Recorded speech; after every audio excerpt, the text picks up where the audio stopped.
the counties receive a total of 415 billion Kenya shillings. That is a part of the amendments that this afternoon the members, once they get to this motion of consideration of the amendments by the Senate on the Division of Revenue Bill, will be looking at. As you've seen, the Speaker of the National Assembly, Honorable Dr. Moses Wetangula, is walking into the chambers. He will be presiding over this afternoon special sitting. Allow me to hand you over to this live broadcast that is brought to you by the Parliamentary Broadcasting Unit in partnership with the Kenya Broadcasting Corporation. Good afternoon. Waheshimiwa, tuombe. Ewe Mwenyezi Mungu ambaye kwa hekima na wema wako umeteua nyadhifa za viongozi na mabunge kwa ustawi wa jamii na utawala wa haki wa wanadamu, tukusihi utazame kwa neema nyingi sisi watumishi wako ambao wameridhika kutuita ili tutekeleze shughuli muhimu za jamhuri yetu. Tukuomba uteremshie baraka zako sisi tuliokutanika hapa, na tujalie tuyatende na kufikiria mambo yote tutakayofikishwa mbele yetu kwa njia ya haki na uaminifu, ili utukufu na sifa zako siendelezwe, na ili kustawisha amani, ufanisi na heri ya nchi yetu na wale ambao haja zao wamesikabidhi mikononi mwetu. Amen.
Order, honorable members, we have quorum to transact business.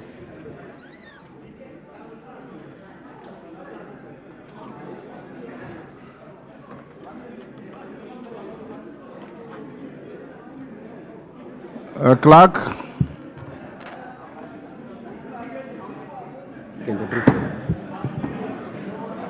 Order number 1, administration of oath. Order number 2, communication from the chair. Order, honorable members, take your seats. Take your seats. Honorable Whip.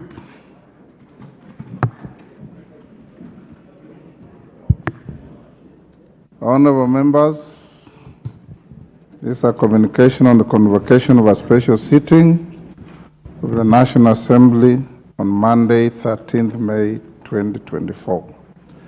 Honorable members, I take this opportunity to welcome you to this special sitting, which has been convened pursuant to the provisions of Standing Order 29.3 and 64.3 relating the procedure for convening of special sittings of the House during recess.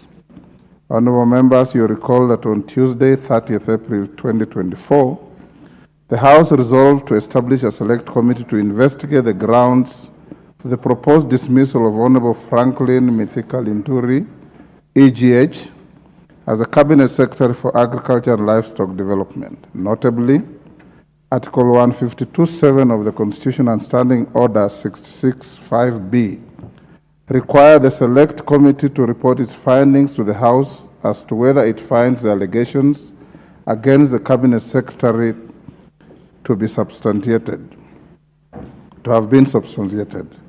This ought to be done within a constitution timeline of 10 days. This period lapsed on Sunday, 12th May 2024. Honorable members, interactively, Article 259(7) of the Constitution states that if in any particular circumstance the period of time prescribed by the Constitution ends on a Sunday or a public holiday, the period extends to the first subsequent day that is not a Sunday or a public holiday. Additionally, honorable members, Standing Order 64.3 concerning consideration of a special motion for removal from state office provides that if the National Assembly is not sitting, the Speaker shall summon the Assembly for a special sitting to dispose of the motion.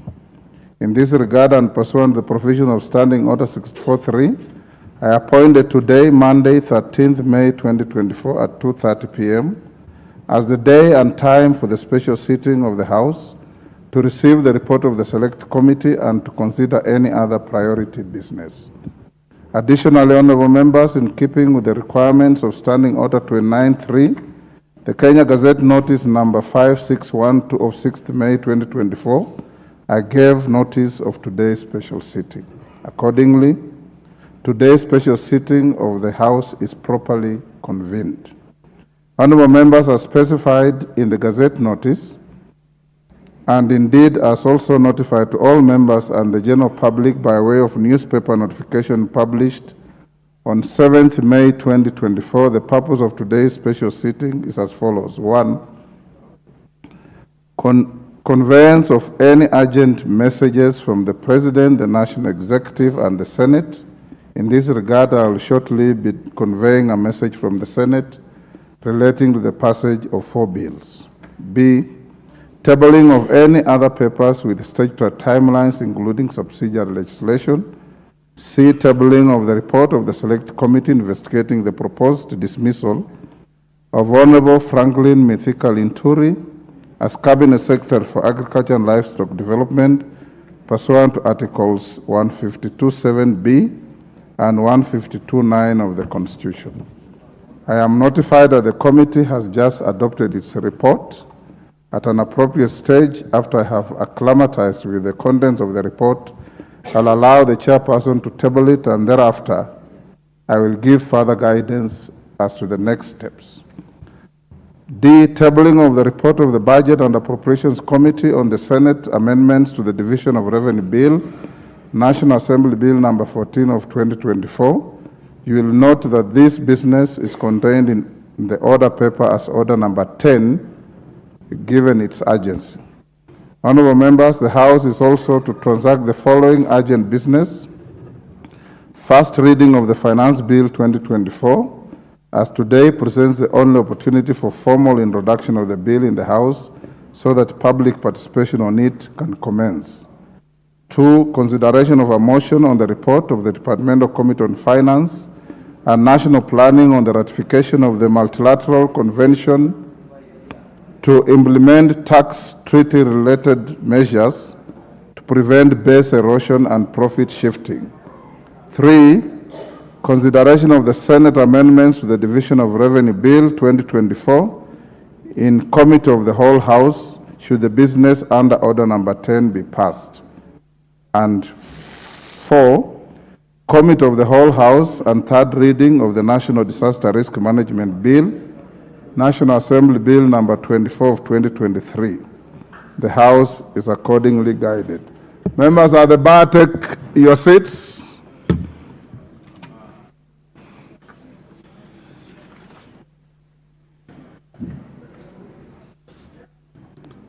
Take your seats.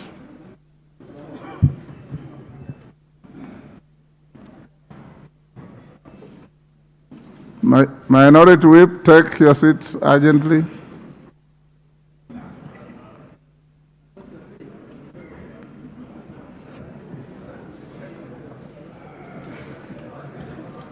Now take the nearest seats.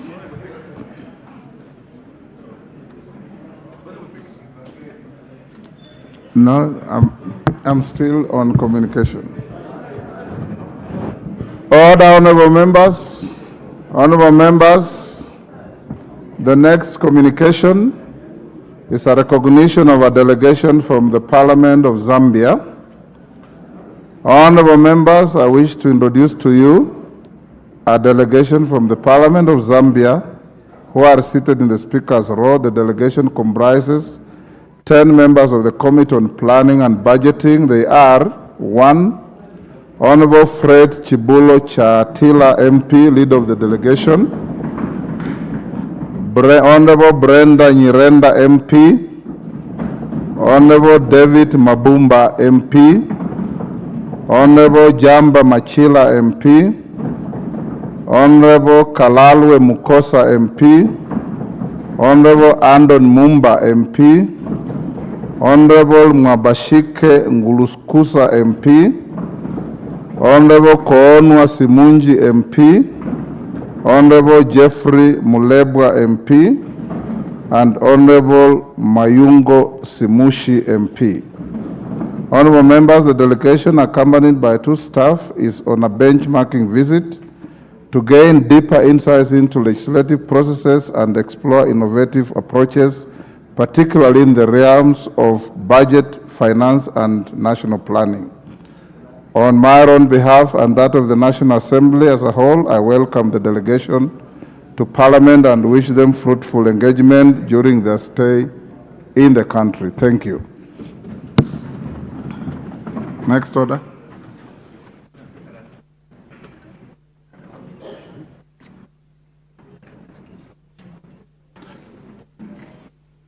Hold your horses, Minority Leader.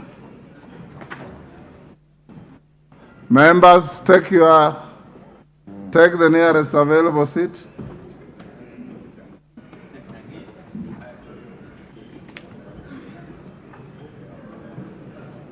Ruku, the nearest seat.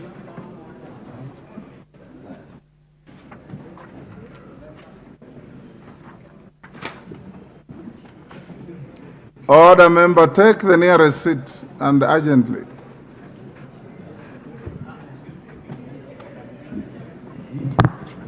Order. Honorable members, the next communication is in consideration of performance audit reports by relevant committees. Honorable members, as you are aware, the Office of the Auditor General is one of the independent offices established by the Constitution and is mandated to, inter alia, audit and report on the accounts of all public entities in accordance with Article 229 of the Constitution. In addition, Section 36 of the Public Audit Act 2015 requires the Office of the Auditor General to conduct performance audits for the purpose of examining the economy, efficiency, and effectiveness of public expenditure by public institutions. These reports are critical in the examination of efficiency and effectiveness of our public resource utilization and are meant to advise public entities on areas of improvement to ensure prudence in public finance management.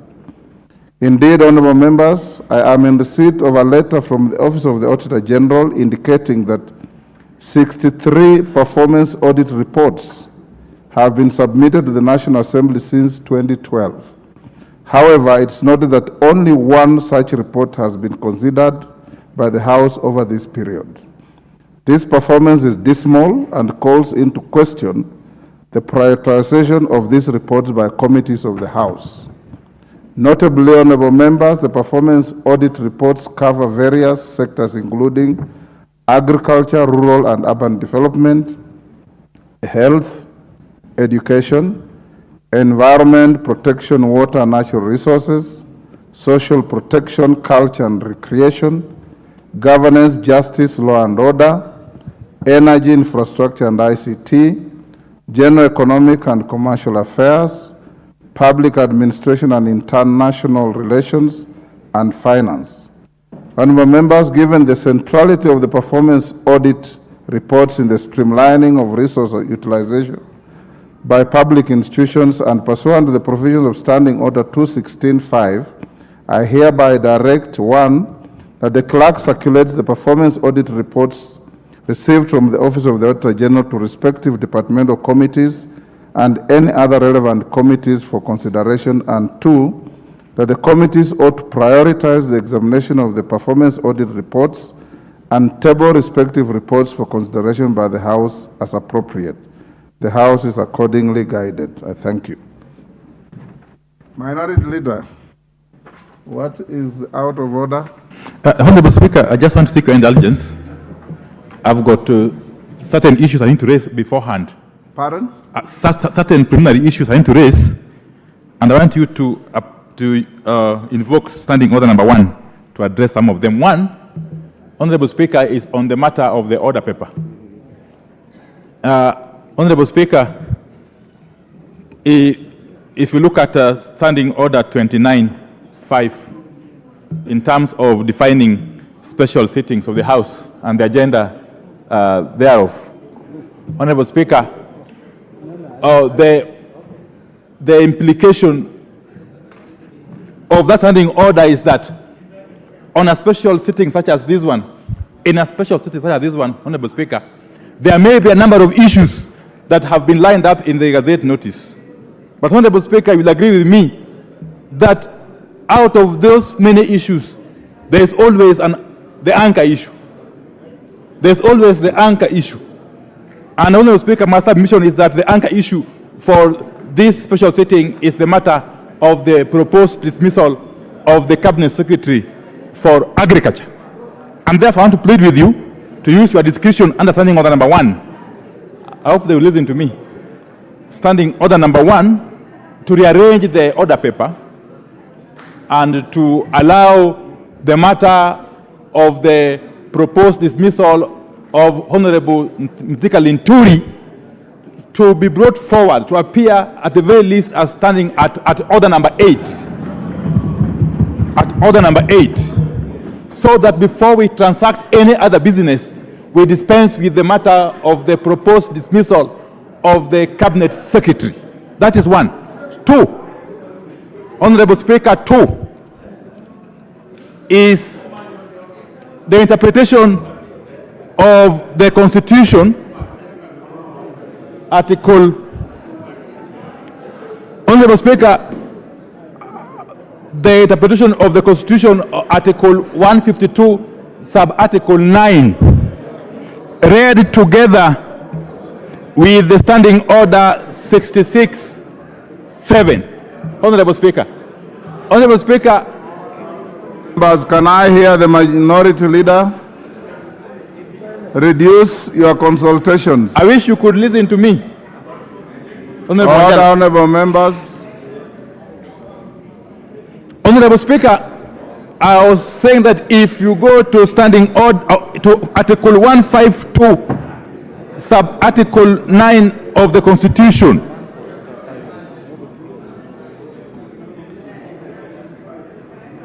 and for the avoidance of doubt, Honorable Speaker, it says if the select committee reports that it finds the allegations A unsubstantiated, no further proceedings shall be taken, or B substantiated, the National Assembly shall proceed in the manner prescribed. Honorable Speaker, I want to remind the House that Parliament can act on its own in the plenary or through its committees. Honorable Speaker, the select committee that is envisaged under Article 152 of the Constitution is one of such committees. The select committee is a committee of the House. Honorable Minority Leader. And as I conclude, you are actually out of order. Okay, I'm just concluding.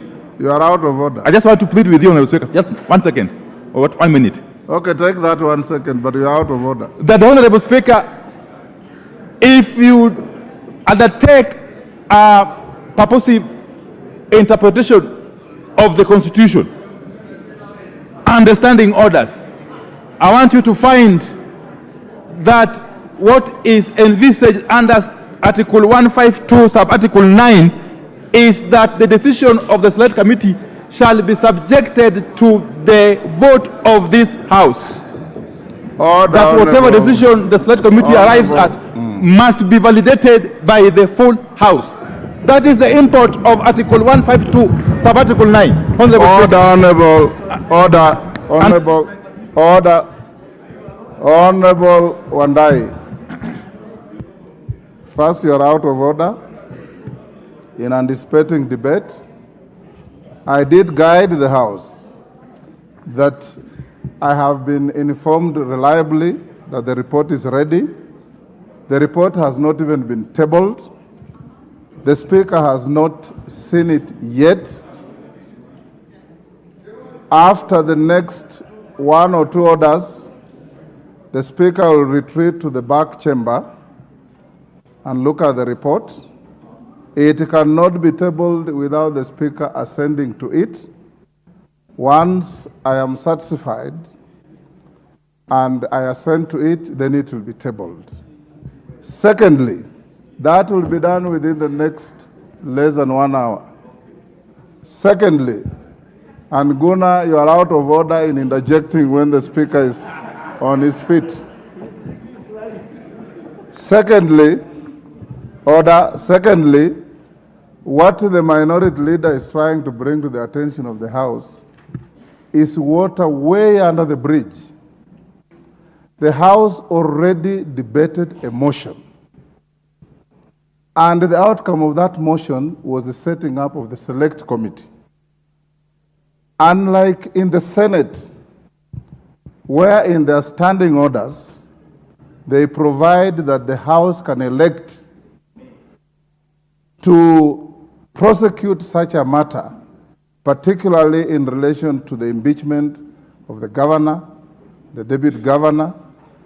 It may elect to prosecute that impeachment motion through a select committee of the House or through the House sitting as plenary. That provision is not available to this House.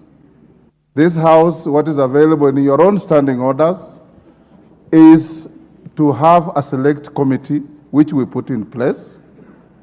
That is where the minister appeared with his lawyer, from what I was reading, and that is where the prosecution was conducted.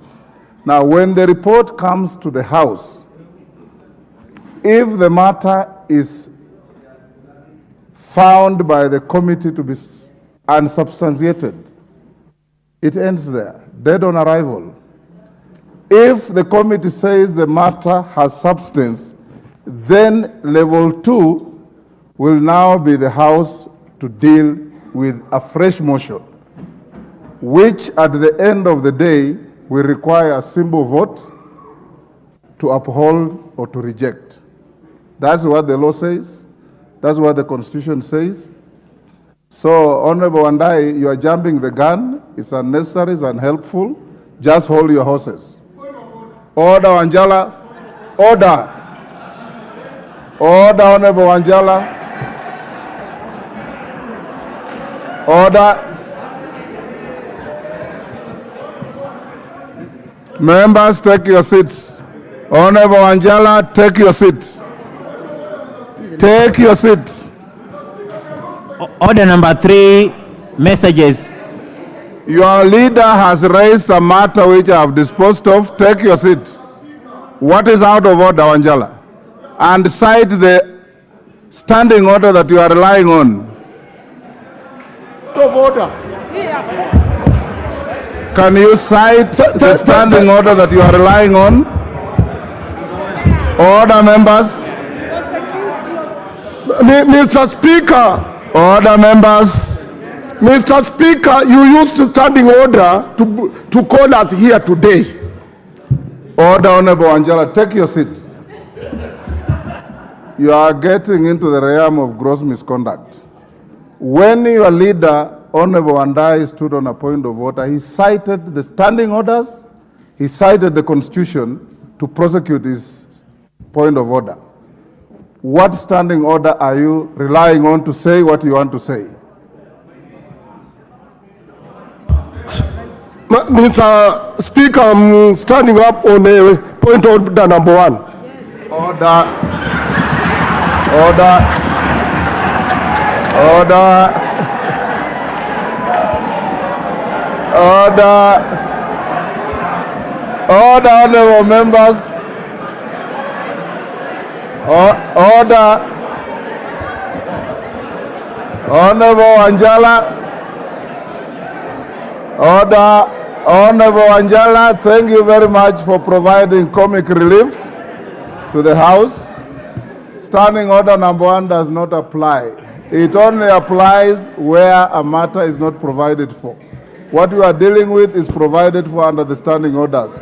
And any further interjections, Anjala, I'll rule you out of. Order, Anjala. Order. Honorable Anjala, you may be excited about the matter, but be orderly. I've ruled you out of order. Take your seat and remain calm. Order, Anjala. There is no time for you because you have no matter to prosecute. Take your seat. Yes, Senior Counsel. Thank you, Mr. Speaker. Mr. Speaker, I rise under standing orders number 1, number 66, and Article 152(9) of the Constitution.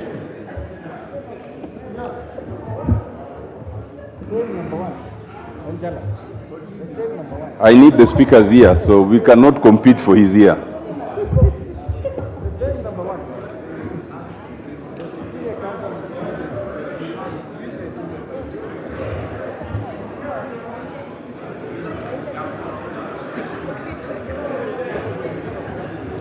Mr. Speaker, I have cited... Yes. Mr. Speaker, I rise under standing order number 1, standing order number 66, as read with Article 152(9) of the Constitution, for your directions.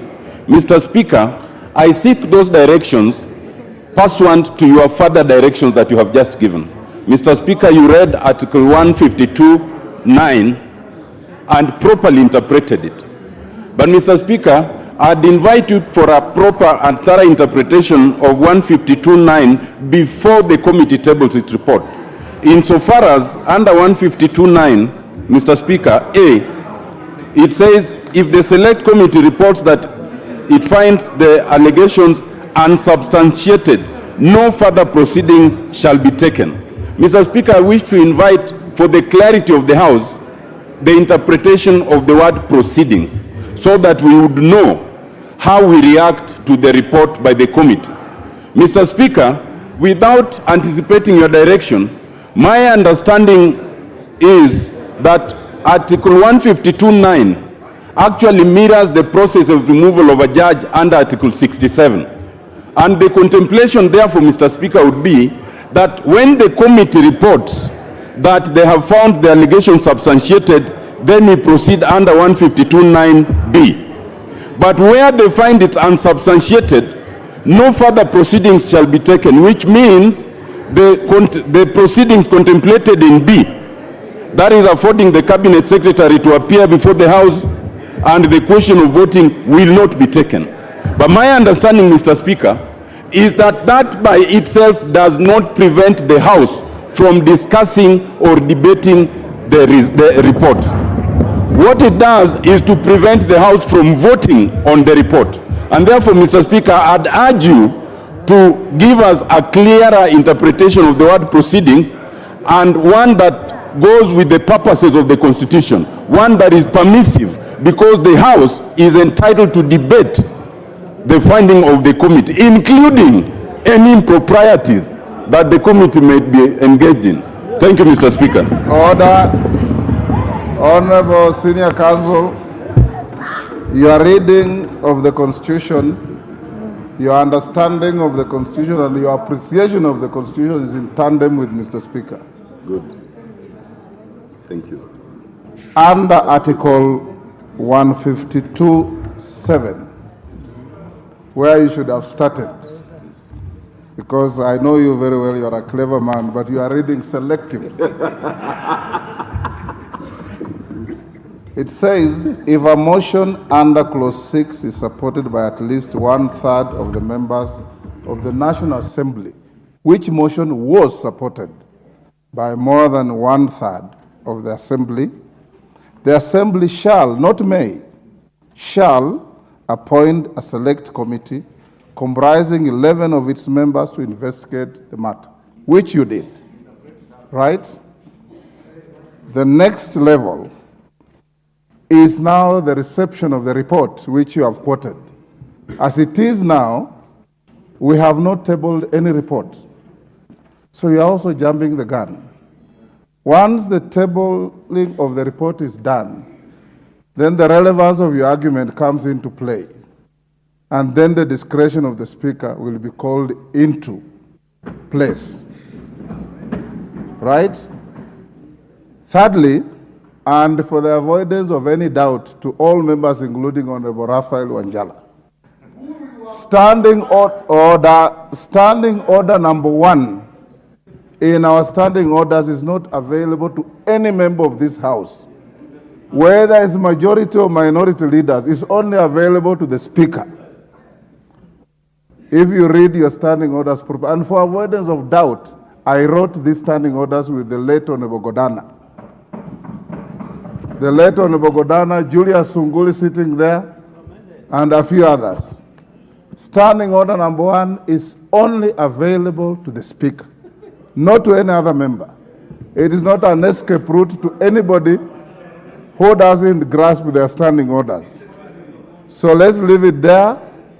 Honorable Otienda Amolo will get to that matter when we reach it. Order. Clerk, hold an order. That matter is spent. Let's move to the next order. Order number 3, messages.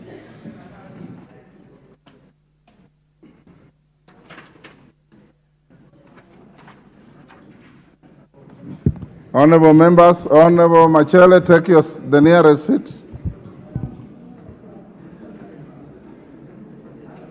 Honorable members, I have a message from the Senate on the passage of 4 bills.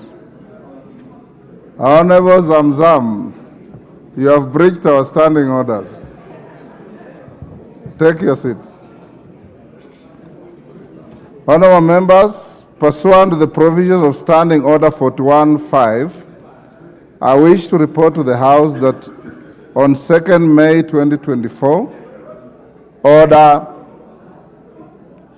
I received 4 messages from the Senate regarding the passage of 2 Senate bills and 2 National Assembly bills. Order. Is that Honorable Member for Malava and Sirisia? Keep your silence. Honorable Member, the first and second messages convey that on Thursday, 25th April 2024, the Senate considered and passed the County Boundaries Bill, Senate Bill number 6 of 2023, and the Sugar Bill, National Assembly Bill number 34 of 2022. The Sugar Bill was passed with amendments. Honorable members, the third and fourth messages convey that on Thursday, 2nd May 2024, the Senate considered and passed the Division of Revenue Bill, National Assembly Bill number 14 of 2024 with amendments, and the County Government's Amendment Bill, Senate Bill number 25 of 2023 without amendments. Honorable members, the County Boundaries Bill, Senate Bill number 6 of 2023, seek to give effect to Article 188 of the Constitution by providing for procedure for alteration of county boundaries. It also proposes to provide for a mechanism for resolution of disputes relating to county boundaries, as well as establishment of an independent county boundaries commission. On the other hand, the County Government's Amendment Bill, Senate Bill number 25 of 2023, seeks to amend the County Governments Act Cap 265 to raise the statutory thresholds for removal of a member of a county executive committee. In conveying the message regarding passage of this particular bill, the Right Honorable Speaker of the Senate has notified that the sponsor, Senator Samson Cherargei, MP has nominated the member for Marakwet West, the Honorable Timothy Kipchumba Toroitich MP, to co-sponsor the bill in this House. In this regard, the Honorable Toroitich will henceforth be responsible for marshalling its consideration in the National Assembly. Honorable members, with regard to the sugar bill, National Assembly Bill number 34 of 2022, I hereby direct the clerk to circulate the Senate amendments to the bill to all members as required by standing orders. In the meantime, the message from the Senate, together with the schedule of the Senate amendments, shall stand referred to the Departmental Committee on Agriculture and Livestock for consideration. Honorable members, in order for the House to commence consideration of the two Senate bills, I further direct the clerk to schedule the bills for first reading when the House convenes next for its regular sittings. Thereafter, the two bills will stand committed to the Departmental Committee on Justice and Legal Affairs for consideration. I urge the two committees to prioritize the respective bills, refer to them, and report to the House as soon as is practicable to enable the House to proceed with the next stage of the bills. Honorable members, with respect to the two National Assembly bills, that is the Sugar Bill 2022 and the Division of Revenue Bill 2024, you will recall that the National Assembly passed the two bills on 27th September 2023 and 20th March 2024 respectively, following which I refer the bills to the Senate for consideration pursuant to the requirements of Article 110(4) of the Constitution. As part of the bicameral architecture of our legislative process on bills concerning county governments, the House is now required to consider the Senate amendments to the two bills. Honorable members, passage of a division of revenue bill ought to be done expeditiously and within the statutory timelines in order to allow the attendant steps in the budget-making process. In this regard, and in line with the resolution of the House of 14th February 2024 regarding processing of messages received from the Senate during the short and long recesses, through notification number 001 of 2024 dated Monday, 6th May 2024, I refer the Senate amendments to the Division of Revenue Bill 2024 to the Budget and Appropriations Committee as soon as I received it. The committee is expected to have concluded consideration of the Senate amendments and should table its report today to facilitate consideration of the business listed as order number 10 in today's order paper. As I have communicated earlier, this particular business has a statutory timeline and must be dealt with. The House is accordingly guided. Next. Order number 4, petitions. Order number 5, papers.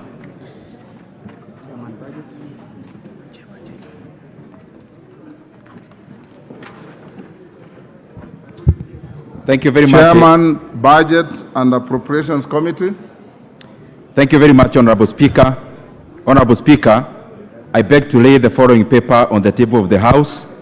Today, Monday, 13th May 2024, the report of the Budget and Appropriations Committee on its consideration of the Senate amendments to the Division of Revenue Bill, that is National Assembly Bill number 14 of 2024. Thank you very much, Honorable Speaker.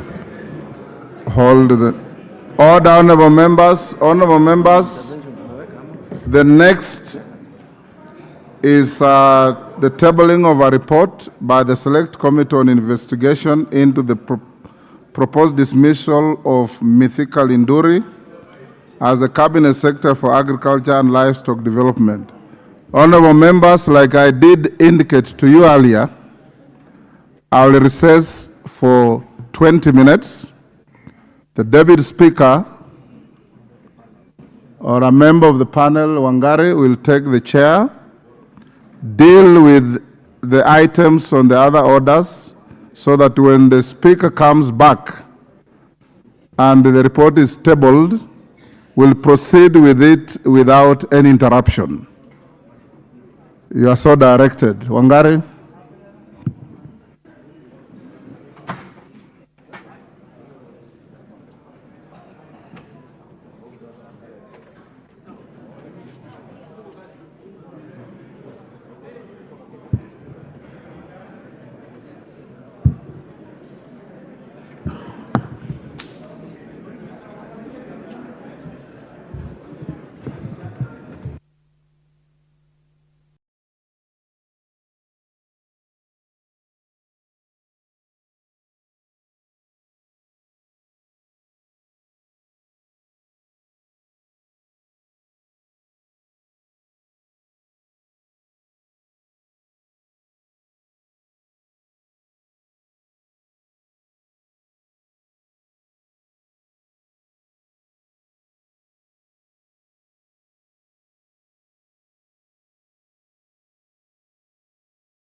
Order. Order, members. We'll continue with the business of the House. Next order. Order number 6, notices of motion.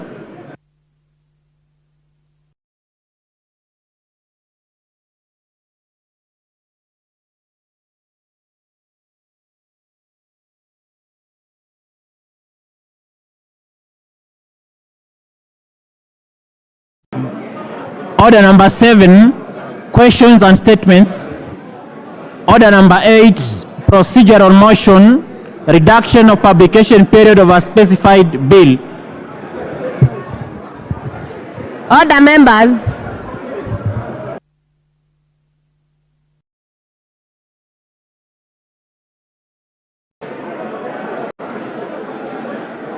Nipatie mic.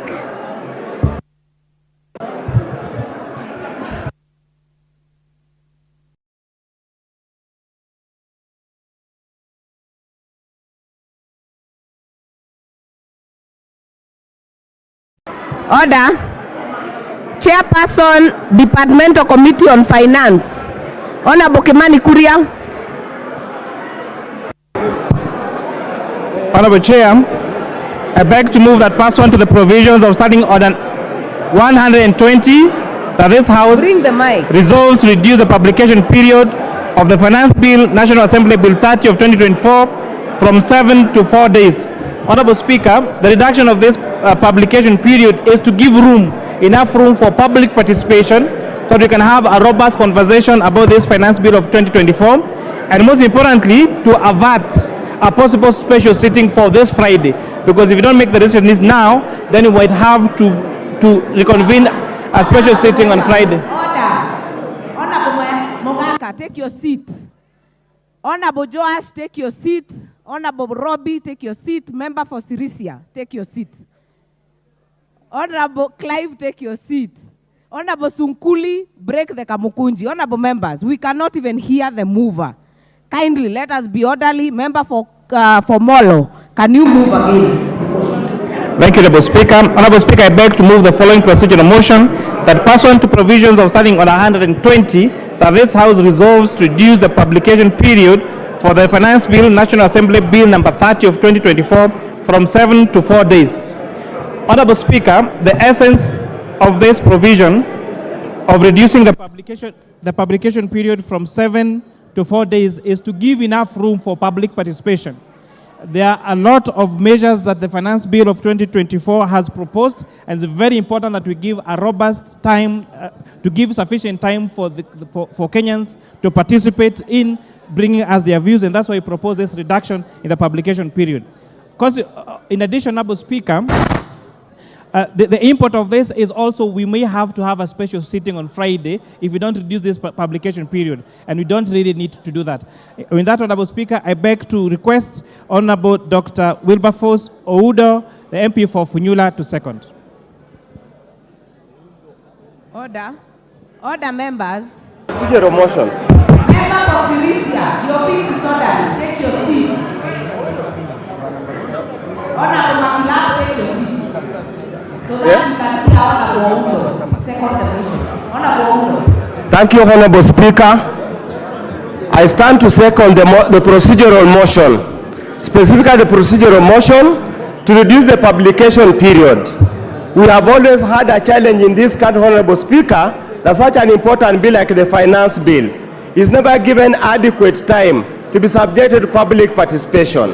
On the account that they are seeking to reduction of the publication period so that they give adequate time for public participation, Honorable Speaker, on that account I support. But as I support, Honorable Speaker, I want to urge the committee and I want to urge the members who will sit in the committee that public participation, Honorable Speaker, should not be an exercise in futility, should not be an exercise in vanity, but the comments, the views of the people of Kenya must be taken into account when preparing the final report.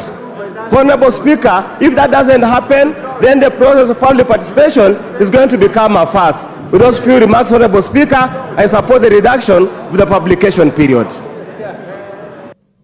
Honorable members, I therefore, Honorable Modoni, take your seat. Honorable Kagiri, take your seat.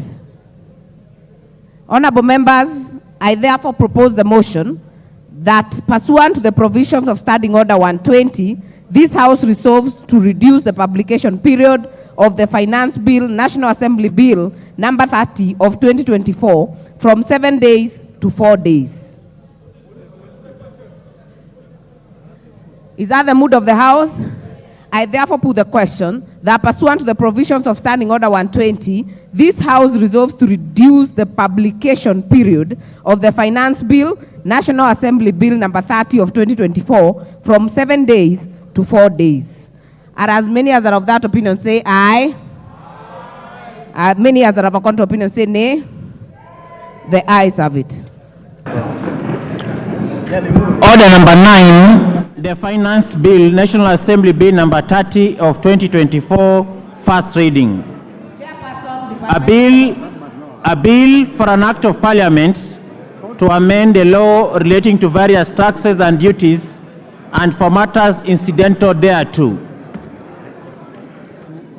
Order number 10, motion, consideration of Senate amendments to the Division of Revenue Bill, National Assembly Bill number 14 of 2024. Chairperson, Budget and Appropriation Committee. Thank you very much, Honorable Speaker.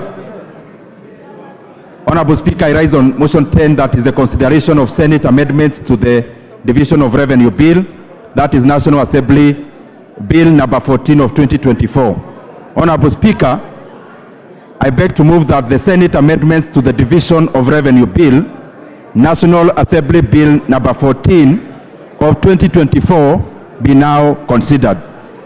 Honorable Speaker, and the consultations are too high. The chair cannot even hear himself. Order members, let us keep the consultations down. Member for Nyanto, kindly resume your seat. Honorable Ikana, take your seat. Member for Sirisia, this is the third time. Take your seat. Let us hear the chair. Take your seats. Honorable Speaker, I beg to move that the Senate amendments to the Division of Revenue Bill, National Assembly Bill number 14 of 2024 be now considered. Honorable Speaker, and I beg the members can afford some few minutes so that we are able to understand each other.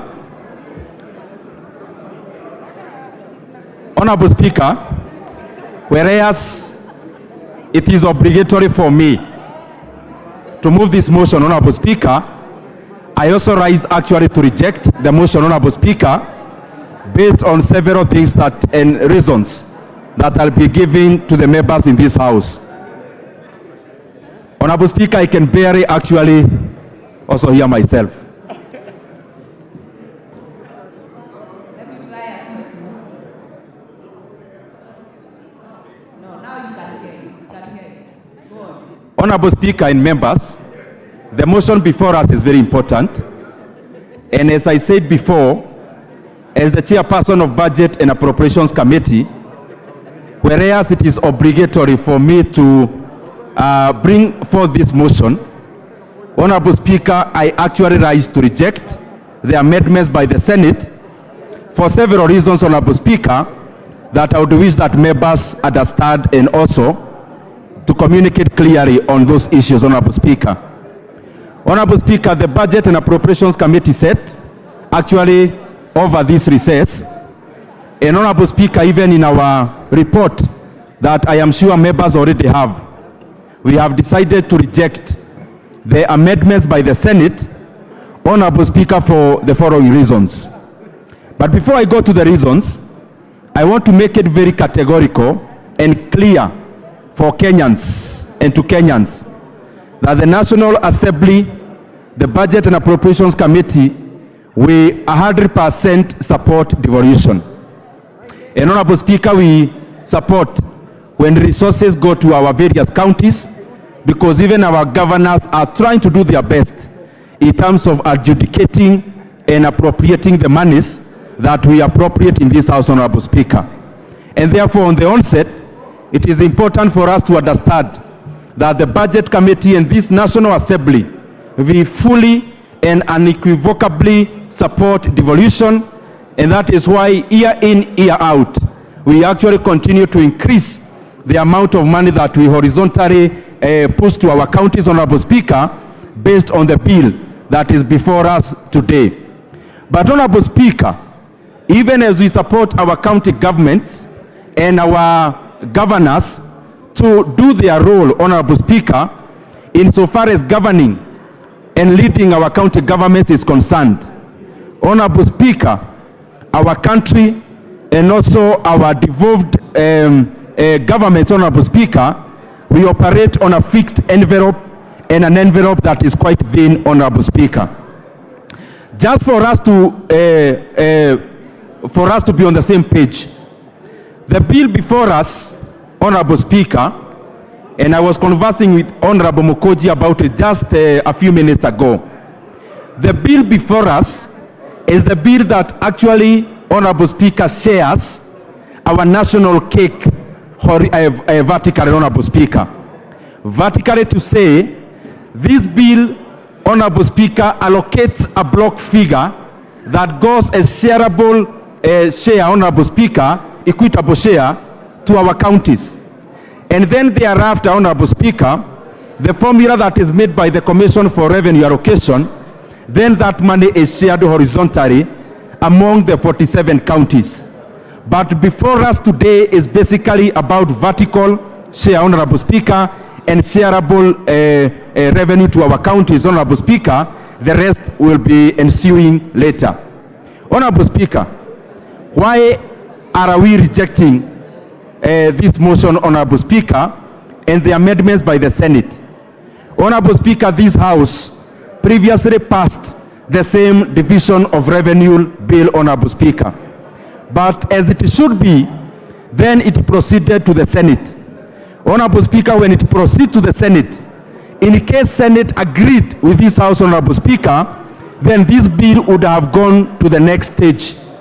But Honorable Speaker, as it is procedurally, when there are amendments by the Senate, and then they push back the bill to this House, if this House agrees with the bill, then the bill continues carrying the amendments of the Senate. But Honorable Speaker, when this House rejects, as we are going to do this afternoon, then Honorable Speaker will have to go through a mediation process between this House and the Senate so that we can have a common ground on this matter, Honorable Speaker. And therefore, Honorable Speaker, as we reject this bill, it is thus an opportunity we are requesting from this House that they give us an opportunity to proceed to mediation between this House and the Senate so that we can get a middle ground. Honorable Speaker, what are the facts around it? Honorable Speaker, in the budget policy statement that we passed earlier this year, Honorable Speaker, we were working with a budget then of around 4.18 trillion Kenya shillings. Honorable Speaker, after the passage of the BPS, we have had to relook at our budget, and Honorable Speaker, we have actually been able to slash close to Kenya shillings 270 billion, and therefore the budget we are dealing with now is a budget of around 3.913 trillion Kenya shillings. Honorable Speaker, when we appropriated or when we set the ceilings in the budget policy statement, the shareable revenue or the share, the equitable share that we had provided to our counties was approximately 391 billion Kenya shillings. Honorable Speaker, and this is what I would implore upon my colleagues even to get this point. Whereas we appropriated or we set a ceiling of 391 billion Kenya shillings, when our budget then was 4.18 trillion, even after we slashed the expenditure by the national government by 270 billion Kenya shillings, Honorable Speaker, we have still gone ahead, Honorable Speaker, to let the figure of 391 persist in the current budget of consideration. And therefore we have not affected the equitable share that we actually passed in the budget policy statement even after we had slashed all the other departments. But Honorable Speaker, When this bill proceeded to the Senate, then the Senate, in their wisdom, thought it is proper that we consider a different figure. And therefore, Honorable Speaker, whereas this House is dealing with a figure of 391 billion, our colleagues in the Senate, Honorable Speaker, have proposed in the current motion that we are debating today a figure of 415 billion Kenya shillings as equitable share, Honorable Speaker.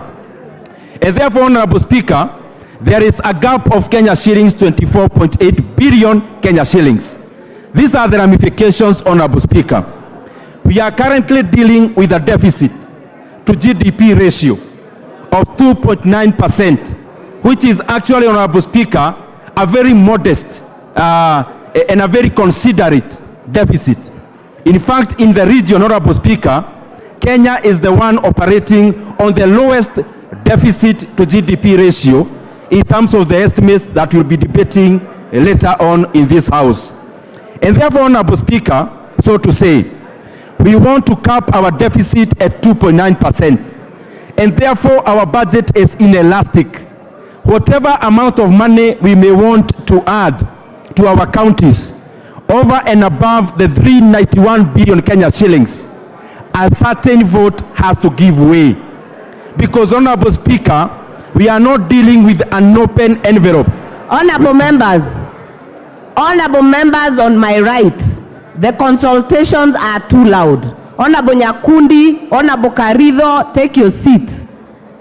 Honorable Meli, we need to hear the chair. Honorable Gashagwa, break the kamukunji, take your seat. The members on my right, kindly maintain order. Continue, Honorable Chair. Honorable Speaker, we are dealing with a deficit to GDP ratio of 2.9%, which is the right trajectory for our economy, Honorable Speaker. It is already giving the right signals in our markets. That is why we see even the cost of borrowing is actually coming down domestically and externally. And therefore, Honorable Speaker, it is for the interest of this House and our country that even as we make the current budget, which the current division of revenue bill is a component of, that we have this in mind, Honorable Speaker, that it is proper that we know that the estimates we'll be considering are not inelastic. Honorable Speaker, we are dealing with a closed envelope. And therefore, if, Honorable Speaker, we were to consider a figure higher than the 391 billion Kenya shillings already set in the ceiling at the budget policy statement, Honorable Speaker, therefore, certain votes and certain expenditure lines have to give way. And Honorable Speaker, it is important for this House to also know some of the considerations that are on the table. If we need to add the shareable revenue from 391 billion Kenya shillings, Honorable Speaker, the first proposal is that we slash the RMLF that is going to our counties by 10 billion shillings, Honorable Speaker. And that is the reason why the Budget and Appropriations Committee rejected the report, Honorable Speaker. Honorable Speaker, the second consideration for us to bridge the gap of the 24 billion is for us to slash NGCDF, Honorable Speaker, from the current proposed figure, Honorable Speaker, and we slash NGCDF by 10 billion Kenya shillings to go into the shareable revenue, Honorable Speaker. If the wisdom of this House is to agree with the Senate, then we'll have no choice than to slash Kenya shillings 10 billion at the RMLF to go to the shareable revenue, Honorable Speaker. And that is one of the reasons why the Budget and Appropriations Committee rejected. Honorable Speaker, secondly, if you are to agree with the current amendments by the Senate, we may have to slash Kenya shillings 10 billion from NGCDF to go to the shareable revenue. And Honorable Speaker, that is the second reason that the Budget and Appropriations Committee rejected those proposals by the Senate, Honorable Speaker. And therefore, Honorable Speaker, as I wind up, I request this House to agree with the Budget and Appropriations Committee, we reject, Honorable Speaker, the proposed amendment by the Senate so that we proceed to the mediation so that we are able to safeguard critical areas which you have already ring-fenced, Honorable Speaker, like RMLF, like NGCDF, which you have already done already. So by this House agreeing for us to reject, we will be saying this, Honorable Speaker, that Kenya shillings 10 billion goes back to the Constituency Roads Committee in our constituencies. By rejecting, Honorable Speaker, we will be saying no to cuts on NGCDF, Honorable Speaker, because NGCDF, or Honorable Speaker, the proposals we are already in the process of doing, Honorable Speaker, and it will be injurious to NGCDF committees across the country, Honorable Speaker, if we agree with the current amendments. Honorable Speaker, I now request the very able Vice Chairperson of the Budget and Appropriations Committee, the Honorable Mary Emase, to second in rejection of these amendments. Reject. Honorable Emase, you have the floor. Thank you, Madam Speaker. Madam Speaker, Honorable Emase, other members, let us be orderly. Honorable Kawanjiko, wind up that meeting. Honorable Emase, you have the floor. Thank you, Madam Speaker, for protecting me. Madam Speaker, from the onset, I arise to second the rejection of the proposed amendment bill by the Senate, National Assembly Bill number 14 of 2024. As already alluded by the chair, the discussion is about the variance. National Assembly proposed the 391 billion and the Senate is proposing 415. The issue is that 10 billion difference has got to come from somewhere. Some vote has got to give way.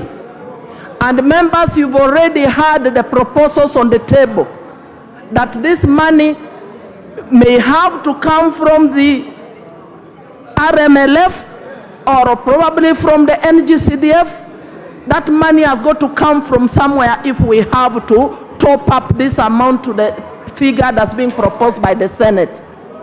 We all understand the state of the economy. We are operating within boundaries set by the BPS.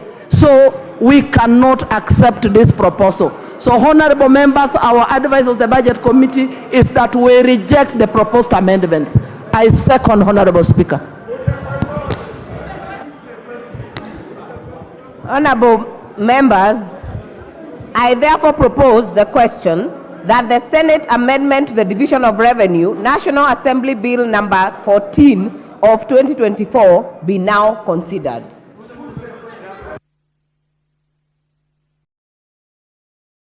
Majority Leader. Honorable Speaker, I rise to agree with the Committee on Budget and Appropriations. Honorable Speaker, it's important that as we make decisions, we are aware that someone once told us that all choices, Honorable Speaker, have consequences.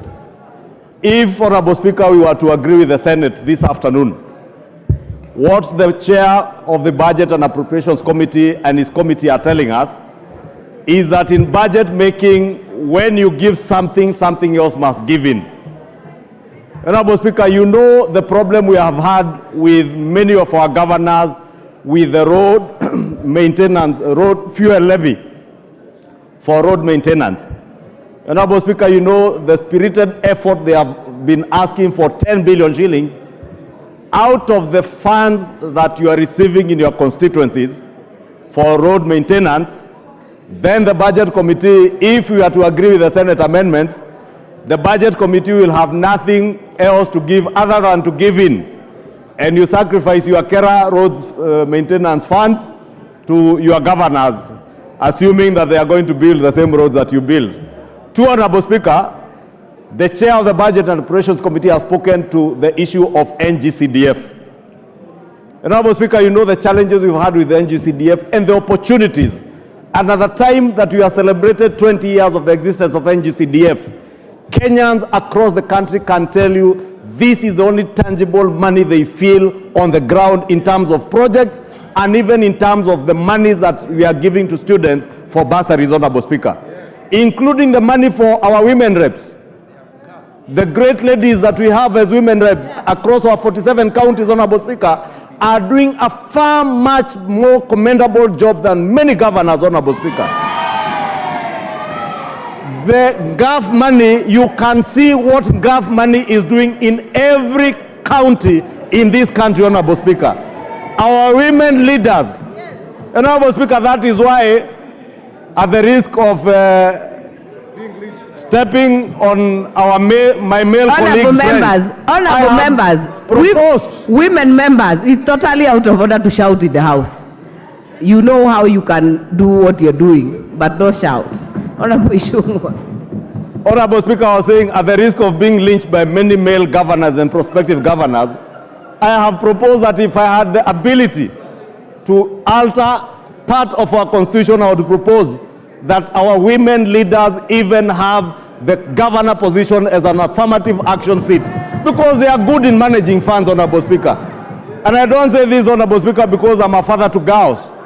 I have seen, as I grew up, my own mother taking care of the pennies, knowing that when you take care of the pennies, the pounds will take care of themselves. And I believe many women leaders in this country have that belief, that if you take care of the small money they have, these women leaders under GAF have very little, I think about 7 or 8 million shillings per county, but you can see the effect of that money on the ground. How then do we allow those amendments that are coming to take away money from GAF to give it to governors? It will be injustice not to the women leaders, but to the people of Kenya who are depending on their mothers and their sisters in GAF to take care of them in terms of bursaries and social protection funds, Honorable Speaker. And Honorable Speaker, I don't need to re-emphasize that we never see the value of money that is going to counties across the country, without exception, Honorable Speaker. I know there are some counties like Mutembei where we can see good work being done. I know there are counties like Nakuru where we can see good work being done. And there are counties that are messy, Honorable Speaker.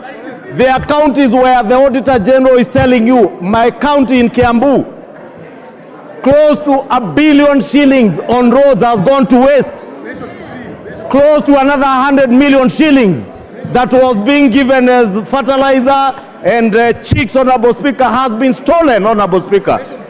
Honorable Speaker, I don't just say this to support women governors, but I can say without any fear of contradiction, our women leaders are doing a great job as governors, and I would urge Kenyans to continue supporting our women leaders. These are great leaders, Honorable Speaker.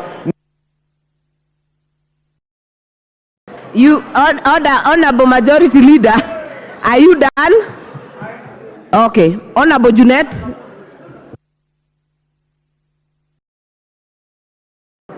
Mr. Speaker, Madam Speaker, I stand to support the amendments of the Senate, Madam Speaker. Madam Speaker, let's be honest. And let us be honest to ourselves, and let us be honest to Kenyans, Madam Speaker. Madam Speaker, some of these counties that you are seeing in this country have seen 1 billion shillings for the first time in their lives after devolution, Madam Speaker. We shall not be used as a house to kill devolution, Madam Speaker. We must stand up, because that is the only way we are going to save devolution, Madam Speaker. Madam Speaker, as you are aware, the Senate has only asked for an increment. They have never said we remove the money from NGCDF. They never said we remove from fuel levy. They never said, Madam Speaker. There are devolved functions that are being held here in Nairobi, like the health functions, like agriculture functions. Why are you keeping those monies in Nairobi here? Why don't you send those monies to the counties, Madam Speaker? That is why we have people eating now fertilizer money in this country, Madam Speaker. Why can't you send those monies to the counties? Madam Speaker, what I am saying, if Osoro might want to know what I am saying, is that we must send more money to the counties. If you want to deal with corruption at the counties, deal with corruption. jail governors, jail chief officers, and all kind of people. But you cannot deny the people of Kenya who live in counties money in the pretext of corruption, Madam Speaker. There is more corruption in national government than in the counties, and nobody speaks about it, Madam Speaker. 90% of our resources remain in the national government. It doesn't remain in the counties. We are devolving less than 15% to counties, and we magnify the corruption there as though that is the only money that is in Kenya, Madam Speaker. Monies are in Nairobi, monies are in ministries, monies are in PSS and ministers here. That is why we are dealing with issues of fertilizer today, Madam Speaker. Madam Speaker, I want to urge this House, let us not be used as a house to kill devolution. What is going to bring life to this country? What is going to develop this country? What is going to make this country a first world country, Madam Speaker, is devolution. That is how Germany developed, that is how France developed, and that is how all democracies developed, Madam Speaker. Madam Speaker, I want to say this.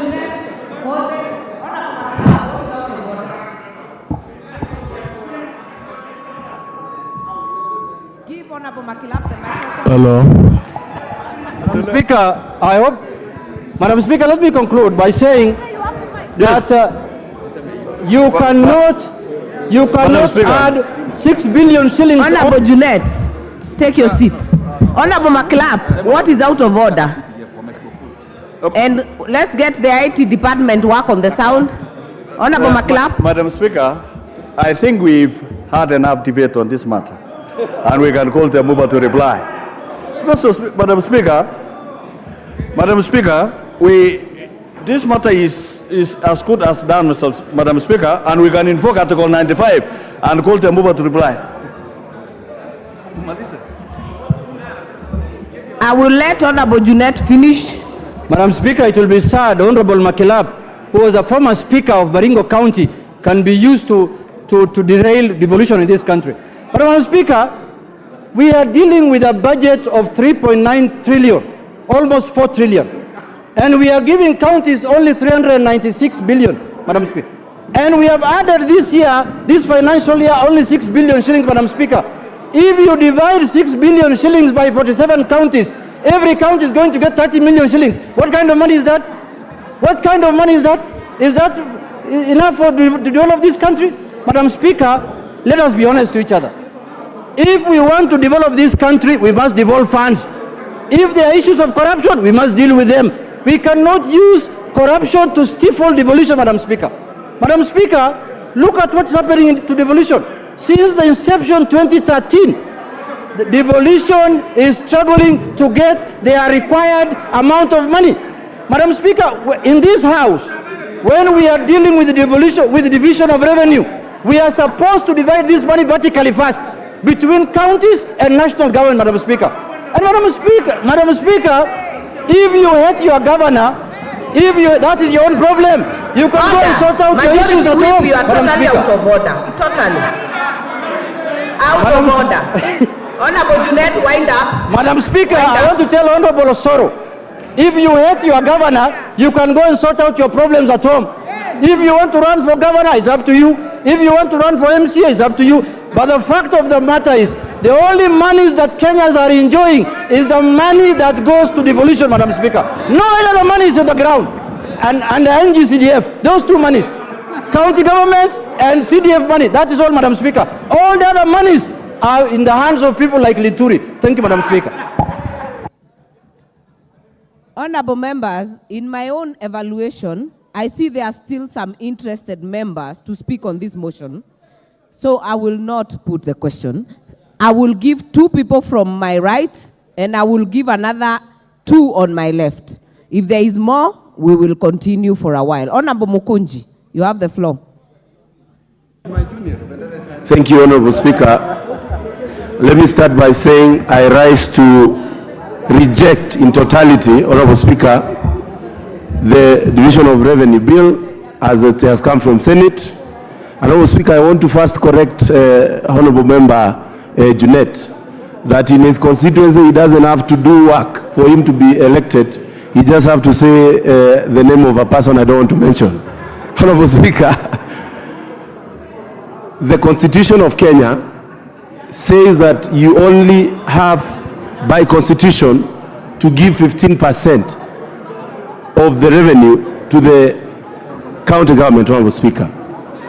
This year, Honorable Speaker, we have actually added from last year from 375 billion to 391 billion, Honorable Speaker, to the county governments. Honorable Speaker, many people will agree with me that the money that goes to the county is invisible compared to any other resources that come through GAF, NGCDF, and Honorable Speaker, money that is actually appropriated through CARE, Honorable Speaker. And it is unfair to continue adding these monies without seeing results, Honorable Speaker.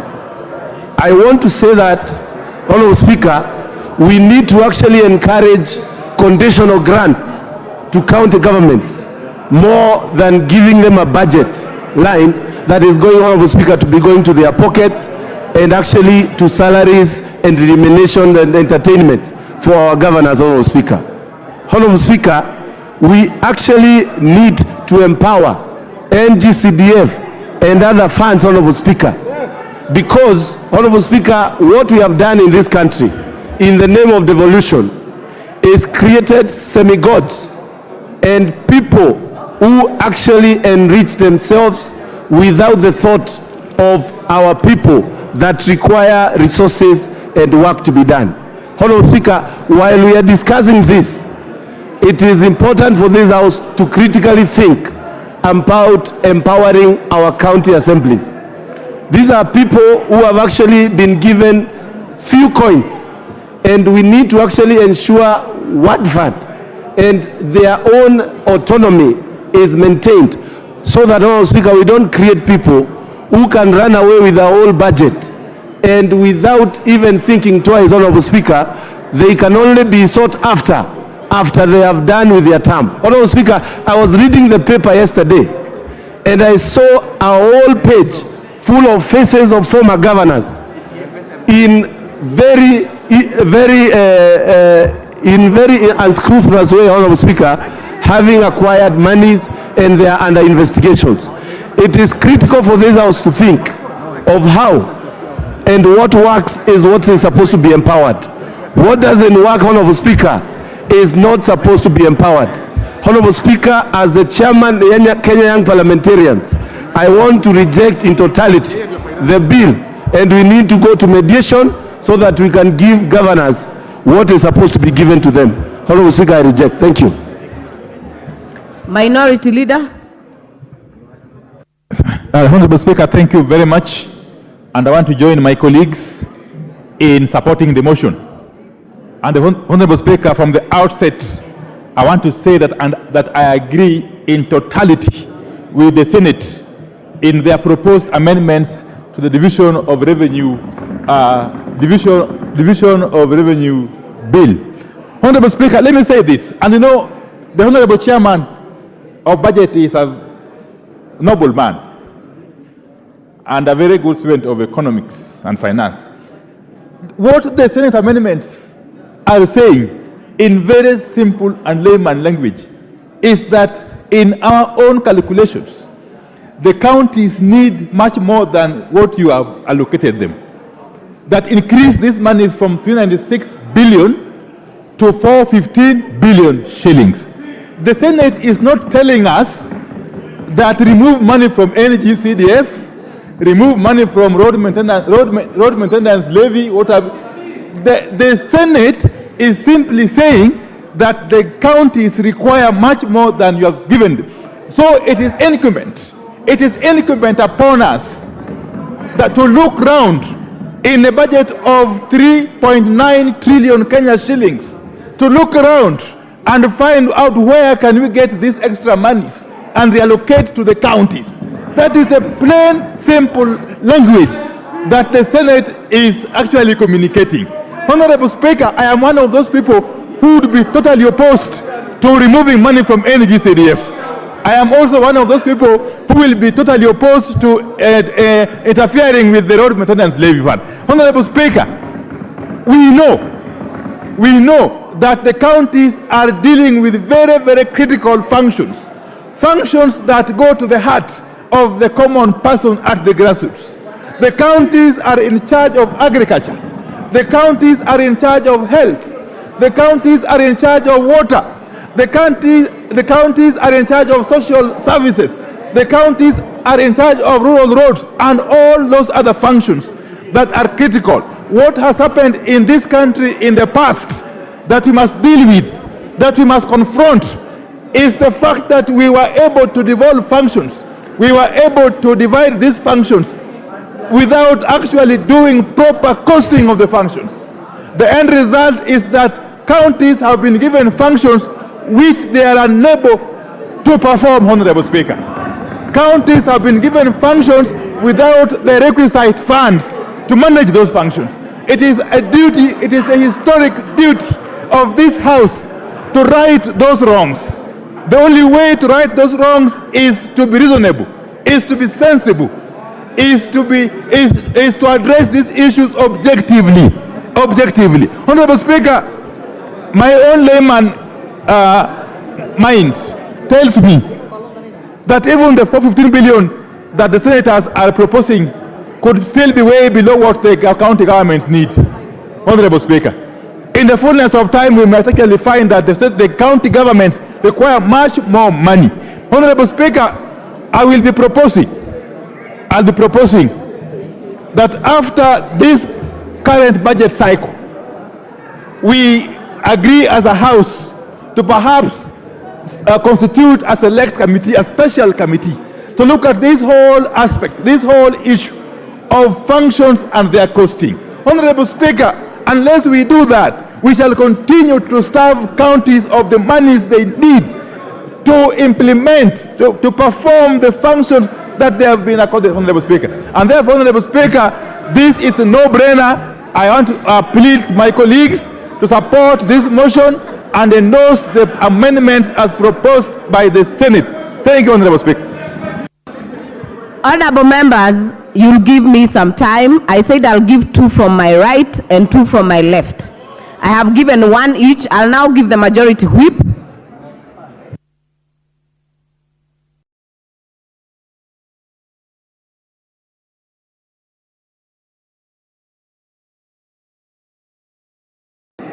Thank you very much, Honorable Speaker. Honorable Speaker, I think it's important for us not to engage ourselves in populism politics when we are discussing very, very serious matters. We all live in this country, Honorable Speaker. NGCDF has been in existence for over 20 years. Yeah, for about 20 years, Honorable Speaker. Devolution in this country came into place in 2013. But you can hardly show what devolution or county governments have done compared to what NGCDF does. Honorable Speaker, it's important for us to also to be very factual. Some of these governors that we are defending so much, that we are or county governments that we are defending to have a lot of money, cannot even spend the amount, cannot even spend the entire amount whenever they get it. We are getting into the closure of the financial year, but you'll realize that some governors have not even spent a quarter of the amounts that they got when the financial year started. I mean, really, here we are debating on how we can be able to add them more funds for roads when we all live in this country that governors do not even do roads, or the county governments are not working. We are telling them, this House, if we allow the proposal by the Senate on the division of revenue bill, Honorable Speaker, it will then mean that the amounts that we place for the 22% that is under the control of the members of parliament should be managed or governed by the governors. When we know their incapacitation, when we know they are not able, when we know they will not do it, when we know they will use it for other purposes. Honorable Speaker, in totality, when you say that you have the money, like Honorable Opiam Wandai has said, you must show which place you are taking this money from. Who are you subtracting to add for the county revenue? Which person are you subtracting? And in this case, the main casualty will be the members of parliament. It will be the NGCDF. It will be the NGAF. Instead, we should actually be discussing on how we can add NGCDF money. We discuss on how we can be able to add NGAF, because at least we are able to see what NGCDF is doing, what NGAF is doing. members of parliament seated on the opposite side, Honorable Speaker, are only playing populism politics. They know even from the counties they come from, it's nothing. I see Honorable Rene shouting, but in her county there is nothing. Roads are pathetic. I was there last weekend. The roads that are done by the governor Nyaribo in Nyamira is zero. He's doing nothing. I see Honorable Obadia complaining here, but you go to Bomachoge Borabu, the village roads that are supposed to be done by the county governments have not been done. They are pathetic. The ECD classes that they are supposed to build are not being built. We cannot add money to the counties. To whom much is given, much is expected. Honorable members, do not raise your hands. Honorable Kibagendi, use your cards. Honorable Mayaka, you don't shout. Yeah, use your cards. I cannot see you on my screen. Stop shouting in the house. Thank you, Honorable Speaker. As I wind up, Honorable Speaker, to whom much is given, much is expected. A lot has been given to the county governments, but we can hardly see. You will need a microscope to identify what governors do. But everything NGCDF does is in full glare of the eyes of everybody. Everything that the Ngaf is doing is visible. But you will need a microscope to see what governors are doing. You will see classes being built by NGCDF across the country. You will actually mark. But in the county government structure, you will actually need a microscope. What the only development those guys are doing is walking in a convoy of 20 vehicles, moving around funerals, you know, one vehicle carrying a chair, another vehicle carrying carpets, another vehicle carrying goons, another vehicle carrying microphones, another vehicle carrying a girlfriend, and then they go there, they disrupt functions in barrios, carrying themselves in high titles, and then you are discussing on how to add the money here. Governors should be subtracted money, not being added. And that subtraction should come to NGCDF and NGAF. And for that reason, Honorable Speaker, we reject the proposal by the Senate on the Division of Revenue Bill. Thank you, Honorable Speaker. Thank you. Okay, honorable members, I will then give the member for Migori, Honorable Fatuma. Thank you, Madam Speaker. I rise to support this because I come from Migori County. I also have a governor called Ochilo Ayako who is working. Honorable Osoro, Mr. Speaker, Madam Speaker, Honorable Osoro has a personal problem with Simbarati.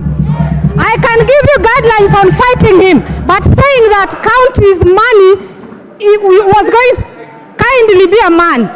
Stop being a woman in a market. Honorable Osoro is interfering with me. Honorable Osoro, I can tell you 100 times that you are shouting and your misbehavior cannot remove Simbarati from his position. He is the governor, and please give Simbarati time to work. All you do is fight and plan to kill him. That will not remove him from the seat. Madam Speaker,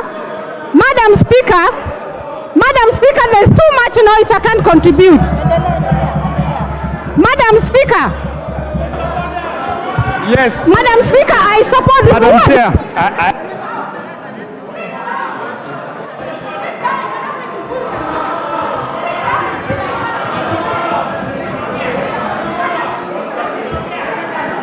You are not on microphone. Order, members. Order, members. Point of order is not done by shouting. Honorable member for Madeira, it is not shouting. You put your card and put intervention. Honorable Bowen, what is out of order?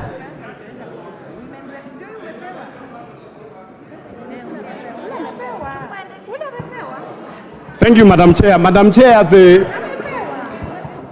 debate before us, Madam Chair, is about division of revenue bill. But it is not about, I had the honorable member for Migori. It's not about Simbarati and Osoro. Osoro specified.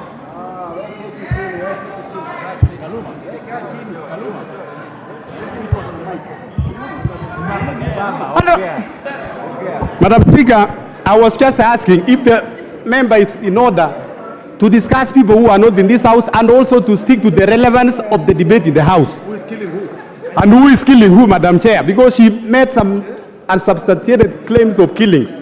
I think the Honorable Chair of Migori, she's completely out of order. Honorable Fatuma. Honorable Fatuma. Did you make unsubstantiated? No, I didn't. No, I didn't, No, Madam Speaker. Other members. Madam I am Speaker, addressing it's me to Honorable answer. Fatuma. Yes, Madam Speaker. I did not make such statement, but he was shouting back, and he was shouting about Simbarati, so I answered him back. I only said what he said in my own words, in my voice. But he knows what I'm talking about, Madam Speaker. Kindly allow me to contribute. Madam Speaker, I think the other side is blackmailing the other MPs. I don't see anywhere where the senator said that the money will be taken from NCDF or NGAF. So let us be honest. You have cheated Kenyans enough times, and we can't continue cheating Kenyans. Honorable, when it comes to this, member for Migori, stick to the relevant topic. But I am very relevant, Madam Speaker. Members on my right also maintain decorum. Honorable Fatuma, continue. Madam Speaker, I'm very relevant because I listened to the two speakers from the other side, what they said. And they said that NGAF is working well, NCDF is working well. My point is this.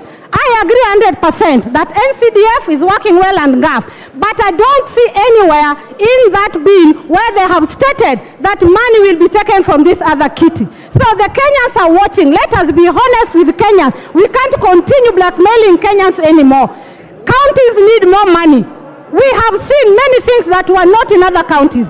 Madam Speaker, I would like to bring to this House that not everybody voted for this government. And we are known that a government that you never voted for always do not give you development. It is only the county government that comes to our rescue, especially the minority. So we cannot blackmail here and talk of NCDF. Look at Honorable Osoro. When I talk of those statements like killing because of his behavior, he behaved so badly. Like a first time I never even went to school. We went to school, let us behave like people went to school. Arati will win whether you like it or not. Madam Speaker,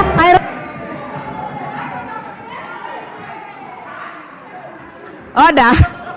Honorable members, we do not make aspersions to one another in this House. Honorable members, as I had promised, we will do two on my right side and two on the minority side. Then I will put the question.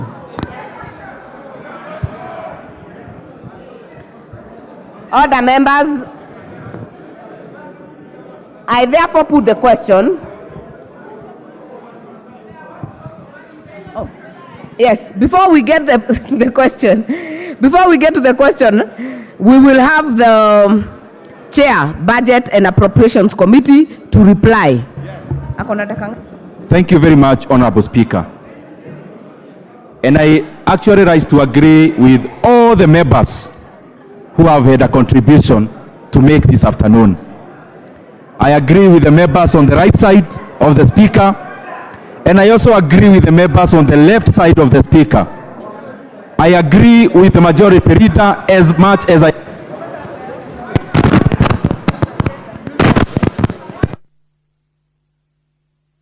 Kindly, as I said, use your cards. I will go with your cards.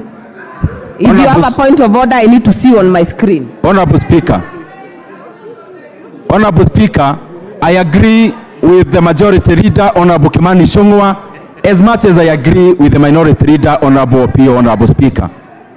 I agree with Honorable Osoro as much as I agree with Honorable Junet. Member for Super North, what is out of order? Hold on, Honorable Dende. Thank you, Madam Speaker. I do apologize for the Chair of Budget, who is my chair. I don't want to interrupt him. But, Madam Speaker, I don't think it is in order for Honorable Osoro to be physically making sexually suggestive gestures in this House. He is pointing to his penis in this House while pointing at Honorable Fatuma. It is completely out of order. It is abhorrent. It is backward. Madam Speaker, it is not allowed in this House. We don't even know whether he performs. What is he showing us here? Order, Honorable Mili.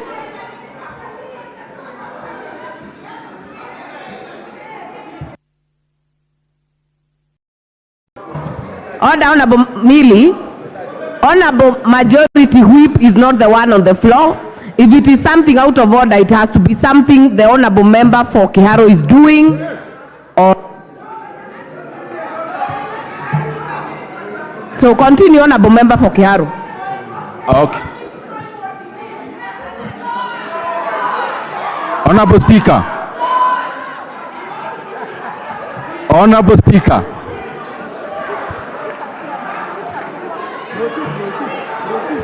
Honorable Speaker. No.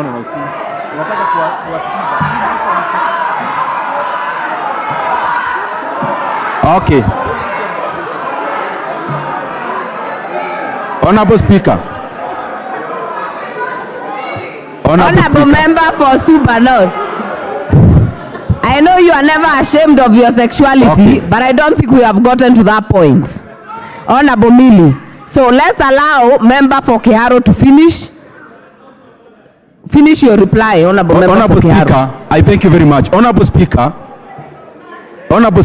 I'll take very short time, so I request members, if it's possible, we can listen to each other. Honorable Speaker, I have listened to all the members in this house this afternoon, and I actually agree with all of them. I agree with the majority leader, Honorable Ishongwa, at the same breath as I agree with Honorable Opio Andai, Honorable Speaker, who is my former chair in PAC. Honorable Speaker, I agree with Honorable Osoro, and also I agree with Honorable Junet, as much as I agree with Honorable Fatuma, as much as I agree with Honorable Mokoji and all the others. The reason for saying that, Honorable Speaker, there are some things that are without any doubt. That number one, this House supports devolution, as it was said by Honorable Junet. Just for the record purpose, ourselves on the right side, we support devolution as much as the right side, Honorable Speaker. This money goes to our counties, and we want our counties to develop. Honorable Speaker, we also have governors who are doing a good job, Honorable Speaker, including across the country, Honorable Speaker. Honorable Speaker, this is the only departure point, that the amount of money we are considering is limited. But even as such, Honorable Speaker, I agree with all the members, Honorable Speaker, that we need to give our counties more money, Honorable Speaker. And that is why the Budget and Appropriations Committee, actually in the budget policy statement, we went ahead, Honorable Speaker, and added our county governments Kenya shillings 4 billion in conditional grants. Honorable Speaker, the money that is already there, it was not touched, Honorable Speaker. Honorable Speaker, it is the same reason, Honorable Speaker, as was stated by Honorable Junet, as was stated by Honorable Fatuma, Honorable Speaker, that our counties need more money. That is the same reason, Honorable Speaker, we were able to increase the monies going to our counties horizontally from Kenya shillings 375 billion to 381 billion Kenya shillings. Honorable Speaker, even beyond the constitutional threshold of 15%, the current consideration is actually 24%, Honorable Speaker. And therefore we agree our counties need more money. It is the same way, Honorable Speaker, that we agree we need more money in GAF. We need more money to electricity. We need more money to the agricultural sector. We need more money to all the other sectors. We agree in that, Honorable Speaker. The only thing I beseech honorable members that we consider, that when we are dealing with a static deficit of 2.9%, we are dealing with a closed envelope. In that closed envelope, Honorable Speaker, if you want to increase monies in the shareable revenue, Honorable Speaker, the equitable share, then something has to give way. And Honorable Speaker, the low-lying fruit across this debate, because it is not new, I want members to listen to me carefully, Honorable Speaker. If there are motions that we bring as budget committee, which we are almost indifferent, it is like this one. Whichever way the House votes, the budget committee is okay with it, Honorable Speaker. The only thing I want to beseech this House, then when we bring the estimates and you see some cuts in other areas, Honorable Speaker, will only be fulfilling your vote of today. So when we vote to increase money from 391 to 415, the budget committee is indifferent, Honorable Speaker, because you are your servants. But Honorable Speaker, where we target most as government, as parliament, is where there has been increments If you look at the budget policy statement, which areas had increments, Honorable Speaker? One area that had an increment, and therefore is a low-lying fruit, is 50 million shillings for electricity to every constituency. The second low-lying fruit is NGCDF, which we added 8 billion. The other, Honorable Speaker, is RMLF. That is why I request this House to vote nay, Honorable Speaker, to safeguard those votes, Honorable Speaker, and I seek to move.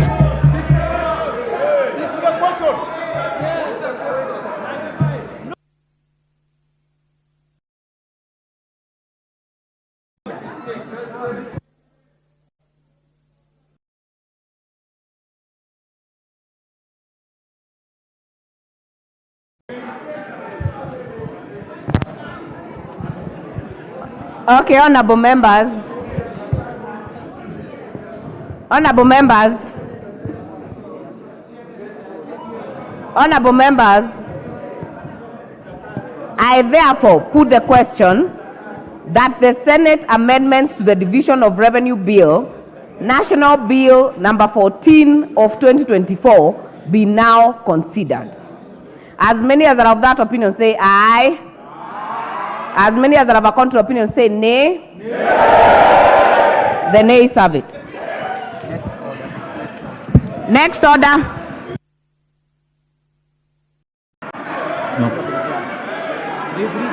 Order number 11, motion ratification of the multilateral convention to implement tax treaty related measures to prevent base erosion and profit shifting MLI. Mover to reply. The next order is already called. Take your seats.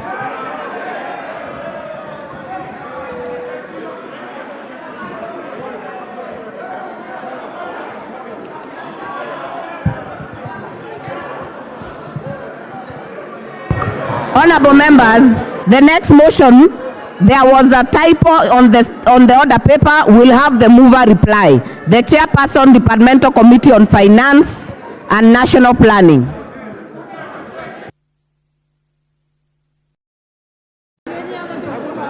Honorable Kuria Kimani, are you in the house? Honorable Speaker, I want to thank all the members that contributed on this robust conversation on the ratification of the multilateral convention to implement tax treaty related measures to prevent base erosion and profit shifting. And Honorable Speaker, this is one of the avenues that we're looking forward. We really discourage repatriation of a lot of hard-earned incomes that goes to other countries through tax planning, base erosion and profit shifting. I want to thank the members who contributed to this discussion that gave us very, very good insights on this particular multilateral tax treaties. And you're hoping that moving forward, therefore, Kenya now will not just be more marketable globally, Honorable Speaker, but also, and most importantly, that we're not going to erode the profits and the base for incomes that are generated in this country, Honorable Speaker. And with that, I beg to second. Honorable members, I therefore put the question that this House adopts the report of the Departmental Committee on Finance and National Planning on its consideration of the multilateral convention to implement tax treaty related measures to prevent base erosion and profit shifting laid on the table of the House on Tuesday, 30th April 2024. Order, members.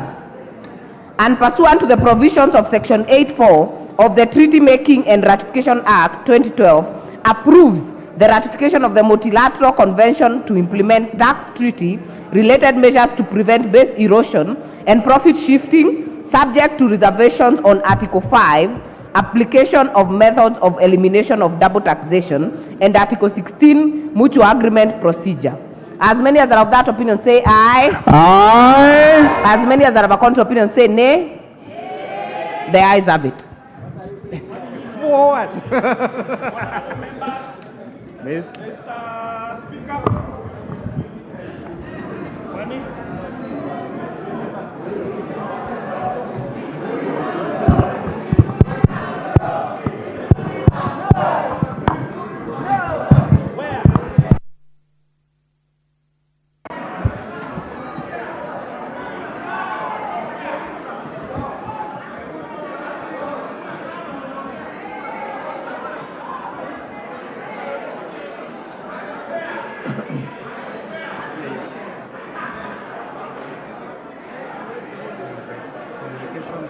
Order, honorable members. Order. Take your seats, honorable members. Order, honorable members. Following your passage of the motion at order number 10, take your seats. Order, honorable members. Take your seats. Take your seats. Following your passage of the motion at order number 10, allow me to make the following short communications.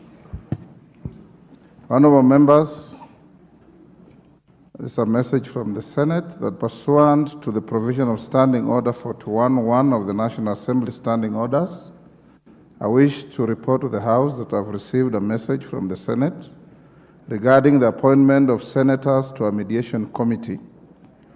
The message conveys that pursuant to Article 113 of the Constitution, the Speaker of the Senate has appointed senators to a mediation committee to consider the Water Amendment Bill, National Assembly Bill number 33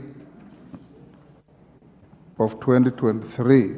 Honorable members, the following senators have been appointed to the said committee.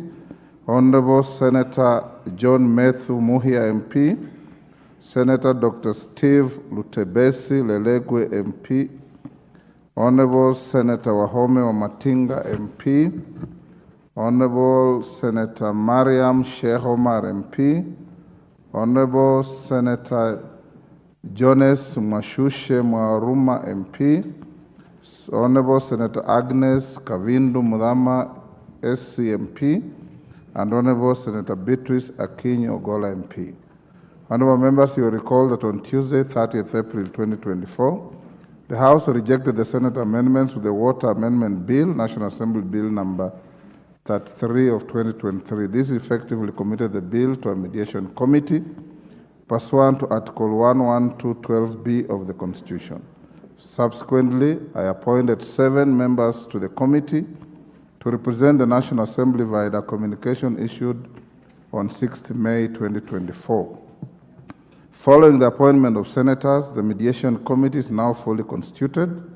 As contemplated under Article 113 of the Constitution, I therefore call upon the committee to expeditiously consider the respective bill and submit a version of the bill for consideration by the Houses of Parliament. In considering the bill, I hasten to remind the committee to be alive to the timelines provided under Article 1134 of the Constitution to ensure the bicameral process is concluded. I thank you. Second communication, honorable members, relates to the appointment of members to a mediation committee on the Division of Revenue Bill on the motion you have just passed. You have just concluded. I think you rejected the motion. You rejected. Honorable members, the communication relates to a decision that the House has made on the Senate amendments to the Division of Revenue Bill, National Assembly Bill number 14 of 2024. As you are all aware, today, Monday, 13th May 2024, a few minutes ago, the House rejected the motion on the consideration of the Senate amendments to the Division of Revenue Bill 2024. This decision, honorable members, consequently remits the bill to a mediation committee in accordance with Article 112 of the Constitution and Standing Order 149.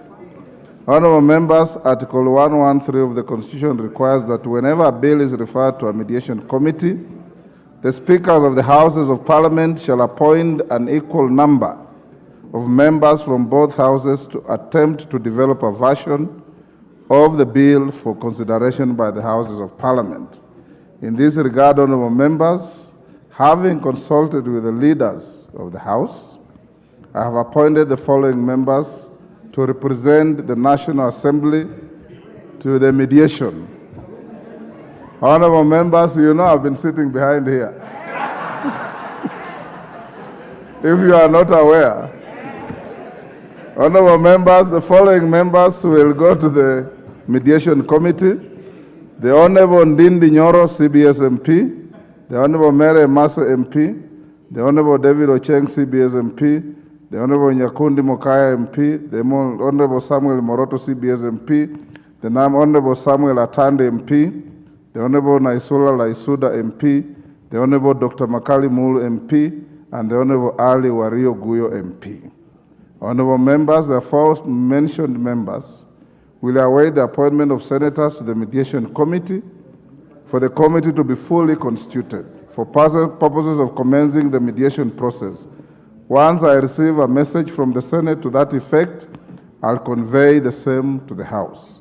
Thereafter, the Mediation Committee will embark on an attempt to develop a mediated version of the bill in accordance with Article 113 of the Constitution. The House is accordingly guided. The last, honorable members. The last, honorable members, I wish to recognize members from the County Assembly of Meru sitting in the gallery, Speaker's Gallery. I'm told order. The delegation comprises 7 members of the County Assembly, led by the Speaker of the Assembly, the Honorable Ayub Bundi Solomon. They are welcome to observe the proceedings of the House.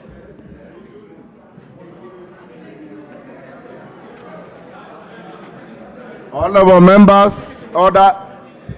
Honorable members, we now go back to order number 5. I have scanned through the report of the committee. I have approved the same, and I now invite the chair of the committee to table the report. Order number 5, papers.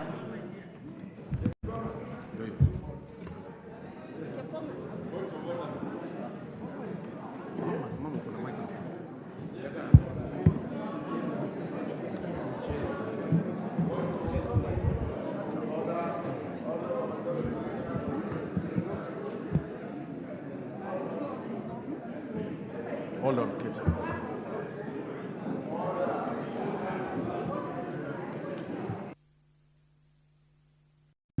And Minority Leader approach the Speaker.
Okay, call out order number 5.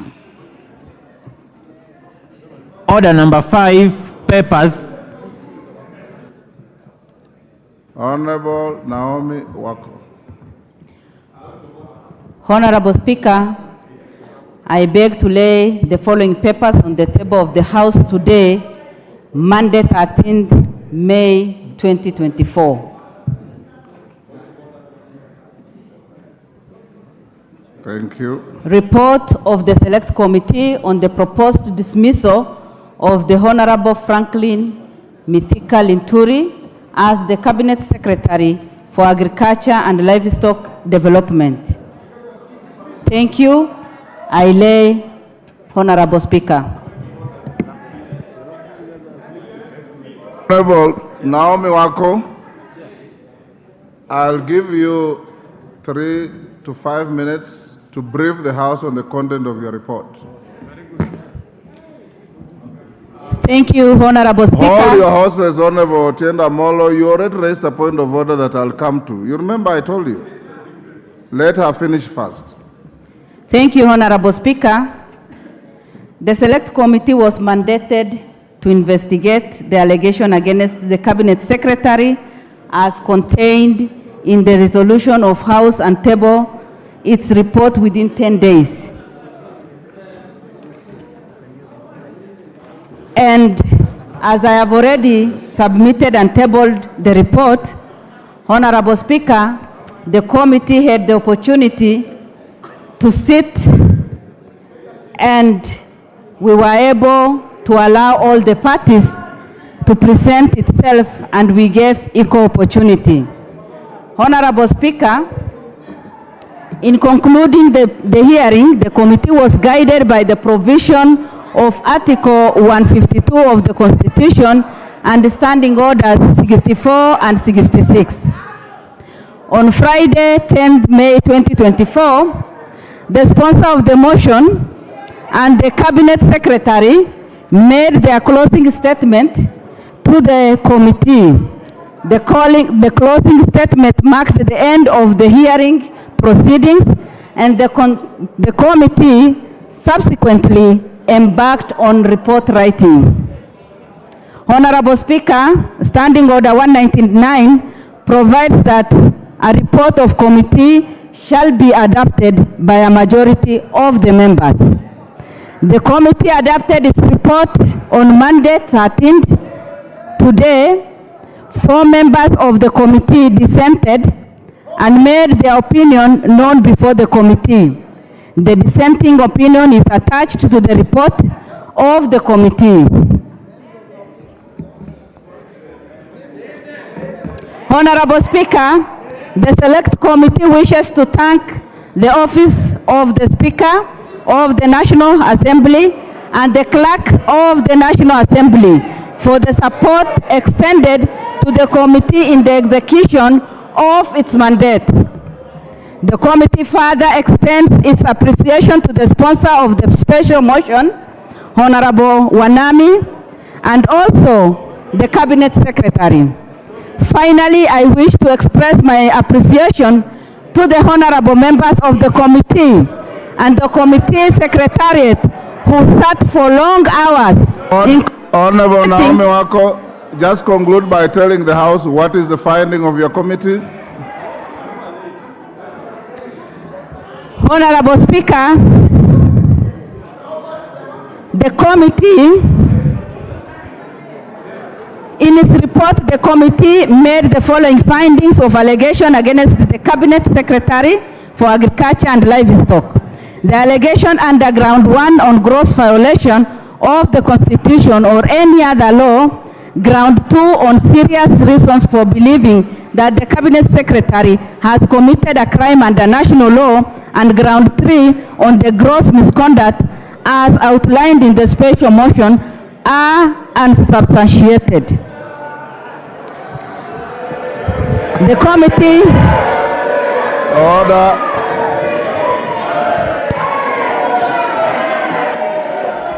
Order, honorable members. Order. Order. Wanjala, order. Order, honorable members. Order, Hillary, take your seat. Order, Hillary, take your seat. Honorable members, as you know, the Select Committee has discharged its constitutional mandate. Listen to me, I'm going back to what Otienda Molo raised. Being an ad hoc committee in nature, the Select Committee now stands dissolved. 2,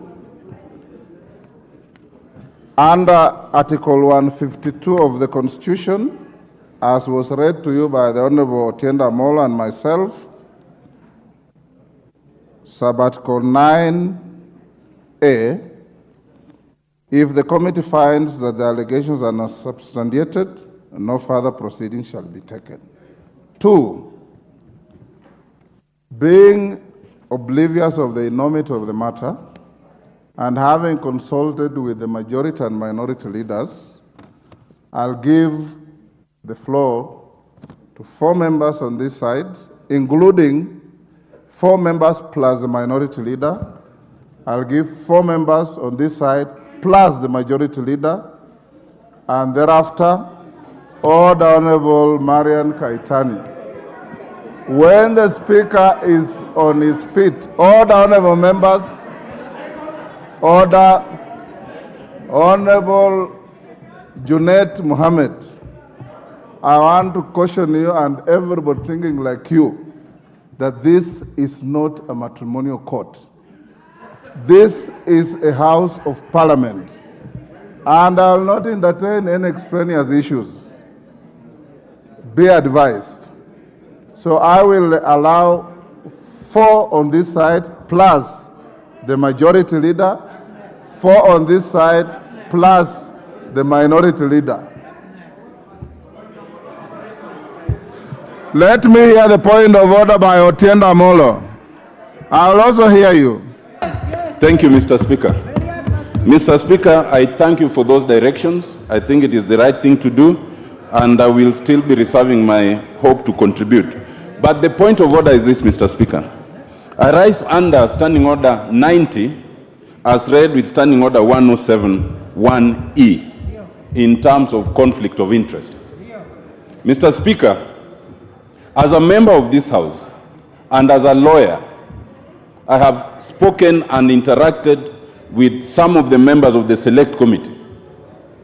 And a disclosure has been made to me that questions and alleges impropriety and misconduct by some members of the committee. And I'm not talking of anything out there. I am talking of things disclosed to me as a lawyer and a member of this House. In that event, Mr. Speaker, it is necessary legally and by our procedures that such an issue is referred to the Powers and Privileges Committee first. Because in the event that there's any truth in it, then it vitiates the entire report. It would result in the report being a nullity and this House restarting the process. So I need your direction, Mr. Speaker, because I believe that in that event, it would not even be right to discuss the report. It is a preliminary matter to dispel any such suspicions as required by the Constitution and by our standing orders, Mr. Speaker. Thank you. Honorable Otienda Molo, Standing Order 87, Standing Order 91, and the ones you have quoted, enjoins you on the following. 1, responsibility for everything you allege on the floor. Number 2, it enjoins you to respect your colleagues at whatever level, at any rate, in any event. 3, in the event you have evidence to discuss any member, which is your absolute right under the standing orders and the Constitution, you come by way of motion. You cannot, and you know it, you are a senior lawyer. I'm your senior, but you're also a senior lawyer. You cannot cast aspersions against your colleagues without a specific motion against any one of them or several of order. Against any one of them or any 2 or 3 of them, that there was impropriety, there is evidence, and you want the House to discuss a member. I will gladly approve such a motion if you brought and I found substance in it. In the absence of a motion, I want to encourage you to set the trend and the example as the leading lawyer in this House, that doing anything different is out of order. Marian Kaitani, what is your point of order? Thank you, Honorable Speaker. I stand under Standing Order number 184 regarding advance mention of a member. When the proceedings of this particular motion were going on, I was adversely mentioned by the Honorable CS to the effect that I was even the sponsor of this motion, and I requested, Honorable Speaker, and I requested to appear before the committee so that I can explain myself, because I had been adversely mentioned in almost the whole proceeding when the Honorable CS was giving out his defense. And because I was not given that opportunity, accorded that opportunity, I therefore request, Honorable Speaker, that anything that was mentioned regarding me be expunged from the report. I thank you, Honorable Speaker.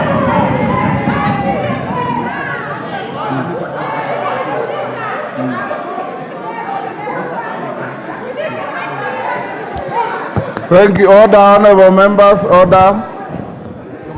Honorable member for Aldai, indeed, I got your letter this afternoon saying what you have just said, that you adversely mentioned in the proceedings at the committee, and that you needed time to go and purge any allegations leveled against you.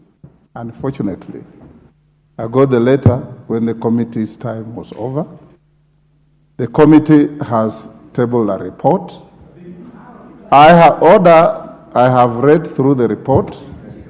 There is nowhere where you adversely mentioned in the report, but understanding order 184, at an appropriate time, the Speaker will give you an opportunity to make a personal statement on the floor of the House, not today.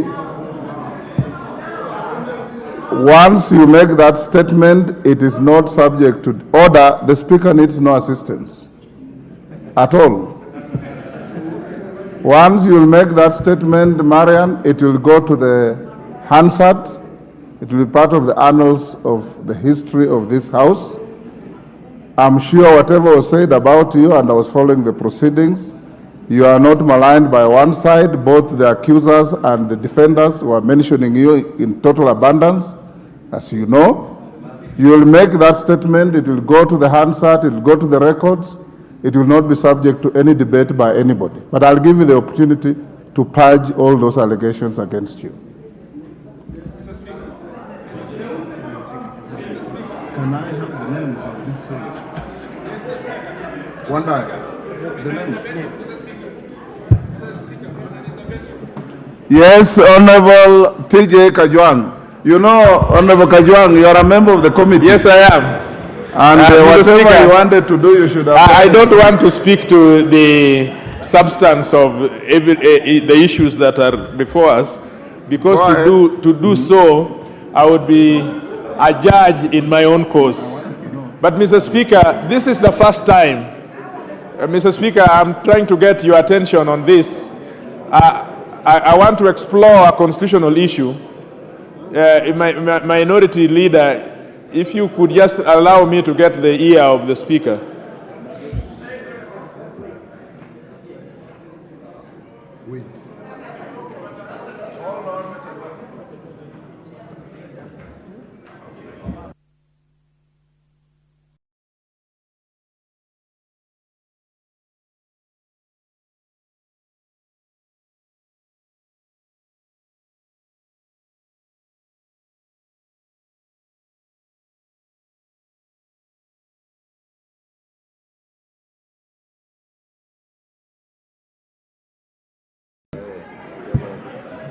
Okay, let me hear the Honorable TJ Kajwang. Mr. Speaker, I rise to speak for, yes, just 1 minute, for the development of jurisprudence, custom and tradition in this House. This is the first time ever in the history of the new Constitution that we have tackled this matter. The other House has been lucky that in many occasions they have handled such matters. And so it is important, Mr. Speaker, that you go in history as setting a precedent, the legal foundation by which many and others, and you know, Mr. Speaker, it is this House that can impeach or can call the President to question. It is this House that can call emergency or can declare war in this country. And so, Mr. Speaker, I just think that this gives you an opportunity to put the law in such a manner that everybody will have the foundation. Mr. Speaker, you see, a report has been given to you. You have looked at that report. Actually, the words you have used, you have scanned that report. In law, you have perused that report, and you have approved it. But the report has not been given to the members here. The members do not have an opportunity to go to room 8 to read that report, even if that report would die here. But to suggest that the members would accept a report one way or the other without applying their cognitive abilities to it, either to understand that the issues were unsubstantiated or not, would be to deny this House its own conscience and to take away its power to debate. Mr. Speaker, I urge you, Mr. Speaker, that you create a room by which as many members as possible may be able to comment on such issues, even if it is going to, even if it was going to die here. But give an opportunity for people. Honorable TJ Kajwang, I have no doubt that you've been listening to me, and I know you are a very brilliant, distinguished learned junior. I have said, and you remember what Senior Counsel Otienda Molo raised and pointed out, under the Constitution, and the President we are setting is observance of the Constitution and our standing orders. Under the Constitution, when the report comes back to the House and it says allegations are unsubstantiated, the matter ends there. Even the idea of reading the report becomes an academic exercise. Anybody who wants to read that report is available in the table office. You can pick it and read it. The converse is that if the report had found the allegations substantiated, then the Speaker would have been obligated to set another day for the House to sit.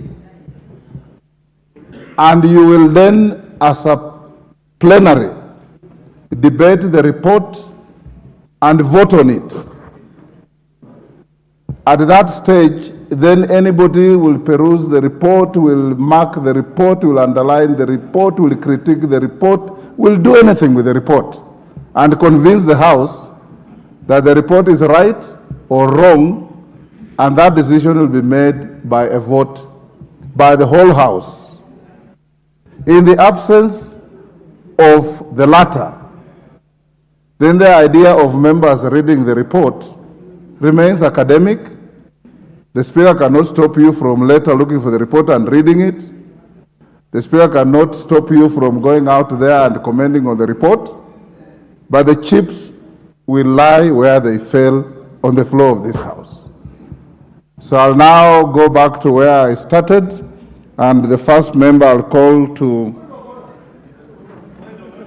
make a comment is one Julius Meli. Yes, Okello, what is it? Yes, Okello. What is I thank you. Order, let's listen to Member Fonyando. I thank you very much, Honorable Speaker. Honorable Speaker, I would want to borrow your mind on this. A clear reading of that Article 159 in its entirety, together, Article 152 in its entirety, particularly Sub-Article 9, read together with our Standing Order number 66, Honorable Speaker, I do believe that the drafters of these two laws, both the Standing Orders and the Constitution, envisaged a position of unanimity on a matter. Honorable Speaker, in a situation where there is division, there is a minority view, there is no unanimous decision arrived at, Honorable Speaker, that was not envisaged when this was being written, Honorable Speaker. So how do we, as a House, proceed, therefore, in the absence of a unanimous decision? Does it therefore subject it once again to members of Parliament to be heard? Because again, you know, on retrospect, Honorable Speaker, it is 150 members against 7. Take your seat. 150 against 7. You've made your Speaker. point. Honorable Kello, you are a seasoned member, and you should appreciate what our standing orders say.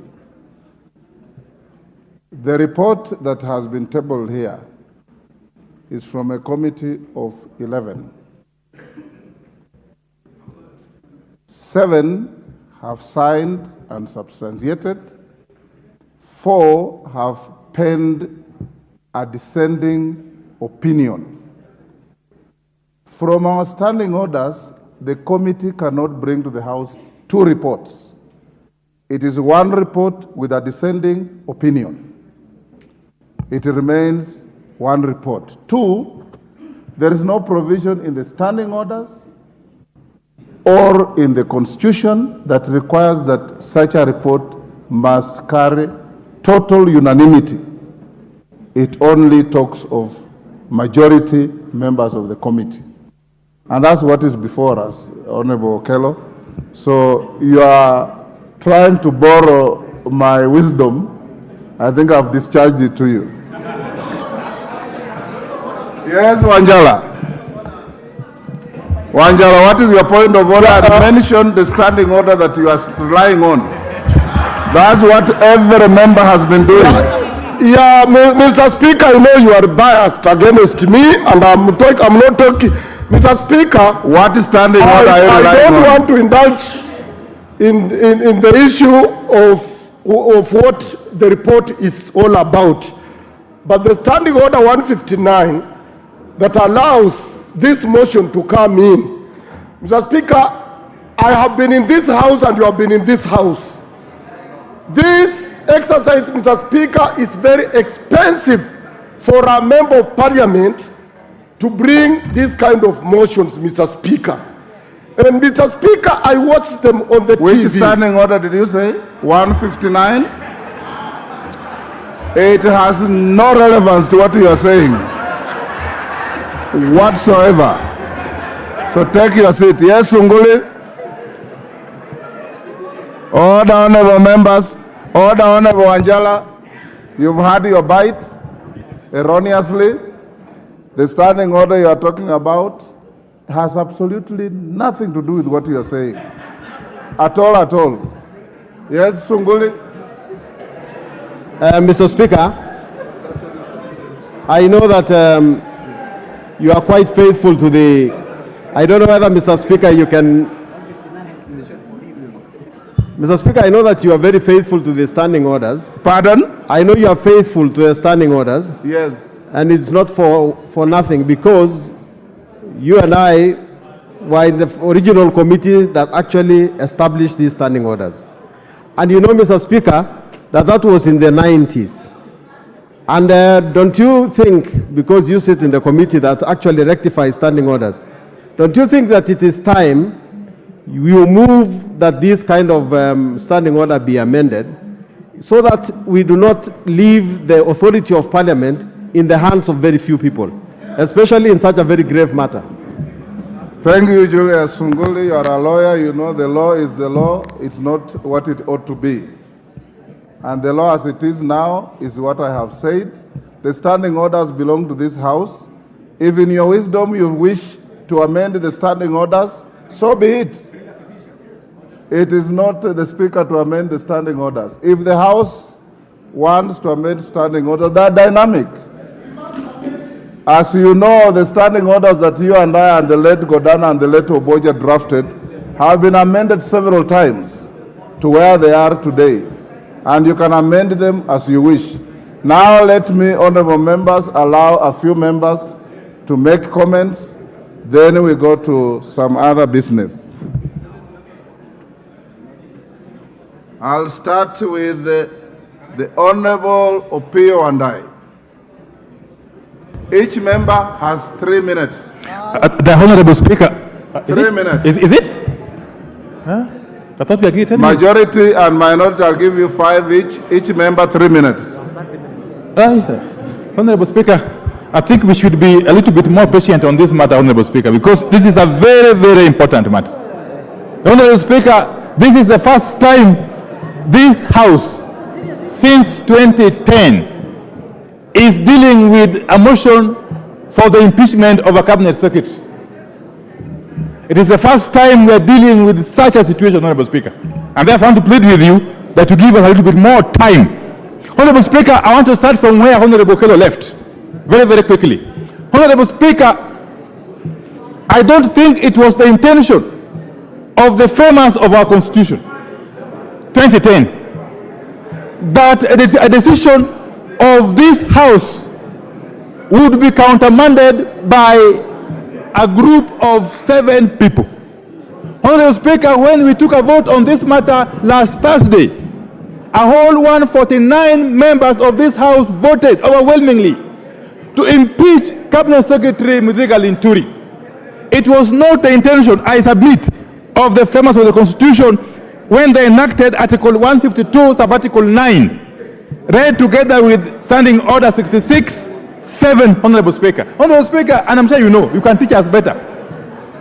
There is a danger in this idea of literally interpreting the law. I'm sure you know better than me of the Berryman case of 1946.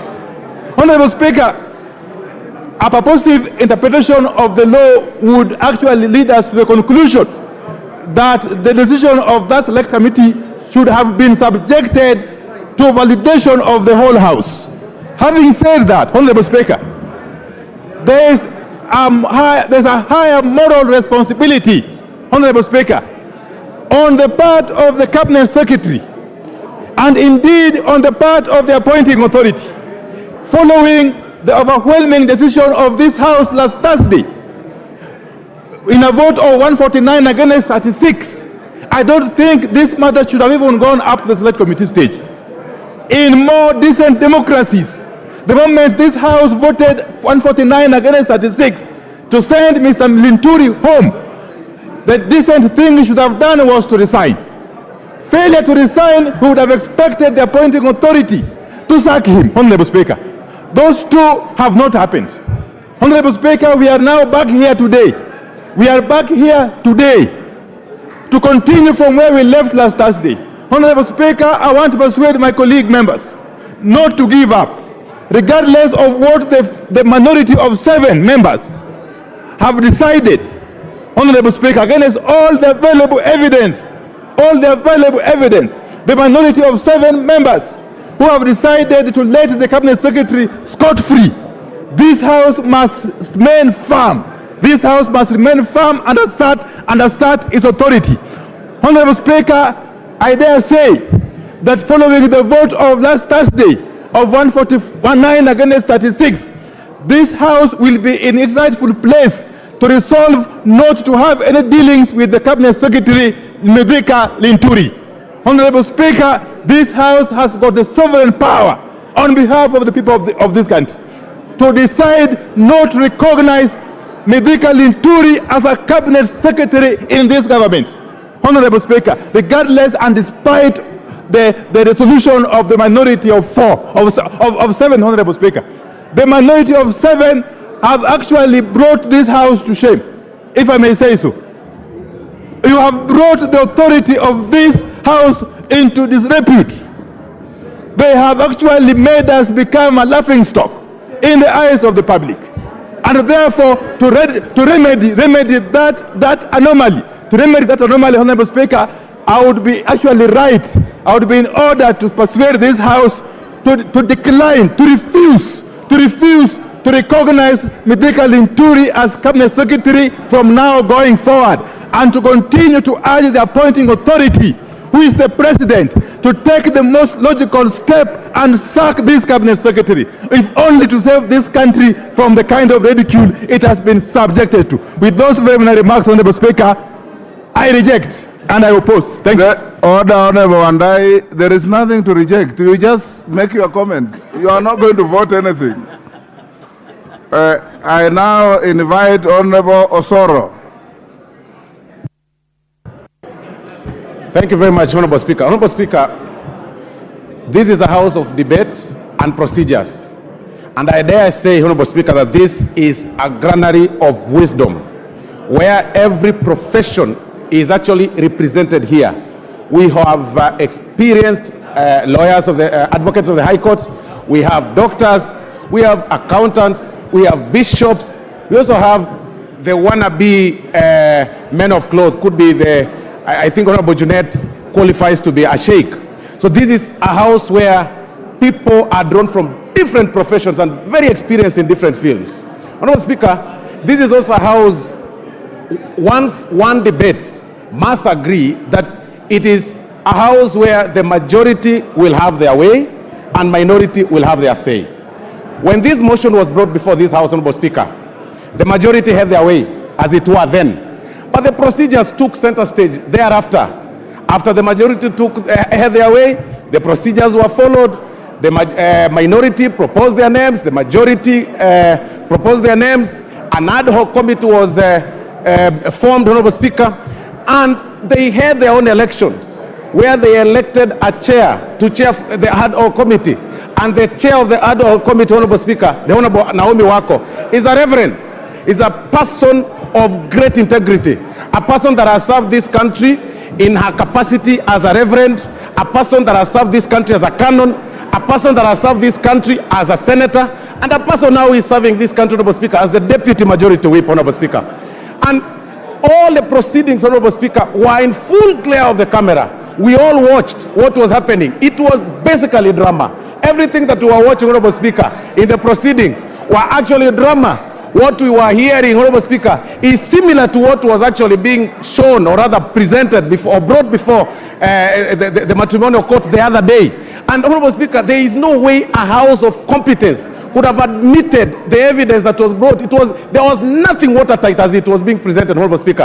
And Honorable Wamboka, as much as he tried, of course, in his role as a member of parliament under Article 95 to oversight, Honorable Speaker, he did not manage to raise a strong case, to bring a watertight evidence, to grow his, profile by pushing through a watertight case, Honorable Speaker, to have the Honorable Linturi impeached. So, Honorable Speaker, I support the report by this committee because I believe in them, and as the house of debate, a house that believes in strength, a house that believes in procedures, Honorable Speaker, we proceed. It is done. We are now done with the whole thing, and now we proceed with the other, Honorable Speaker. Thank you very much.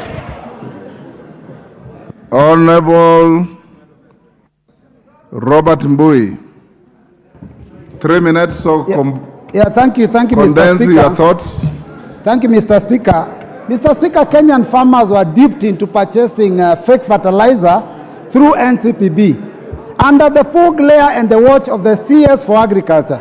Mr. Speaker, a motion was brought to this House to dismiss that CS, and members of the House voted overwhelmingly to get rid of the CS. Then, Mr. Speaker, a committee of the House was put together to go and confirm the report and the vote of the members of Parliament.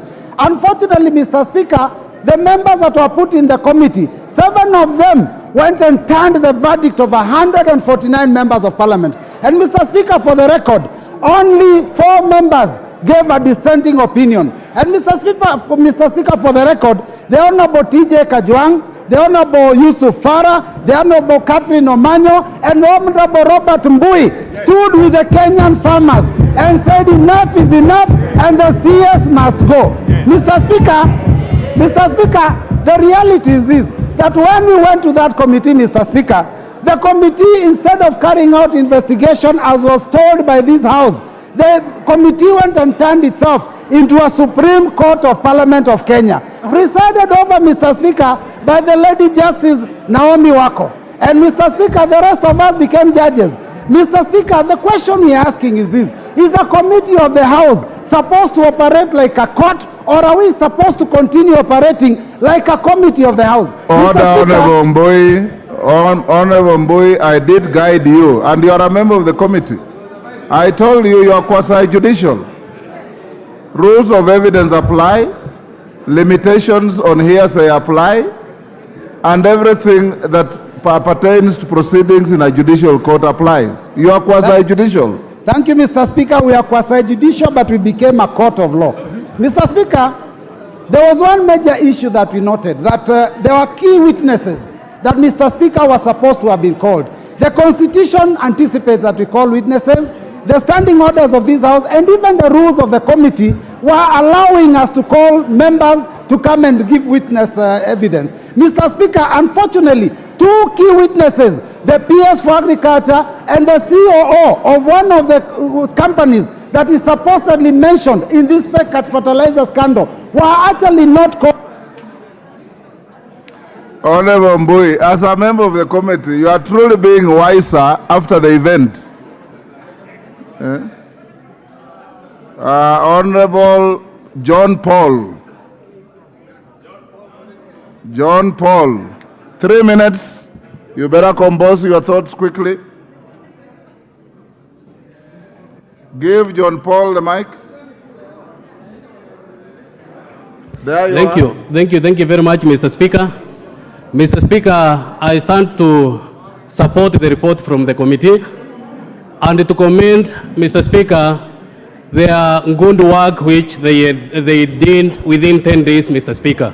It is commendable that within 10 days, Mr. Speaker, the committee was able to gather evidence and to interrogate both the parties, Mr. Speaker.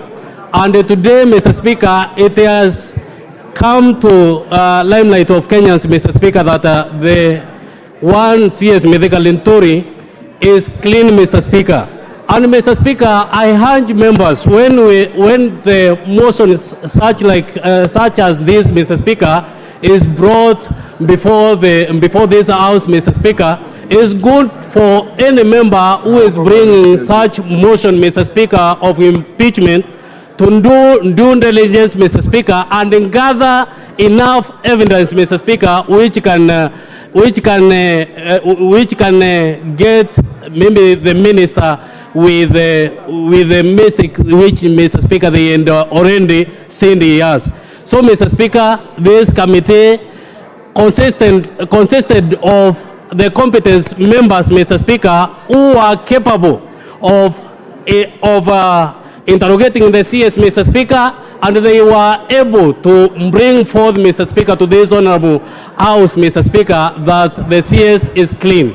Mr. Speaker, it should also be noted that when impeachment motion is brought in this House, it should not be brought, Mr. Speaker, with perception that maybe because maybe a person has a bad name or maybe the look of that person, Mr. Speaker, that person maybe qualifies to be impeached.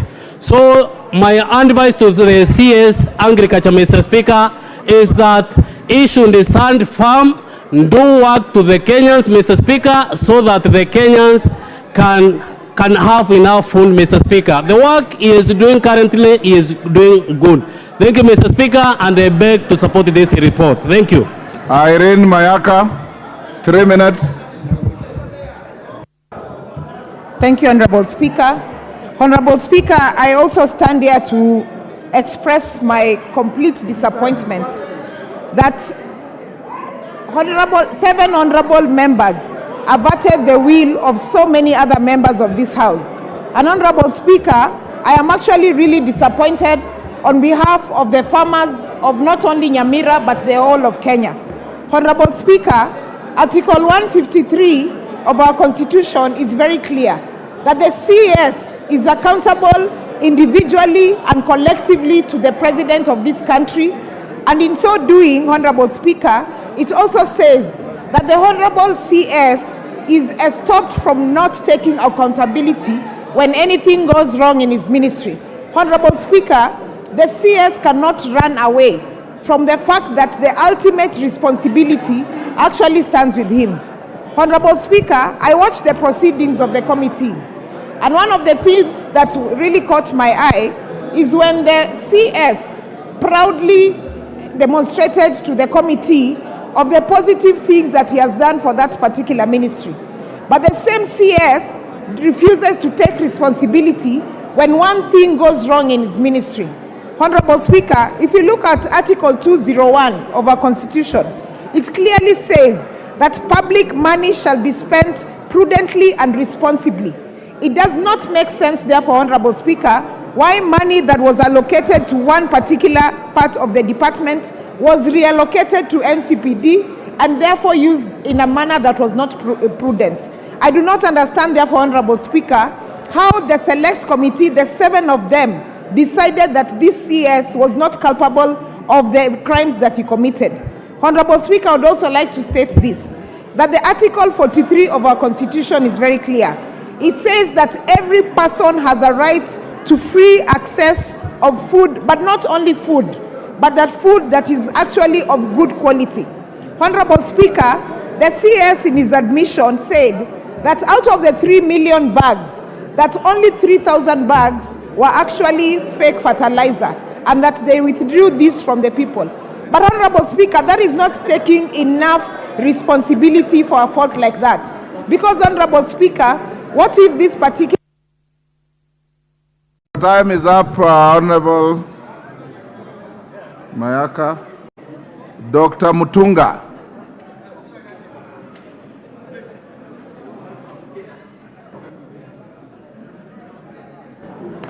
Thank you, Honorable Speaker, for the opportunity to speak on this motion. You have Speaker, 3 minutes.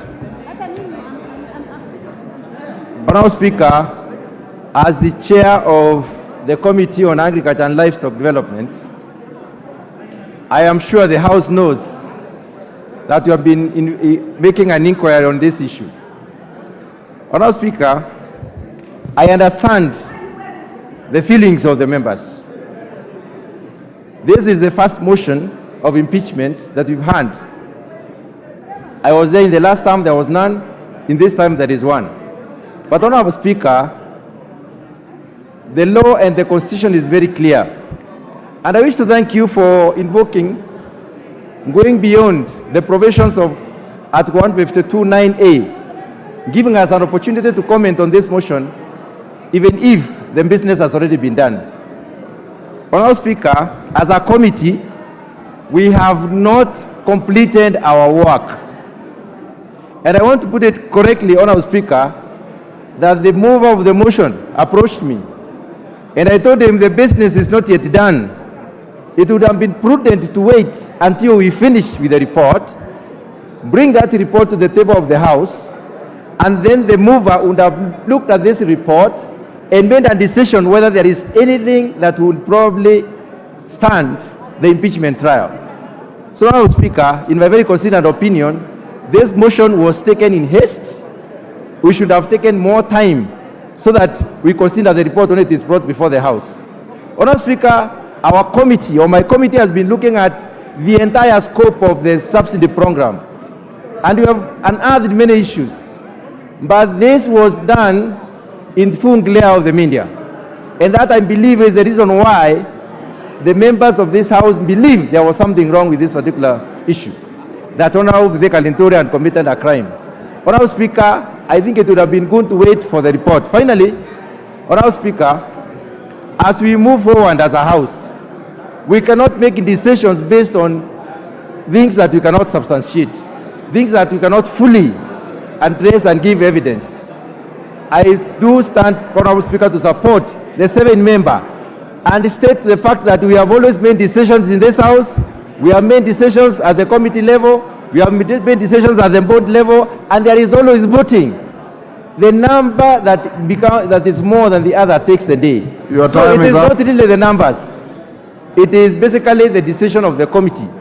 And you have been generous enough to give us an opportunity to comment. Honorable Speaker, the report will be laid on the table of this House, and the House will look at the report and see what has gone on. Because we are not looking at individuals, we are looking at the entire... Otienda Molo. Thank you, Mr. Speaker.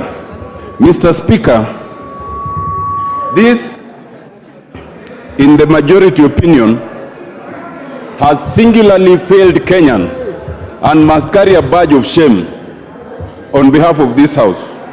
For the avoidance of doubt, Mr. Speaker, Kenyans must know that the 6 members of the Kenya Kwanza MPs in the team and their surrogates in Jubilee all voted to save the minister.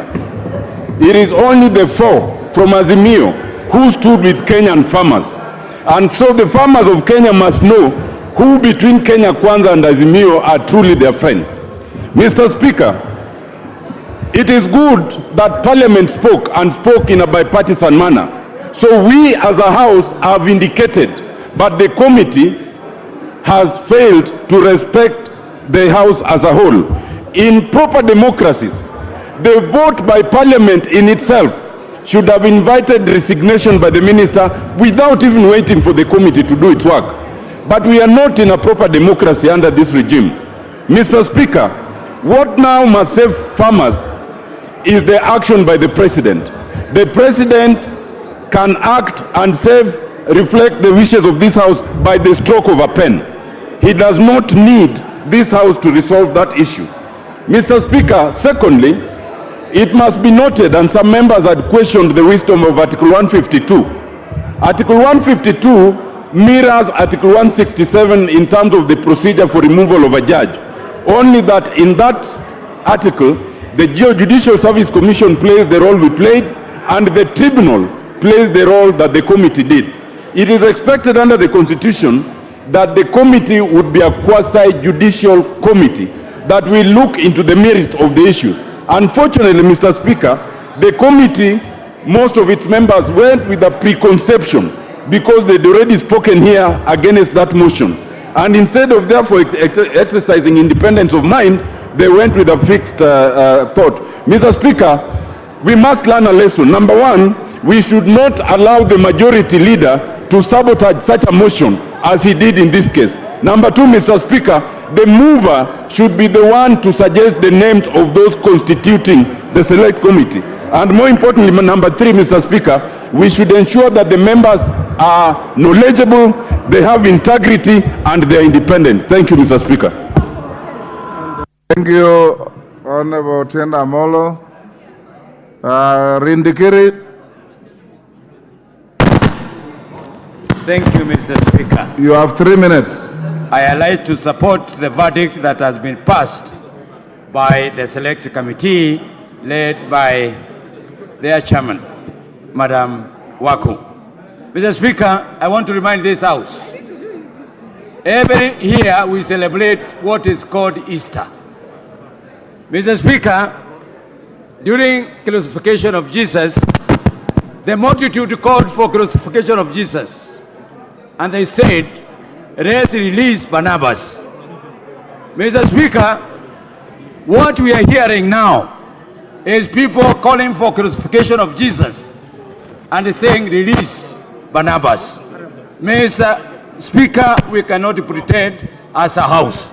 I am very saddened to hear the Vice Chair of this committee, a man of respect and a mentor, disowning the sittings. Mr. Speaker, Mr. Vice Chairman sat for that committee for 3 days, including the report lighting, and at no single time did he withdraw from the position of vice chairmanship. Mr. Speaker, the decision of the chair and the decision of the vice chair are one and the same. So we cannot play for the public gallery. Mr. Speaker, we cannot dictate terms as what the president of this republic should do.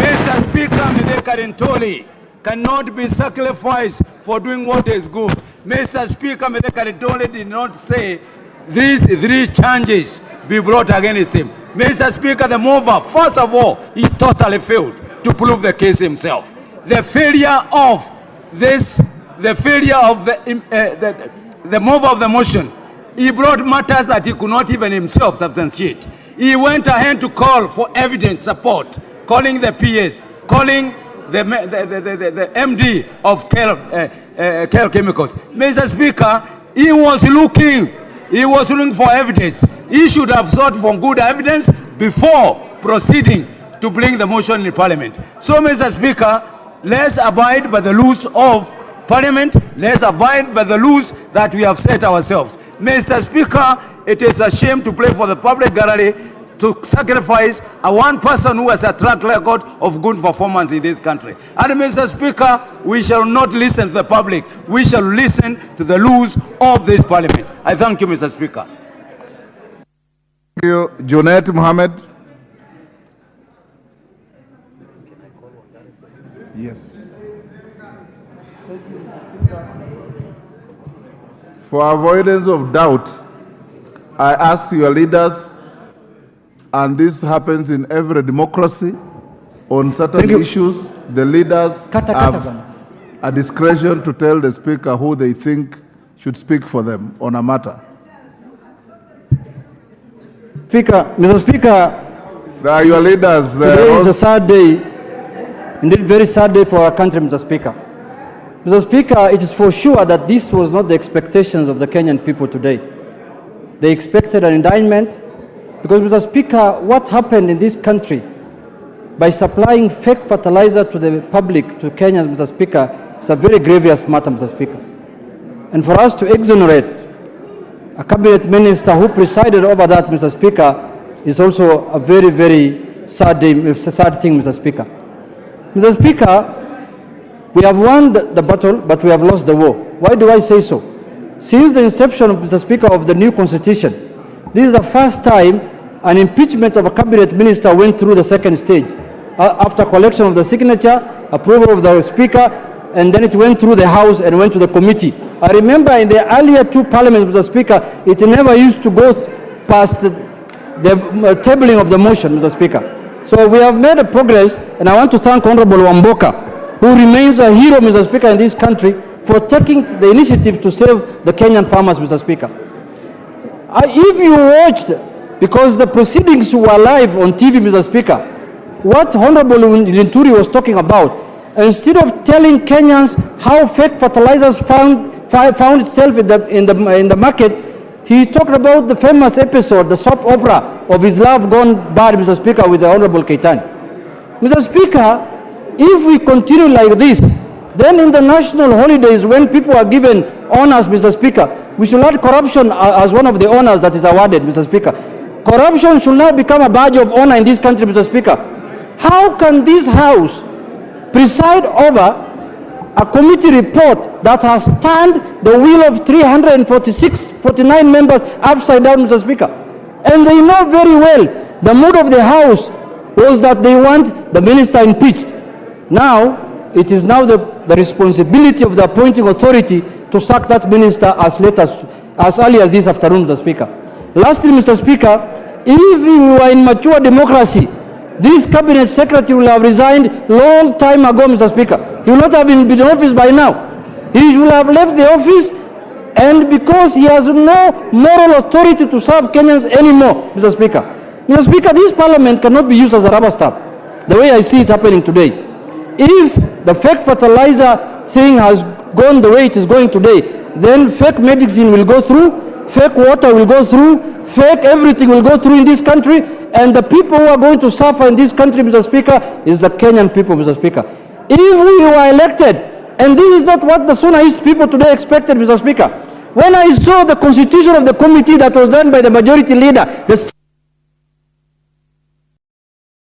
Ichungwa, give him 2 seconds.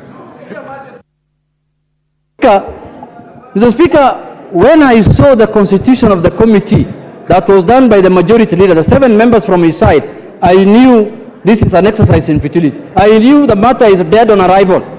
I could see the faces there. I know them. I have been in this corridor. I have been in this parliament long enough. I have operated in this corridor of this parliament. I knew this fait accompli. No report, nothing useful will come out of the committee. Thank you very much. I submit the speaker. Kimani Ichungwa. Thank you, Honorable Speaker. And I hear what the leader of the minority whip is saying.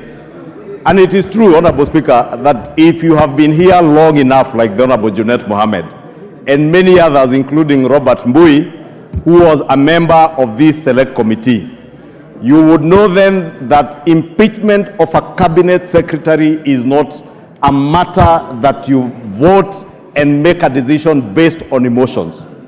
It's also not a matter that you decide based on whether you like somebody or you dislike them, or whether they answer your calls or reply to your texts.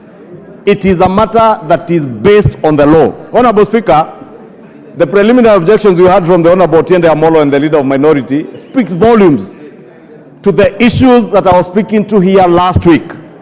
That one, we sought to impeach a cabinet secretary without duly considering the provisions of Article 152 of our Constitution, and especially so Article 152(7), and our standing orders from Standing Order 64 to 68. Honorable Speaker, you remember me advising the Honorable, the sponsor of the motion, the Honorable Amboka, that if I were him, I would have been patient to allow conclusion, a logical conclusion of the inquiry by a committee of this House under the leadership of Honorable Mutunga, the Committee on Agriculture, that I would have been patient to allow investigative agencies to investigate and see if there's culpability on either the cabinet secretary or any other public officer before proposing an impeachment motion. Honorable Speaker, this report, as you said, it is good for academics, and it is important that all the 349 members of this House read that report so that they understand that impeaching a cabinet secretary can never be anchored on our feelings, our emotions, and whether we like somebody or dislike them. That we must ensure any time you want to impeach a cabinet secretary or a public official, it is based on what is provided for in law. Was there particularity in the allegations in that motion? I submitted, Your Honorable Speaker, last week, that the motion was laden with generalities and newspaper articles, and therefore would never have passed the test of time if you subjected it to the provisions of the Constitution, our own standing orders, and indeed precedents that has been set by courts of law. And I pointed out the famous Wambora cases, because Governor Wambora, Honorable Speaker, you remember, is one of the public officers that were impeached more than any other public officer. And therefore, I want to urge members, Honorable Speaker, that this becomes a lesson to learn for us as a House. If we propose motions to impeach cabinet secretaries for the sake of it, we will make this House extremely impotent.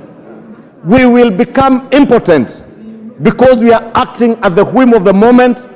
We are not patient to get substantive issues that can truly impeach a cabinet secretary. I look forward to a day, Honorable Speaker, that under the provision of our 2010 Constitution, we will offer meaningful oversight over cabinet secretaries, that we shall take our work seriously as a House, and we make sure, Honorable Speaker, that if we do an inquiry like we were doing, Honorable Speaker, we base all our deliberations on facts and not emotions, Honorable Speaker. I hope, Honorable Speaker, that this report, when we read, we will be able to internalize the reasons as to why those who say that all the allegations are not substantiated, the reasons and the reasoning behind them. Honorable Speaker, I know there are those who have expressed their minority opinion. And Honorable Speaker, I had a brief look at that report, and it is all based again on emotions, and what they want to say are perceptions. Honorable Speaker, the drafters of our Constitution, including the Honorable Otiende Amolo, who drafted this Constitution, should have then considered putting either under our values the question of perceptions, our national values, or probably part of the reasons under Article 152(7), 152 of our Constitution, as to why you would impeach a cabinet secretary. Then we should have included perceptions. But our laws, our Constitution, our standing orders do not offer us an opportunity to impeach a cabinet secretary or any other public officer on the basis of perceptions. You may perceive somebody as dislikable, Honorable Speaker. You may perceive somebody as arrogant or as corrupt, but that is not provided for in the Constitution and in our laws. We are the lawmakers. We are the first people who should be the first defenders Thank you, Honorable Speaker. I was saying, Honorable Speaker, we swear by the Bible and the Holy Quran when we take oath of office to defend the Constitution and the laws of this Republic, Honorable Speaker. We must always be at the forefront to defend the Constitution and the laws of our country, Honorable Speaker. So that tomorrow, Honorable Speaker, if the Honorable Junet Mohammed gets the opportunity to serve as a cabinet secretary, I will not seek to impeach him on the basis of my perceptions that are not objective at all. That I will seek to impeach the Honorable Junet on the basis of his performance and that which is provided for under our Constitution. Honorable Speaker, it is easy to speak to the gallery, to speak to the media, Honorable Speaker, because the media are saying this and that. I have seen lawyers saying that members of parliament, if the 11, somebody tweeted that the 11 members times 5 million shillings is the basis on which this motion will be decided, Honorable Speaker.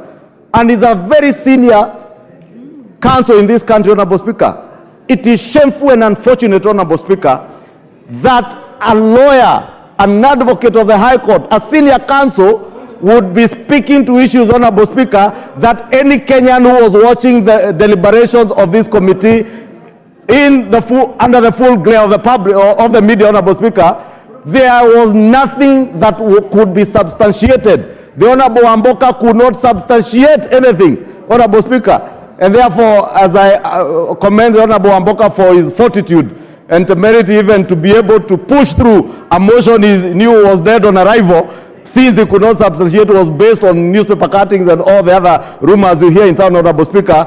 At least he had the fortitude to push it on to the end. Honorable Wamboka, please next time I would urge you, let us stick to what is provided for by our standing orders, our own laws, and the Constitution of the Republic. If we do that, Honorable Speaker, this House and indeed Parliament will have teeth to bite.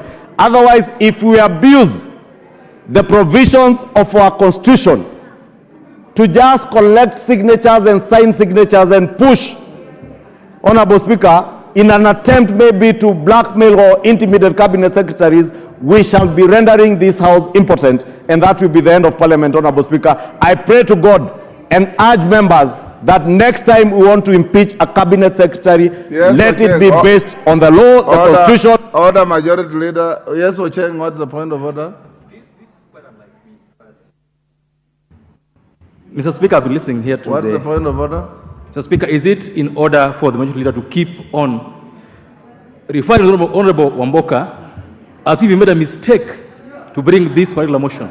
Because all through his speech, that was insinuating that it was a mistake for Honorable Wamboka bring this motion, Mr. Speaker. Is it in order that he does that?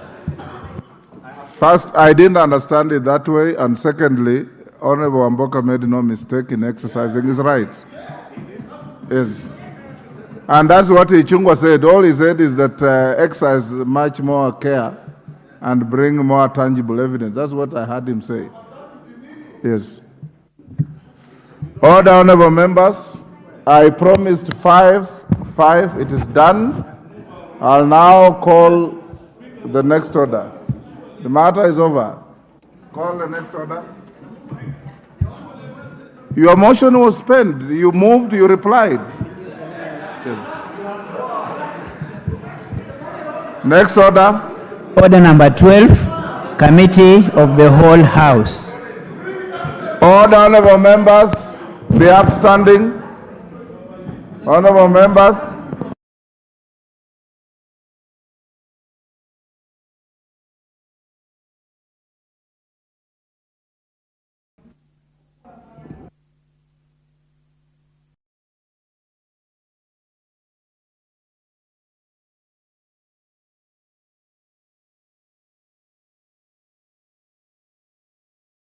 Order, members, order. This is the Committee of the Whole House to consider the National Disaster Risk Management Bill, Bill number 24 of 2023. Honorable members, order. Those who are receding to recede in order. Those who are remaining to take their seat, that you can proceed with the Committee of the Whole House. Clause 3. I propose that clause 3 clause 3 be part of the bill. I've hardly read a clause, Honorable Mili. So is it on clause 3? Go ahead. Thank you, Chair. Chair, I have several amendments to the bill. Could I please be assisted by being given physical order paper? Because I'm not able to follow. I wouldn't even know whether I have an amendment. Of course, you'll get it immediately. Thank you. Let's get Honorable Mili the physical order paper. Where are the sergeants? Sergeant at arms, come get Honorable Mili the order paper.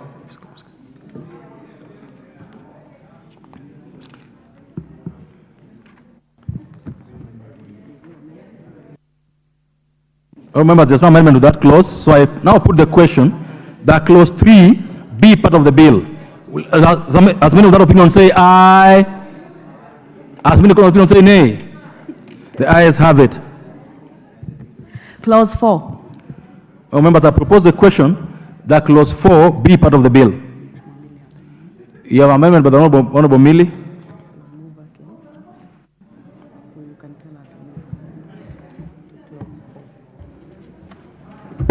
Chair, I'm still trying to get the... No, go ahead. You consult with Honorable Majority Leader before you can... I'll give you a minute or two. What page is it at?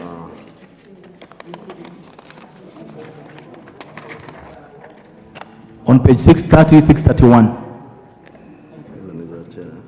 Isn't it, Chair? 632 up there. 632 up there. Just a moment.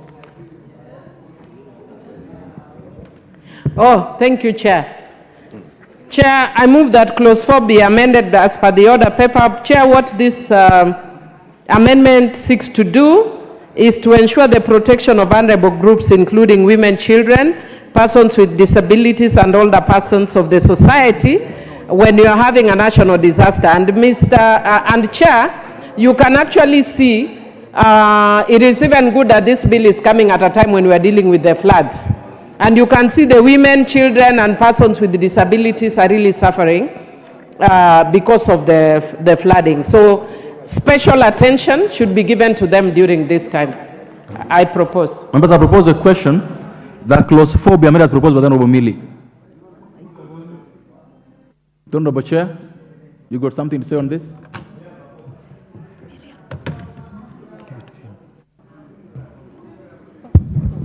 I have a mic, Honorable Chair. I support. I want to hear the chairman on this. Let's try to find you behind him. Yeah, thank you, Honorable Chair. I also support. Thank you. Honorable members, I now put the question that clause 4 be amended as proposed by Honorable Mili. As many of opinion say aye. As many of opinion say nay. The ayes have it. I now members put the question that clause 4 as amended be part of the bill. Will as many opinion say aye? As many opinion say nay? The ayes have it. Clause 5. I propose the question that clause 5 be part of the bill.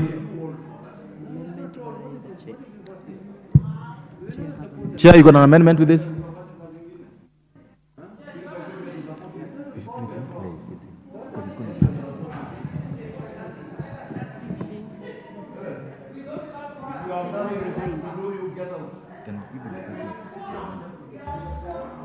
Honorable Chair, move to the next one.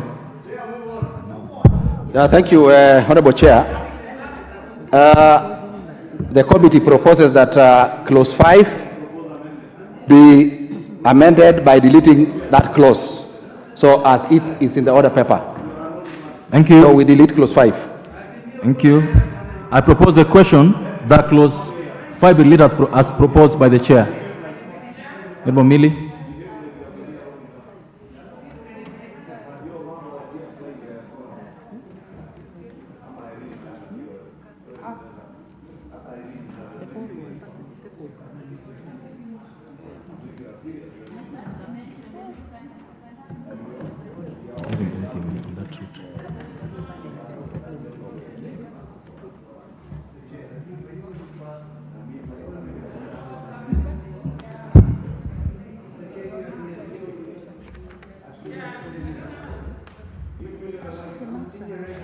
But I can't see you on the.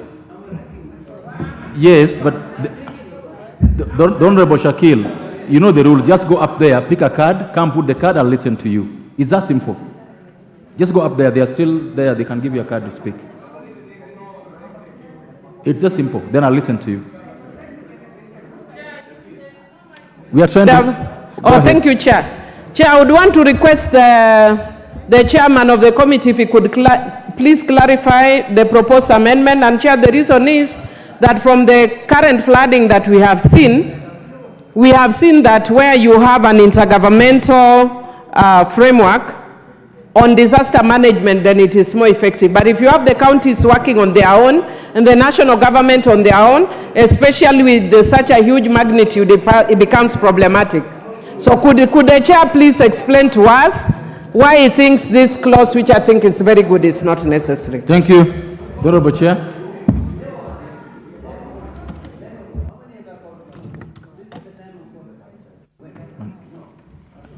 Oh, now this one is, yeah, thank you, Honorable Chair. Keep confusing. Go ahead. The clause 5 now provides for the establishment of the Intergovernmental Council on Disaster Risk Management and comprises of 10 cabinet secretaries and the chairperson of the Council of Governors. So the committee recommended its deletion for the following reasons. One, now the proposed Intergovernmental Council will be bureaucratic. Remember, it's made up of 10 cabinet secretaries, and the reporting structure is unclear as to how the more than a third of the cabinet, as currently constituted, will be reporting to the same cabinet. So that's why we, as a committee, recommend that let us remove the Intergovernmental Council. So the arrangement may occasion delays in critical decision making for effective disaster risk management. More specifically, Honorable Chair, that during response and therefore the authority is best placed to discharge the function than the Intergovernmental Council. Thank you, Chair. Yeah, so we just wanted to do away with many cabinet secretaries forming the Intergovernmental Council. So we delete it. Thank you. And now put the question that clause 5 be deleted as proposed by the chair. As one of the opinion say aye. As one of the opinion say nay. The ayes have it. Clause 6. I propose the question that clause 6 be part of the bill. Chair. Again, Honorable Chair, we propose that clause 6 be deleted. This is as a consequence of deleting clause 5. It therefore follows. Thank you. I propose the question that clause 6 be deleted as proposed by the chair. I now put the question that clause 6 be deleted as proposed by the chair. As many other opinions say aye. As many other opinions say nay. Ayes have it. Clause 7. Members, I propose the question that clause 7 be part of the bill. Chair. Again, Honorable Chair, in the same manner we have deleted clause 6 because it is talking to the same. We again propose to delete clause 7. I propose the question that clause 7 be deleted as proposed by the chair. I now put the question that clause 7 be deleted as proposed by the chair. As many other opinions say aye. As many other opinions say nay. Ayes have it. Clause 8. I propose the question that clause 8 be part of the bill, and clause 8 has 2 amendments, one by the chair and one by the Honorable Millie. Should the one by the chair be carried, then of course the Honorable Millie's falls. So the Honorable Chair. Thank you, Honorable Chair. We also recommend that now clause 8 be deleted. Now the clause provides for the functions of the Intergovernmental Council. Now the proposal to delete is a consequence of the deletion of clause 5. Honorable Chair, I also think that if this is carried, then Honorable Millie's amendment on clause 8 also will not be there, or it's also sorted out. Thank you. I propose the question that clause 8 be deleted as proposed by the chair. Honorable Millie. Chair, I know that it's kind of a bit late in the day, but I want to encourage the chair, if the committee could at a later date reconsider and bring another body. I wish they had done an amendment, because when you remove this intergovernmental body, Chair, with the crisis that we have just faced as a country, it's really tricky. I hope the committee can relook at it at a future date. Thank you. The members are now put the question that clause 8 be deleted. As many other opinions say aye, as many opinions say nay. The ayes have it. Clauses 9 and 10. Members, I propose a question that clauses 9 and 10 be part of the bill. And I will put the question that clauses 9 and 10 be part of the bill. As many other opinions say aye, as many opinions say nay. The ayes have it. Clause 11. Members, I propose the question that clause 11 be part of the bill. Chair. Thank you, Honorable Chair, that the committee proposes that clause 11 of the bill be amended in paragraph N by deleting the words intergovernmental council and substituting thereof the words cabinet and the summit. Members, I propose the question that clause 11 be amended as proposed by the chair. I put the question, therefore, that clause 11 be amended as proposed by the chair. As many other opinions say aye, as many opinions say nay. The ayes have it. I propose the question that clause 11 as amended be part of the bill. As many other opinions say nay, as many other opinions say aye, as many opinions say nay. The ayes have it. Clause 12. I propose the question that clause 12 be part of the bill. I now put the question that clause 12 be part of the bill. As many other opinions say aye, as many as of court of opinion say nay. The ayes have it. Clause 13. I propose the question that clause 13 be part of the bill. Again, this has two amendments proposed, one by the chair, one by the Honorable Millie.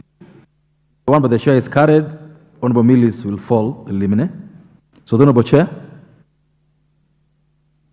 Thank you, Honorable Chair. As a committee, we are proposing that the bill in clause 13 or clause 13 be amended by deleting the clause 13 and substituting therefore the following new clause. 13.1, the management of the authority shall vest in the board, which shall comprise a chairperson appointed by the president. Now B, the principal secretary in the ministry for the time being are responsible for matters relating to disaster risk management or a representative designated in writing. And C, the principal secretary in the ministry for the time being responsible for matters relating to finance or a representative designated in writing. D, the principal secretary in the ministry for the time being responsible for matters relating to defense. Thank you. I think the rest of them can be read by the members. So just want to say, Honorable Chair, that we propose to amend clause 13 as is in the order paper. Thank you. I propose the question, therefore, that clause 13 be amended as proposed by the chair. Honorable Millie. Thank you, Chair. Chair, as much as I do not oppose that proposed amendment, Chair, I just wanted to request the committee chair if he could consider adopting my own amendment, because my amendment is seeking to include the CS for gender. And Chair, it's because of the special considerations that are brought in the previous amendment. I'll just give you an example that whenever we talk about floods, sometimes some of us do not actually see the direct connection about women or girls that I'm talking about. My niece, during the floods, got into an Uber and was almost attacked and raped because there is no rescue at that time. Because they know this Uber knew that the road is deserted, there is too much rain, and there is nobody to come to your aid at that point. So if you actually have the gender dynamics that people may not actually foresee in situations like that. I'm requesting the chair if he could kindly adopt my proposed amendment, because it doesn't go against it, it just adds value. Honorable Chair, this is a reasonable request, I think. And I thought, Honorable Millie, being a senior member of this House, one of the things you do normally is to approach the chair, not on the face of the House, but on the sides, so that then you're able to clean this up, not on his face, as it were. So... It's impossible. Okay. Chair, I think it's because of earlier drama in the House, it was impossible to engage meaningfully on this, on more serious issues of the House like this. Yeah, but I think it's neater like that, and because you have a number of amendments, I propose that you proceed the way I've suggested. So go ahead, Honorable. Yes, Honorable Chungwa.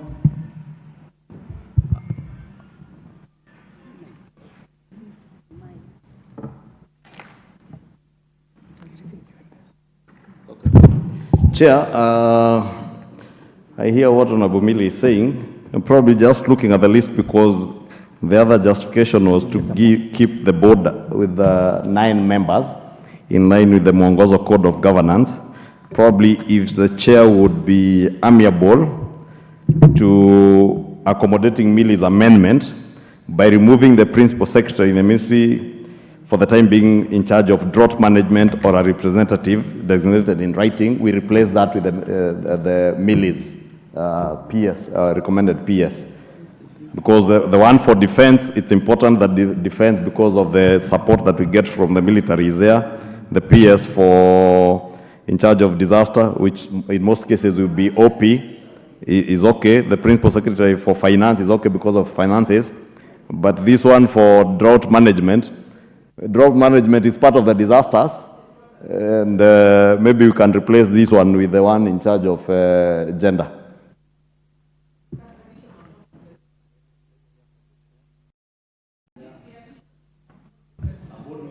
Yeah, thank you. Honorable Chair, we did not find reason for this kind of inclusion. Thank you. That we include the principal secretary for the time being for matters related to gender. So we did not agree to this, Honorable Chair, but we said that already we already allowed the amendment by the Honorable Millie in clause 4, where we are talking about protecting vulnerable groups, including women, children, persons with disabilities. So we did not really find rationale for gender in disaster management, in disaster risk management. So we are saying that we didn't see the rationale for that, and the serious justification, we didn't find that. And then again, as Honorable Ichungwa, the leader of majority, saying, the PS in charge of drought, like now we have a principal secretary in charge of ASALs and regional development, is really very critical when it comes to disasters even now, because questions are being put to him. So we think that, I think if this arrangement continues like this, then it would be very key and very critical in terms of matters disaster.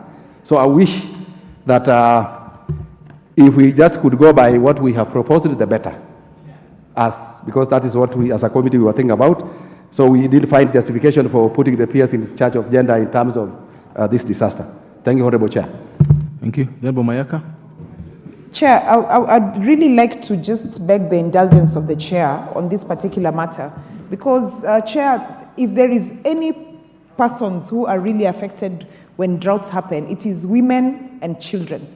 And in most circumstances, they do not have rescue centers, they do not have where to go. We saw so many scenarios of children having to go on the rooftop of houses, because all these other people that you have mentioned here, Chair, none of them will look at the soft power in terms of the basic needs of the children. It has to come from gender. If it's not gender, it is social protection. But gender would be best suited, because then you're able to cover both women and children in that respect. So I'd really beg the indulgence of the chair to really reconsider Honorable Millie's amendment. I thank you. So this has to be done in a neater manner.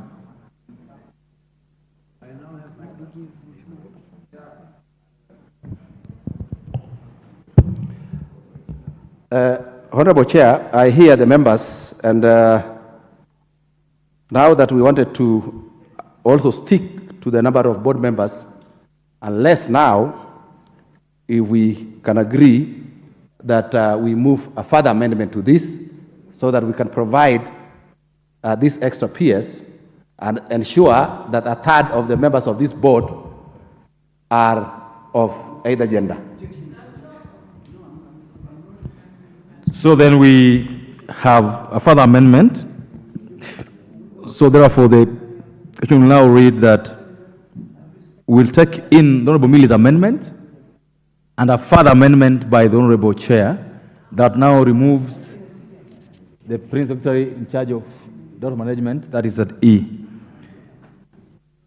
And now members therefore put the question that clause 13 be amended as proposed by Honorable Chair, amended by Honorable Millie, and further amended by the Honorable Chair. As member of opinion say aye. As member of opinion say nay. The ayes have it. I now put the question that clause 13 as amended be part of the bill. As member of opinion say aye. As member of opinion say nay. Say nay. The ayes have it. Clause 14. I propose the question that clause 14 be part of the bill. Honorable Millie. Chair, I propose that clause 14 be amended as per the order paper. And Chair, what we are doing is that under 14, it provides for the qualification of appointments as a chairperson under section 13(1)A, and it provides the qualifications. I am proposing that a person should not be a member of the board if the person is already serving as a member of another board. And the reason why I'm saying this, Chair, is because we've noticed that there are people who serve in 2 or more boards, and yet there are very many Kenyans who would be happy to serve. Even the president is having a challenge with the people who would want to serve in boards, yet you find one person serving in more than one board. So if you could just accommodate that. Thank you. Members, I propose a question that clause 14 be amended as proposed by Honorable Millie. Just to guide, and I wanted to just understand this clearly, Honorable Millie. Where the law says is the PS, what do you do with that? Where the law says the PS to be a member of the board, what do you do with that?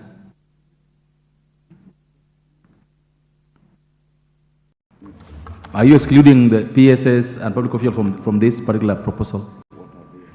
Because as you know, this has legal consequences. Chair, sorry, I'm not getting you. Because my proposed amendment is saying, unless it's not covered well, but I'm saying it should be, a person is not qualified for appointment as a chairperson or member of the board if that person, and I'm saying, he is serving as a member of another board, so that you don't serve as a member of 2 boards when there are very many Kenyans who would want to serve in boards.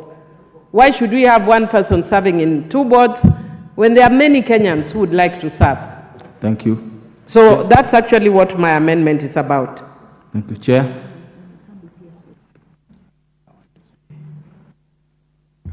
Thank you, Honorable Chair.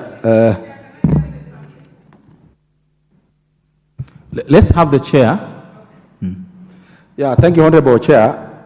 In regard to the proposed amendment by Honorable Millie in clause 14, actually, we didn't find merit in this much. And then again, Honorable Chair, you know, we are talking of a person is not qualified for appointment as a chairperson or even member. If it could be chairperson, no, somebody can be appointed as a chair while he's a board in another, a board member elsewhere. So we didn't find merit in this, and we said, I think there are very few instances where we have board members serving in more than one board. So we didn't find that it would be necessary to put it in a law like this. Well, members, I put the question that clause 14 be amended as proposed by the Honorable Millie. As another opinion say aye.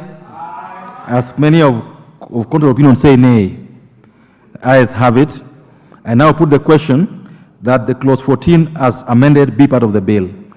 As many of the opinion say aye, as many as of the court of opinion say nay. Ayes have it.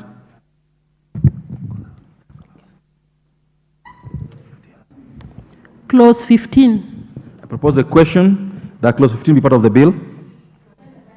Honorable Millie. One-third. Yes. Hello. Sorry, Chair. That is Honorable Ichungwa interrupting me. Thank you, even though he's managing both sides. Chair, I propose that clause 15 be amended as per the order paper. Chair, for me, this is a governance issue because it provides under D that the office of a member of a board other than the ex-officio shall become vacant if the member is absent from 3 consecutive meetings of the board without the permission of the board. I think it's better practice if you say either notifying the chair or without justifiable reason.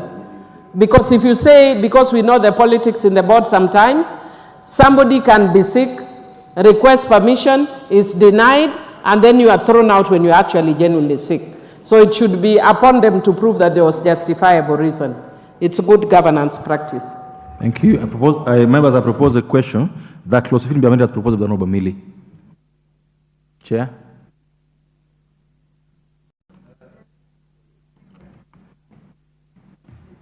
So, Honorable Chair, when I looked at this proposed amendment, that we delete permission of the board and substitute therefore this with a justifiable cause.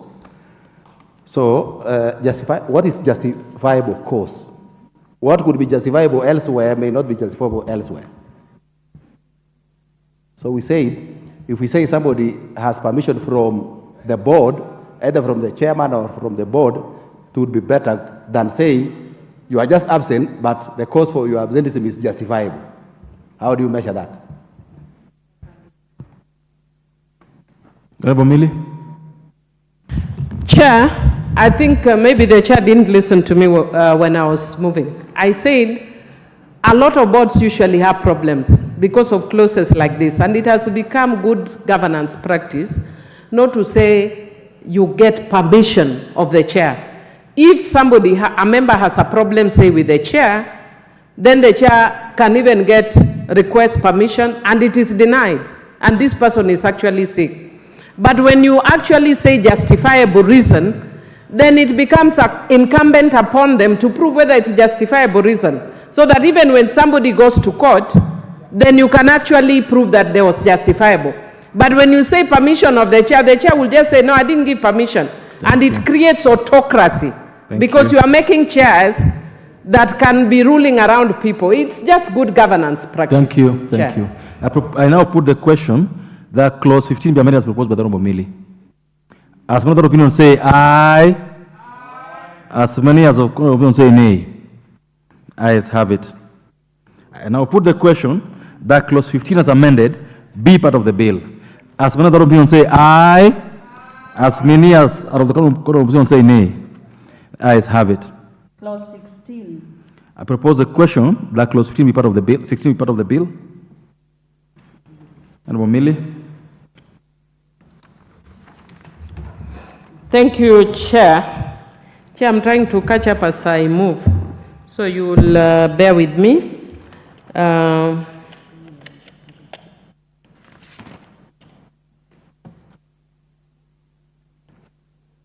One of my proposed amendments is similar to the first one, which is a justifiable cause, but the other one I think is basically grammatical. In sub C, because in C, when you say the chairperson or member of the board may be removed from the office for is being absent, that's not correct English. You just say for being absent, not for is being. For is being absent, that's maybe sober, but it's not English. So that one is grammatical, but the other one is basically the same as the one we are passed before, which is just getting justifiable reason. Thank you, Chair. I propose the question that clause 16 be amended as proposed by Honorable Millie. As I see, this is just a matter of cleaning up. Chair, you have anything to say on this? Honorable Chair, I think we agree with this. There is no major problem here. Thank you. And then we put the question that clause 16 be amended as proposed by the Honorable Millie. As many of that opinion say aye. As many as of the court of opinion say nay. Ayes have it. And now put the question that clause 16 as amended be part of the bill. As many of that opinion say aye. As many as of the court of opinion say nay. Ayes have it. Clauses 17 and 18. I propose the question that clauses 17 and 18 be part of the bill. I now put the question that clauses 17 and 18 part of the bill. As many of the opinion say aye. As many as of the court of opinion say nay. Ayes have it. Clause 19. I propose the question that clause 19 be part of the bill. Chair? Yeah, thank you, Honorable Chair. I propose that the clause 19 be amended as is on the order paper. I now put the question. I propose the question that clause 19 be amended as proposed by the chair.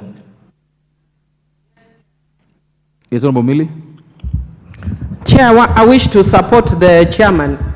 Part of the things that I've been telling about good governance practice, I think this is very good governance practice, and I hope most of the drafters can pick this.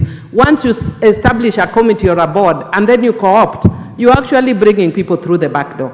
But if you engage, it means you can hire as consultants or the others, so I really support the chair on this. Thank you. I now put the question that clause 19 be amended as proposed by the chair. As many other opinions say aye. As many as of the court of opinion say nay. Ayes have it. And I now put the question that clause 19 as amended be part of the bill. As many other opinions say aye. As many as the court of opinion say nay. Ayes have it. Clauses 20, 21, and 22. I propose the question that clauses 20, 21, and 22 be part of the bill. I put the question that clauses 20, 21 and 22 be part of the bill. Will as many as that opinion say aye? Will as many as of the court of opinion say nay?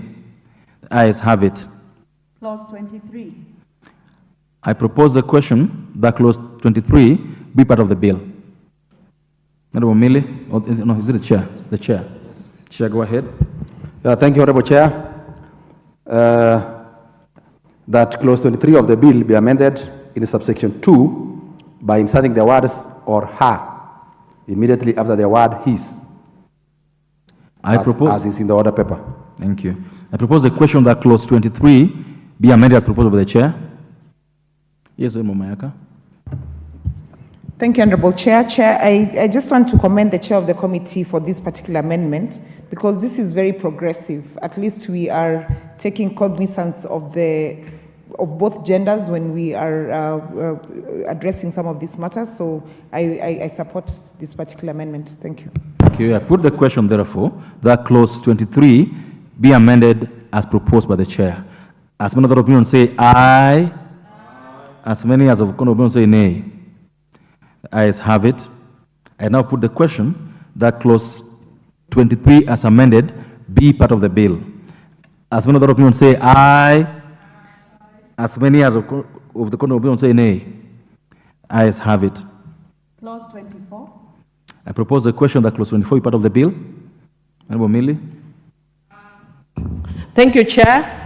Chair, I propose that clause 24 be amended as per the order paper. And Chair, the reason why I'm proposing this is that clause 24 provides that a Director General shall be competitively recruited and appointed under terms and conditions of service that shall be specified in the instrument of appointment, which is basically a contract. But there is a provision, and I want to encourage Honorable Ichung'wah and the chair to listen to this. I'd request that you listen to this so that you understand the... I think he's all ears. He's listening to you. The reason why chair is because the chair has an opportunity to respond. Chair, when you say or otherwise in writing from time to time, then it means that the board will be unilaterally changing the contracts on their own without the input of the Director General. Chair, sometimes some of this is good to also learn from experience. When I worked for the International Commission of Jurists and I was appointed under contract, and I had a director who kept sending me on post-it notes, do this, do that, do this, do that, it created a problem and caused me to actually end my employment before the time. So that's the reason why it should be on the contract, not outside. Well, members, I propose the question that clause 24 be amended as proposed by the Honorable Millie. I now put the question that clause 24 be amended as proposed by the Honorable Millie. As many of the opinion say aye, as many as the opinion say nay. The ayes have it. I now put the question, therefore, that clause 24 as amended be part of the bill. Will as many of the opinion say aye? Will as many of the opinion say nay? The ayes have it. Clauses 25, 26, and 27. Members, I propose the question that clauses 25, 6, and 27 be part of the bill. And I put the question that clauses 25, 26, and 27 be part of the bill. Will as many of that opinion say aye? Will as many as of the opinion say nay? The ayes have it. Clause 28. I propose the question that clause 28 be part of the bill. Honorable Millie. Hello? Oh, sorry. Yeah, that's what happens when you're actually trying to multitask. I'm trying to respond to somebody in my constituency while I'm also doing amendments. Chair,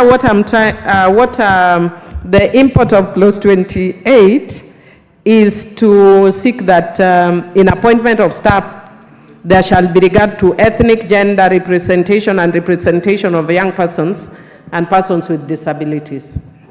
Thank you. Members, I propose the question that clause 28 be amended as proposed by Honorable Millie. I put the question, therefore, that clause 28 be amended as proposed by Honorable Millie. Will as many of the opinion say aye? Will as many as of the opinion say nay? The ayes have it. I now therefore put the question that clause 28 as amended be part of the bill. Will as many of the opinion say aye? Will as many as of the opinion say nay? The ayes have it. Clause 29. I propose the question that clause 29 be part of the bill. Honorable Millie. Oh, this is Chair's amendment. Yes. Honorable Chair.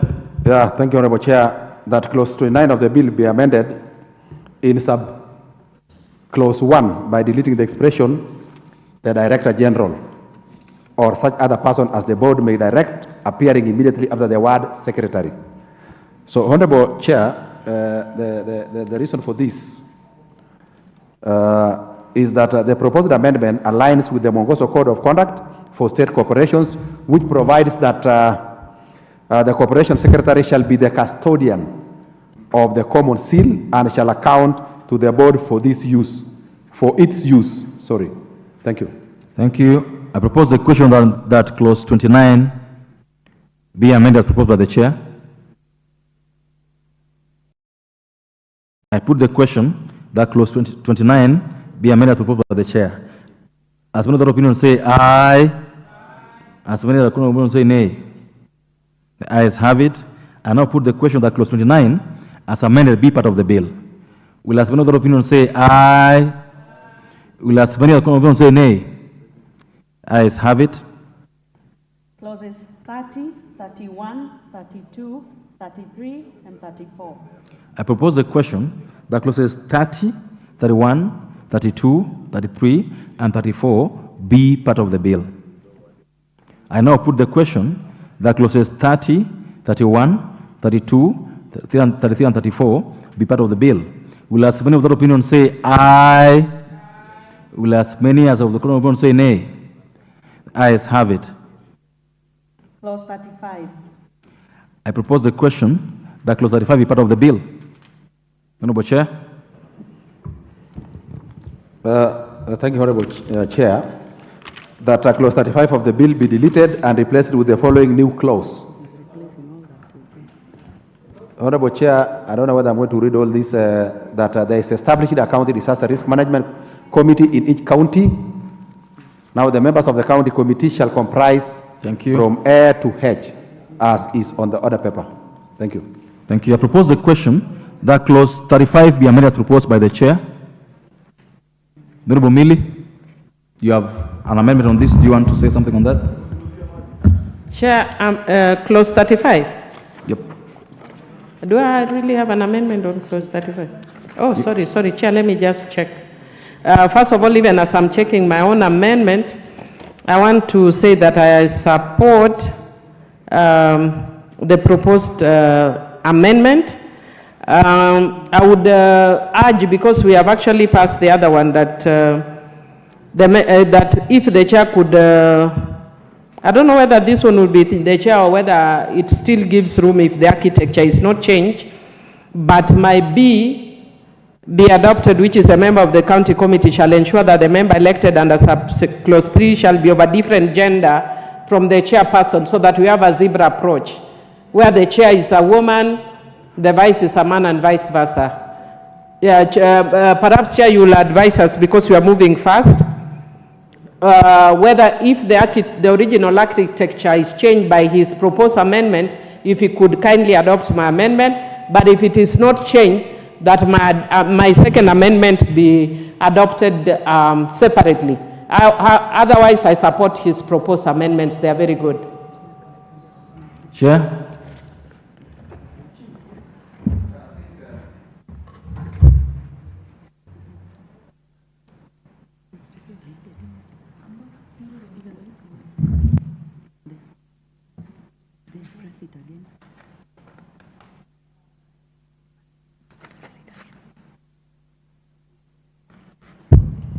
So, Honorable Chair, I think with the amendment we have proposed in clause 35 and the Honorable amendment in the same clause, I think we are going to adopt hers for the second B.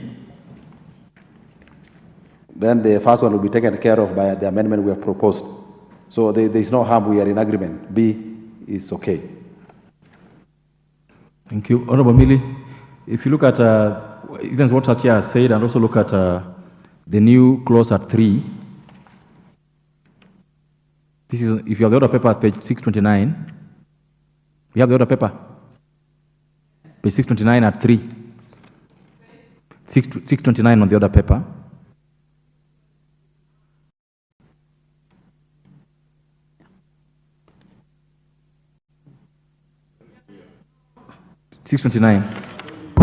Chair, I'm not too sure whether the zebra approach is actually on the proposed.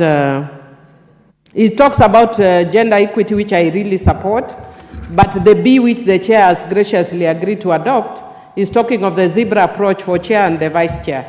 So if it's as he has agreed, then perhaps if in the amendments, my first amendment, I don't know in terms of procedure, if maybe his passes, then I propose my second amendment, which is the new committee has no vice chair. Oh, if it has no vice chair, then mine dies. Thank you. So this will go either way. I'll now put the question that clause 35 be amended as proposed by the chair of the committee. Will as many other opinions say aye? Will as many other opinions say nay? The ayes have it. And now put the question that clause 35 as amended be part of the bill. As many other opinions say aye? As many of the court of opinions say nay? The ayes have it. Clauses 36 and 37. I propose the question that clauses 35, 36 and 37 be part of the bill. I now put the question that clauses 36 and 37 be part of the bill. Will as many of that opinion say aye? Will as many as of the court of opinion say nay? The ayes have it. Clause 38. I propose the question that clause 38 be part of the bill. Honorable Mili. Thank you, Chair. Chair proposed that clause 38 be amended as per the order paper For the same reason, we have adopted a similar amendment on the issue of justifiable cause for governance, good governance practice. Okay, I propose the question that clause 38 be amended as proposed by Honorable Mili. Honorable Chair. Yeah, we have no problem. We have no issue. Thank you. I now put the question that clause 38 be amended as proposed by Honorable Mili. As many of the opinion say aye. As many of the opinion say nay. The ayes have it. I now put the question that clause 38 as amended be part of the bill. Will as many of the opinion say aye? Will as many as the opinion say nay? The ayes have it. Clause 39. I propose the question that clause 39 be part of the bill. I now put the question that clause 39 be part of the bill. As many of the opinion say aye, and as many as of the court of opinion say nay. The ayes have it. Clause 40. I propose the question that clause 40 be part of the bill. Honorable Mili. Thank you, Chair. Chair, I propose that clause 40 be amended as per the order paper. Yes, English. Legislative elegance. It's merely legislative elegance, so that it's proper English, not sober. Thank you. I propose the question, therefore, that clause 40 be amended as proposed by the Honorable Mili. I now put the question that clause 40 be amended as proposed by the Honorable Mili. As many of the opinion say aye, as many of the opinion say nay. The ayes have it. I now put the question that clause 38 as amended, clause 40 as amended be part of the bill. Will as many of the opinion say aye? Will as many of the opinion say nay? The ayes have it. Clauses 41 and 42. I propose the question that clause 41 and 42 be part of the bill. I now put the question that clause 41 and 42 be part of the bill. Will as many of the opinion say aye? Will as many of the opinion say nay? The ayes have it. Clause 43. I propose the question that clause 43 be part of the bill. Thank you, Chair. Chair, I propose that the order, the clause 43 be amended as per the order paper. Chair, again, I want to repeat that it is actually divine that we are dealing with this thing just when we have been through ravaging floods in the country. And Chair, you realize that we had no designated convergence zones where we have flooding. So you find situations where then Eric Omondi has to go with a boat to go and rescue people to where? There's nowhere they are taking them to. We need to have designated public convergence zones so that even if it is a school, we know it's which school. And if it is not, we may actually then provide classes for instances like that. And finally, Chair, I'd want to say that I had a similar event when I was in Indonesia, that there was an earthquake. And here in Kenya, if there's an earthquake, we have no clue where to go to. Right now, if there's an earthquake in my house, I have no clue. But in Indonesia, everybody knows designated areas to go to. So for us now, it may not be an earthquake, but it may be flooding or an unexpected disaster that we have not thought of, that we may require people to be moved in masses. So we need designated areas that people can go to in cases of emergencies and disaster. Thank you. Honorable Mayaka. Thank you, Chair. Chair, I just want to support this particular amendment because the practice that we even have in most companies and organizations is that in instances of emergency, they do have designated places where people are actually asked to assemble, so that it is then easy for you to be able to account for each and every person. And Chair, also the fact that we saw some very desperate situations, like I said earlier, of children going to rooftops and having very desperate situations because they didn't know where to go, or the authorities concerned did not know where the particular places to take these people. So this is an amendment that is very much in order, and I do support. I thank you. Thank you. Okay, the Honorable Bensouda. Yeah, thank you so much, Speaker. I would also want to support this section of the amendment on delineated areas where people can really go when there are emergencies. But my support also, in addition, besides the places they go because there's an emergency which is likely to occur or has occurred, from the experience that we've seen during the floods. When we visited, personally when I visited some flooded areas and the people who are evicted from their homes because of floods, and here was specifically Kwarachuonyo, Osodo, and Kobuya. I was happy yesterday that they've been relocated to a church.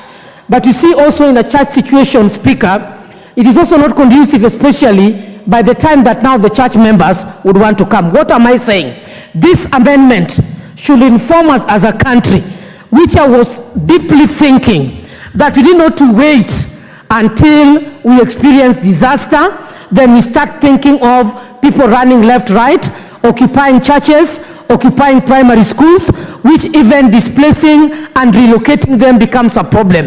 And therefore, Speaker, I'm thinking that as a country, this is now a clear indication that because we have intergovernmental, we have different organizations who are involved in risk management or disaster management, we need to have a clear designated positions per county, Speaker, so that we build. Just let me conclude on this, is critical for Kenyans. We are not debating on this. We are not debating, I'm only adding a voice. On the designated parts, we actually need clear designated parts, which means we need to plan further when we'll be debating on that, so that each county has a well-designed rescue center where people can run to during emergency and during indication of emergency. A well-thought-out amendment. Thank you. Thank you, Wanjala.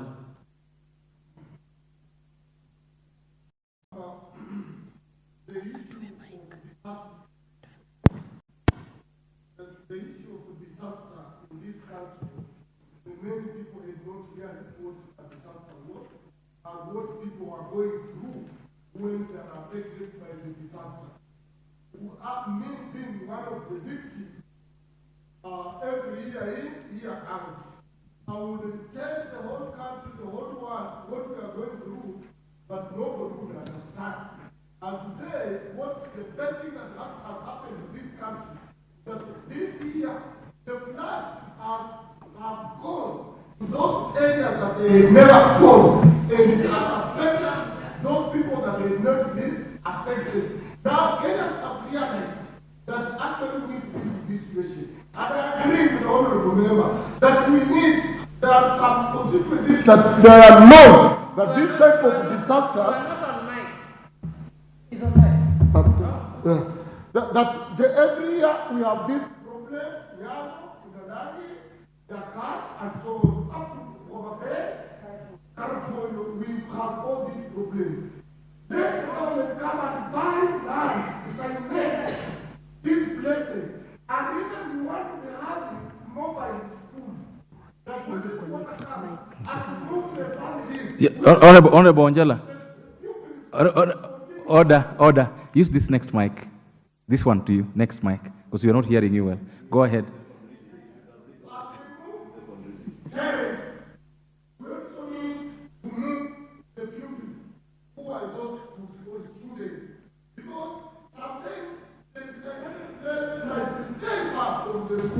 And the roads are all flooded, they cannot walk there. We need also to have vehicles that when these people are flooded, they have a way to transport their belongings that they may have saved to those places. Thank you. Thank you, then, Wanjala. And tell people that to move to the higher ground, move to the higher ground. This person does not know how to do these things to the higher ground. Well said. Thank you so much, Honorable Wanjala. I now put the question that clause 43 as amended by the Honorable Chair. Okay. Yeah, thank you, Honorable Chair. I think I also want to say something about this proposed amendment by Honorable Mili.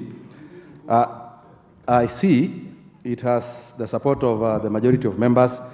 Honorable Chair, I had a problem understanding this proposal, that establishment of designated public convergence zones in cases of emergencies. Now, I know in this country, we are aware that there are certain specific areas that are prone to either disasters or emergencies, something like that. But there are others that just happen. So how do you begin designating zones in those areas? Because actually they become emergencies, they happen at that time. So that's the problem I had. And then when you look at this clause, it is saying that a county executive committee member responsible for disaster risk management may, for the purposes of managing a disaster, make guidelines to provide, and they're saying in C, use of listed premises as shelters to manage a disaster. So I was now saying in areas where disasters strike after a long time, we have floods, we have landslides, but they are not frequent annually, they are not common. So how do you go ahead establishing that in those regions? Thank you. Yes. Thank you. Chair, you want to say something on that? No, this is quite straightforward because you don't know, like, if you go to every building today, Chair, any building, let me just say this, Honorable Millis, okay. You'll find a fire convergence zone where the fire will happen or not is not the issue. People know where to go when the fire happens. That's what Mill is saying. That in this case, and disasters are disasters. So that's what he's saying, but it's not my point to make. Honorable Millie, make your point. Chair, I think you have actually said exactly what I wanted to say. Because disasters, there are places that are prone, but there are areas like what has shown us here. Who knew Runda would be flooded? And Runda, they might go to Airbnb. But where areas where people can't go to Airbnb, if you tell people go to hire to where? They will be go higher under trees. Thank you. But if you have designated area, sometimes it's the neighboring school, it's a designated area. People know when waters rise, I run there, because everybody would be there. But if I'm running as a family and I'm a woman without a husband, I'm thinking of rape and torture and God knows what else. But if I know it is designated, it means when there's a disaster, even the security moves there. Thank you. Yeah. I now put the question that clause 43 be amended as proposed by Honorable Millie. Will as many other opinions say aye? Will as many other opinions say nay? Ayes have it. I now put the question that clause 43 as amended be part of the bill. Will as many other opinions say aye? Will as many of the opinions say nay? Ayes have it. Clauses 44, 45, and 46. Clauses 44, 40, I propose the question that clauses 44, 45, and 46 part of the bill. I now put the question that clauses 44, 45, and 46 be part of the bill. Will as many other opinions say aye? Will as many as of the opinion say nay? Ayes have it. Clause 47. I propose the question that clause 47 is part of the bill. Honorable Chair. Honorable Chair.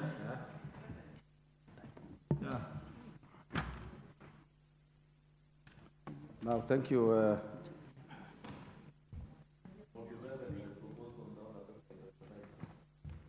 Yes, thank you, Honorable Chair. That clause 7 of the bill be amended in subclause 2 by deleting the word changes appearing immediately after the word other and substituting thereof the word charges. Thank you. I propose a question that clause 47 be amended as proposed by the chair. It's basically just a typo being corrected. I therefore put the question that clause 47 be amended as proposed by the chair. As many of the opinions say aye, as many of the opinions say nay, the ayes have it. I now put the question that clause 47 as amended be part of the bill. As many of the opinions say aye, will as many of the opinions say nay, the ayes have it. Clauses 48, 49, 50, 51, 52, 53, 54, and 55. I propose the question that clauses 48, 49, 50, 51, 52, 54, and 55 be part of the bill. Now put the question that clauses 48, 49, 50, 51, 52, 53, 54, and 55 be part of the bill. Will as many of the opinions say aye? Will as many as of the opinions say nay? The ayes have it. Clause 56. I propose the question that clause 56 be part of the bill. Honorable Millie. Thank you, Chair. Chair, I propose that clause 56 be amended as per the order paper, and it still speaks to the same issue, which is establishment of designated public convergence zones in case of emergencies. Thank you. I propose the question that clause 56 be amended as proposed by the Honorable Mili. Honorable Passaris. Thank you, Chair. Chair, I support designated areas. I mean, as a country, I think we've had many disasters from fire, floods, drought. We've also had disasters that are caused by government's wrongs, like right now, clearing the riparian land. I think we need to look and consider shelters. In every constituency, we need shelters so that people can know that these shelters are there in case of emergencies. Because right now we've been providing mattresses in schools, but by the time we provide them, people have slept on the floors. We need to ensure that we have shelters, so when we have a disaster, people can move to the shelters before they are told to move to the higher grounds. Because that seems to be a failure of us as a government, not providing designated areas to deal with all manner of disasters. Thank you. I support. Honorable Kagushia. Chair, thank you very much. I would also like to support the amendment by Honorable Mili. Indeed, we need to have these shelters that can be able to help us to understand where we need to shelter the people who have been found in this compromising state. Honorable Speaker, one of the things I'm also realizing in this Article 56 in terms of consultations, whereby the Cabinet Secretary is supposed to be consulting with the governors.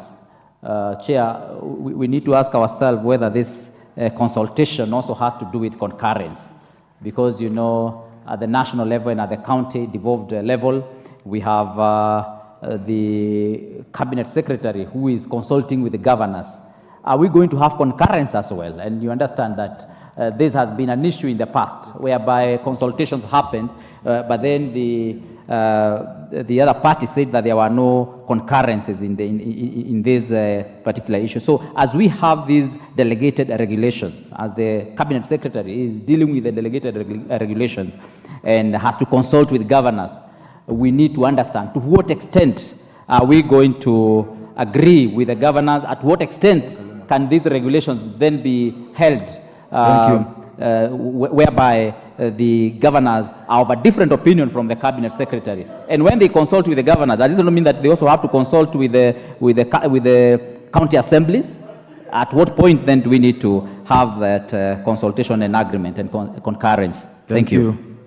I now therefore put the question that clause 56 be amended as proposed by Honorable Mili. Will ask another opinion say aye? Will ask another opinion say nay? The ayes have it. And now therefore put the question that clause 56 as amended be part of the bill. Will ask another opinion say aye? Will ask another opinion say nay? The ayes have it. Clause 57. Members, I propose the question that clause 57 is part of the bill. The Honorable Chair. Honorable Chair, propose that clause 57 be amended as is on the order paper. I propose the question that clause 57 be amended as proposed by the Chair. I put the question that clause 57 be amended as proposed by the Chair. As many other opinions say aye, as many of the opinions say nay, the ayes have it. And I'll put the question that clause 57 as amended be part of the bill. Will as many of the opinions say aye? Will as many of the opinions say aye? Will as many of the opinions say nay? The ayes have it. Clause 58. I propose the question that clause 58 be part of the bill. Honorable Chair. Thank you, Honorable Chair. Propose the clause 58 be amended as is on the order paper. And Honorable Chair, this amendment seeks to capture the name of the National Disaster Management Unit correctly. Thank you. I propose the question that clause 58 be amended proposed by the Chair. I now put the question that clause 58 be amended as proposed by the Chair. Will as many other opinions say aye? Will as many of the opinions say nay? Ayes have it. I now put the question that clause 58 as amended be part of the bill. Will as many of the opinion say aye? Will as many of the opinion say nay? The ayes have it. Schedule.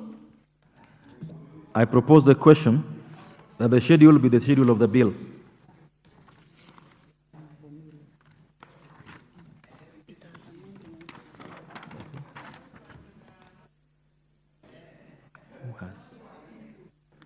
Mover, the Honorable Mili. Honorable Mili, you have an amendment to the schedule? Yes, Chair. Chair, I wish to amend the schedule, but in agreement with the Leader of Majority, I've agreed that I move only the A and B and drop the C part, which changes the architecture, because we didn't provide for it in the main body. We didn't provide for a vice chair. So because of that, I'm just bringing the amendment that moves the may to shall. Because if you leave that discretion, then no meeting may ever be called. And again, the shall. Thank you. In the second one. You know that the Honorable Mili has dropped her amendment of the schedule at subparagraph C, but retains A and B. I therefore propose the question that the schedule be amended as proposed by the Honorable Mili. I now put the question that the schedule be amended as proposed by the Honorable Mili. Will as many of the opinion say aye? Will as many of the opinion say nay? Ayes have it. I now put the question that the schedule as amended be the schedule of the bill. Will as many of the opinion say aye? Will as many of the opinion say nay? Ayes have it. Clause 2. I propose the question that clause 2 be part of the bill. Honorable Mili. Chair, I need your guidance because I have, I think,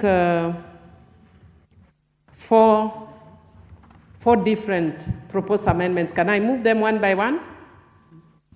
Because they are very different in the clause 2. I propose that you move all of them together, but take each one at a time to explain what it is about. Okay, so that Chair would request, in case the Chair or the Majority Leader have issues with any of them, then I request that we move them one by one. But if they don't have, then that's okay. Chair, you'll move them you'll move them together? Yes, I do. They'll also take them together in case they have an issue with them. Go ahead. Thank you, Chair. Chair, I move that the definition of disaster be amended as per the order paper. Chair, I think I think it was either the Majority Leader or somebody or the Chair who, when contributing to this bill, raised concern about the use of the word localized.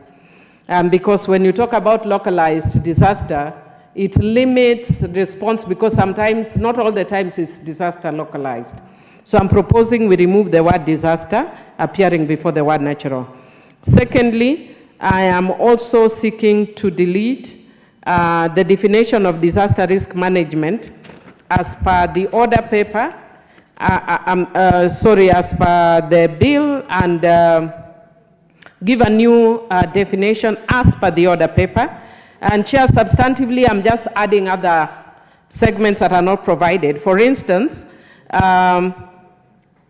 one is identifying and mapping disaster-prone or vulnerable areas, situations, or people, and also issuing early warning of imminent disaster, relocating populations in case of imminent disaster, and protecting the most vulnerable populations in disasters, including women, children, persons with disability, and the elderly, and using technology to better manage disaster. And Chair, again, I can give the example that I've told you when I was in Indonesia and we had an earthquake. I had no idea that we had an earthquake, but there was an automated system that informed me there was an earthquake.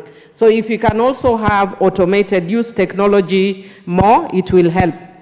Then in C, in the definition of the word emergency preparedness, I'm also seeking amendment as per the order paper, which is replacing state of readiness with putting in place measures in place. And Chair, again by inserting a new paragraph immediately after paragraph B, again as per the order paper, which is, I think one of the things that I'd want to mention, there are many, and I ask members to look at them in the order paper. It's page 631 at the bottom. But one of the things that I think the Honorable Member for Budalangi raised is the issue of having in place facilities and equipment for effective and quick response to disaster, including fire trucks, land, water, and air ambulatory services. Chair, when I was here, I got information during the disaster that one of my islands, Remba Islands, was actually going under. How would you rescue people in Remba if there are no ambulatory services, there are no air services, and how fast can they be reached there? So, Chair, some of those are the issues that I'm raising, other than, of course, establishing centers for emergency convergence and having a structure at the county and national government levels for a quick response. Those are my proposed amendments. Of course, Chair, sorry. Then the issue of continuous public education and awareness of the public on disaster risk response, including emergency numbers and centers. Chair, I think some of the videos that were most commonly shared were people in motorbikes seeing a place with a disaster, trying to go through, and actually dying. That requires public education. I wish that we had time in this, there should actually have been fines for people posthumously. For somebody who goes and kills himself in a situation like that, honestly. Thank you. So, but public education can deal with some of issues like that. Well, members, I propose the question that clause 2 be amended as proposed by the Honorable Millie. The Honorable, will I start with the Honorable Chair, then the Majority Leader? Honorable Chair. Yeah, thank you. Thank you, Chair. We have no problem. We may not have problems with the majority of the proposals, but the definition of disaster means progressive, sudden, widespread, localized, widespread and localized. So I was saying we can retain the term localized, and then because when it is not widespread, it is localized. Then for the rest, we can agree. So that is it. Thank you. Localized. Honorable Millie, go ahead. Chair, sometimes I do very many amendments, so I miss this one. Actually, I was doing when I was airborne with one of the clerks, and she told me, now I understand why you have so many amendments. While people were sleeping, I was moving my amendments airborne. But because of that, actually, what they're proposing makes sense, because it caters for widespread and also localized. So I dropped the amendment regarding localized. Chair. So it's on record that the Honorable Millie's amendment clause 2, sub A, is hereby dropped. Now, Honorable Majority Leader, go ahead. Chair, I rise to support, and let me take this opportunity, Honorable Speaker, as I support to commend the Honorable Millie, not just for the many amendments, but amendments that make a lot of sense and have enriched this bill. Honorable Speaker, it is also true that we have not had a very good policy on disaster risk management in this country.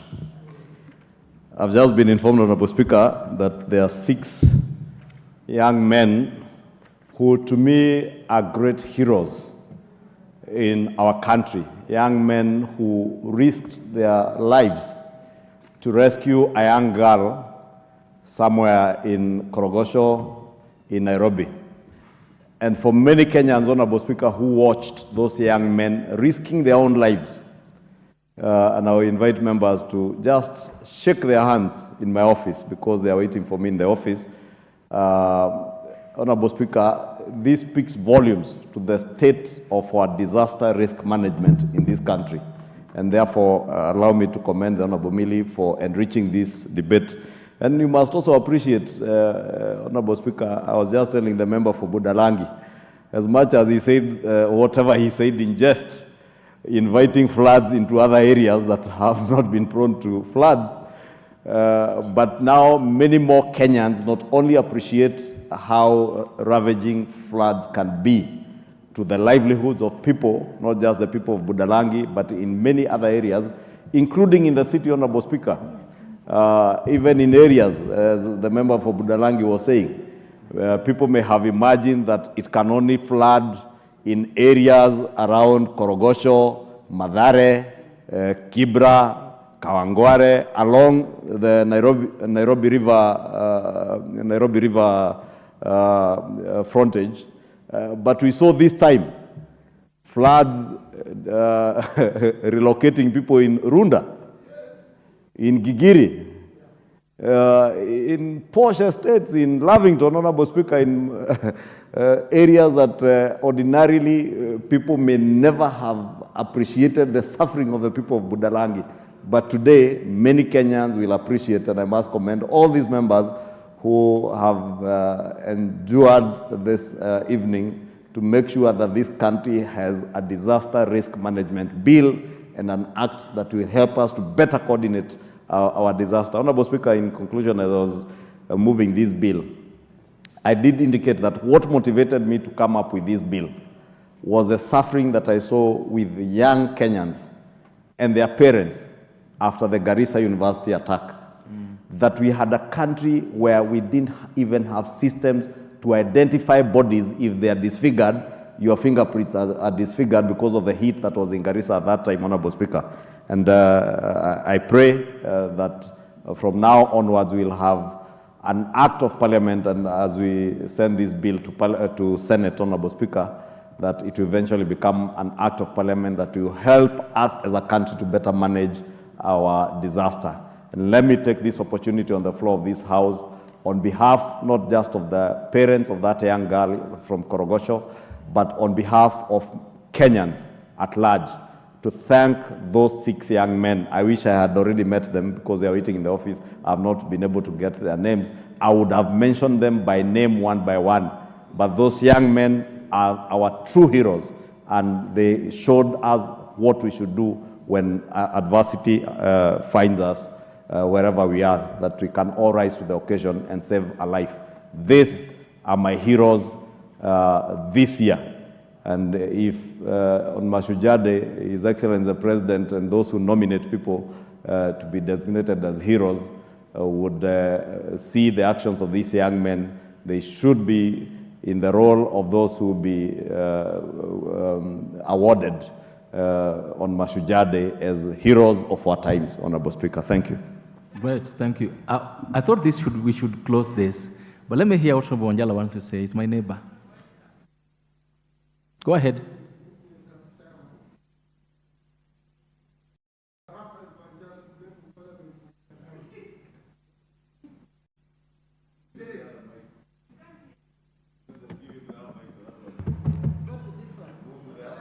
No, the one to your left. Yes, correct. The one to your left, correct. Yes. Thank you, Mr. Speaker. Today, the member for Budalangi, Honorable Raphael Wanjala, will have a sound sleep. And I want to take this opportunity, Mr. Speaker, to thank the majority leader. Sometimes, Mr. Speaker, we are here, but our standing orders and some of the laws limit us in what we can do because what is involved in. Mr. Speaker, our majority leader has taken advantage of the resources he can access, and that's why he has done this. It is difficult, Mr. Speaker, sometimes to bring a private member's bill. Mr. Speaker, I started suffering from disaster when I was a small boy when I was going to school. I moved to various schools because of floods, because I could not access school. At the end of the day today, Mr. Speaker, our people are still suffering. But with this kind of a bill, now they will be managed, Mr. Speaker. That we are even asking the government that if you went to Budalangi, you will see people are living on lowland. Now that this government has come up with a noble idea of affordable housing. These people cannot afford those houses. But because it is taxpayers' money, that they can identify places in Budalangi, build those houses, accommodate these people who loses their houses here in, here out, so that the government takes over that land and grow rice. Because in Budalangi, rice is there and it grows because we have enough water. Now that we have reached here, these are the issues we are going to advocate for our people. Thank you, Majority Leader, for this bill. Okay, the Honorable Basaris. Thank you, Chair. Chair, I rise to support the amendment, and we definitely need to equip ourselves to be able to cope with this, but we also have to recognize that training is crucial. There are many, many citizens that have really supported the disaster response, and I'm glad that the Majority Leader has said that we should reward them and award them during the state commendation. I'll be bringing him a list of all those that supported in Nairobi, but more than that, I think we could co-opt the Red Cross, because there are people that are born to actually be there for disaster and are always there. We have a young lady called November in Nairobi who does amazing work. So all the people, including the policeman who lost his life, all of them should be recognized for the work that they did in response for the disasters that we had with the floods. And training is mandatory and is important. So we don't just train the ones that we have in our employment, we also train those in the community so they can be effective in how they respond to disasters and not risk their lives. So I want to commend the committee and the Majority Leader for this. I think we're going to make history here in how we respond to disasters in the future. Thank you. Thank you. The Honorable Chair, 30 seconds, please. Honorable Chair, the mic is yours.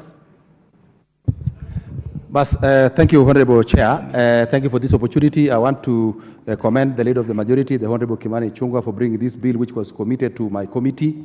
I now know, with what we have done, we now have the legal framework. We hope our colleagues in the Senate will fast-track this thing so that we now have a law that can guide us in managing disasters. I also want to commend and thank Honorable Millie Odhiambo, the member for Suba North, for the many amendments which were very logical that she brought to this bill. Thank you very much. Thank you. Honorable Millie, 20 seconds, please. Because Yes, Chair. Thank you, Chair. I want to also just commend the Majority Leader and also the Chair of the committee. Chair, just one thing I wanted to say. I was telling the Majority Leader off record, but I want to tell him on record that he needs to encourage his members that beyond the politics, there are those of us who are very serious in doing government business for the country. And this is the stage, and the Majority Leader knows that. Sometimes he asks people from his side, when I bring amendments because they see me, they just say, kill, kill. And I'm not doing it for me, I'm doing it for posterity for this country. Thank you, So Millie. please encourage your members, and once more, congratulations for a good bill. Thank you. All members, I now put the question that clause 2 as amended be amended as proposed. As another opinion say aye. As another opinion say nay. The ayes have it. All members, I now put the question that clause 2 as amended be part of the bill. Will as one of the opinion say aye? Will as one of the opinion say nay? The ayes have it. Title. All members, I propose that the title will be the title of the bill. I now put the question that the title be the title of the bill. As another opinion say aye. As many of the opinion say nay. The ayes have it. Clause 1. I propose that clause 1 be part of the bill. I now put the question that clause 1 be part of the bill. Will as many of the opinion say aye? Will as many of the opinion say nay? The ayes have it. I now call the mover to move for reporting. Honorable Chairperson, I beg to move that the committee do report to the House its consideration of the National Disaster Risk Management Bill, National Assembly Bill number 24 of 2023, and its approval thereof with amendments. Which is that the members, I put the question, which is that the committee do report to the House its consideration of the National Disaster Risk Management Bill, National Assembly Bill number 24 of 2023, and its approval thereof with amendments. Will as many of the opinion say aye? Last one of the opinion say aye. Last one of the opinion say nay. The ayes have it.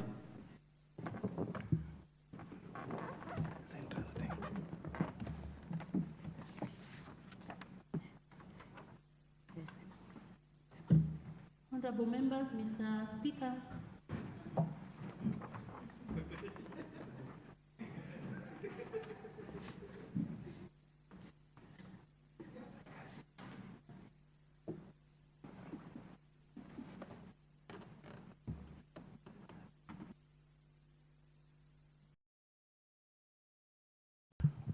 Honorable members, I wish to call upon the chairperson to report to the House the proceedings of the Committee of the Whole House. Thank you, Honorable Speaker. Honorable Speaker, I beg to report that the Committee of the Whole House has considered the National Disaster Risk Management Bill, National Assembly Bill number 24 of 2023, and approved the same with amendments. Thank you. Thank you. Mover.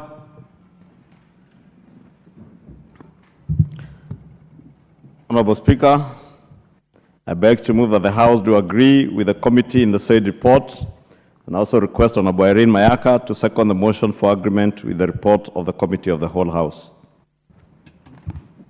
Thank you, Honorable Speaker. I second. Thank you, honorable members. I now will propose the question, which is that the House do agree with the committee in the said report.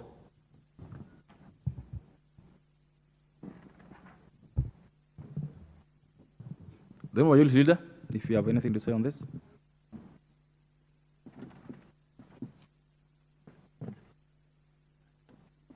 You're saying something on this?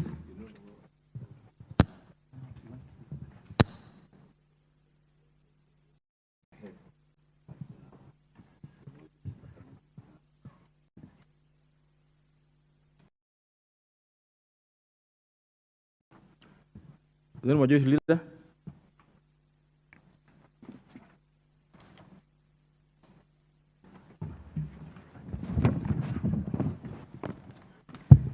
Thank you, Honorable Speaker. Honorable Speaker, once again, allow me, Honorable Speaker, to just take this opportunity as we conclude to thank all the members who have contributed to this debate from its second reading and now all the way to the third reading, Honorable Speaker.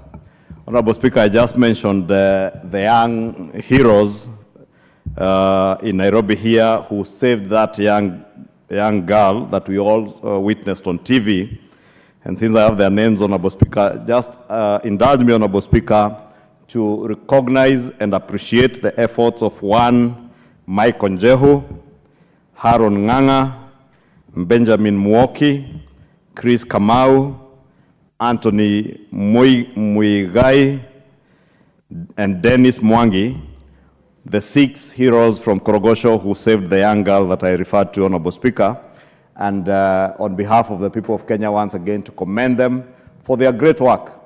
But also, Honorable Speaker, to note that as we set up this National Disaster Risk Management Authority, that probably this is an opportunity for such an authority to appreciate not just the efforts of these young men, but the efforts of many other heroes in this country, around the country, who act to save lives, and probably use the opportunity that the authority will have when we get this into an act of parliament to be able to identify such young men as these young men from Nairobi and train them, offer them the requisite skills, because these should be the first responders within our communities, Honorable Speaker, who will now serve as the very first responders whenever a disaster like those floods act. Those young men are not working for our Navy. They are not working for, Honorable Speaker, I'm being told by the member for Nairobi County, young men and women. Yes. And I was saying men because I was speaking about these young men from Nairobi, but also appreciate the young women and elderly women from Korogosho who cheered on and prayed for these 6 young men as they swam in very strong tides of floods to save a young soul in the young girl, Honorable Speaker.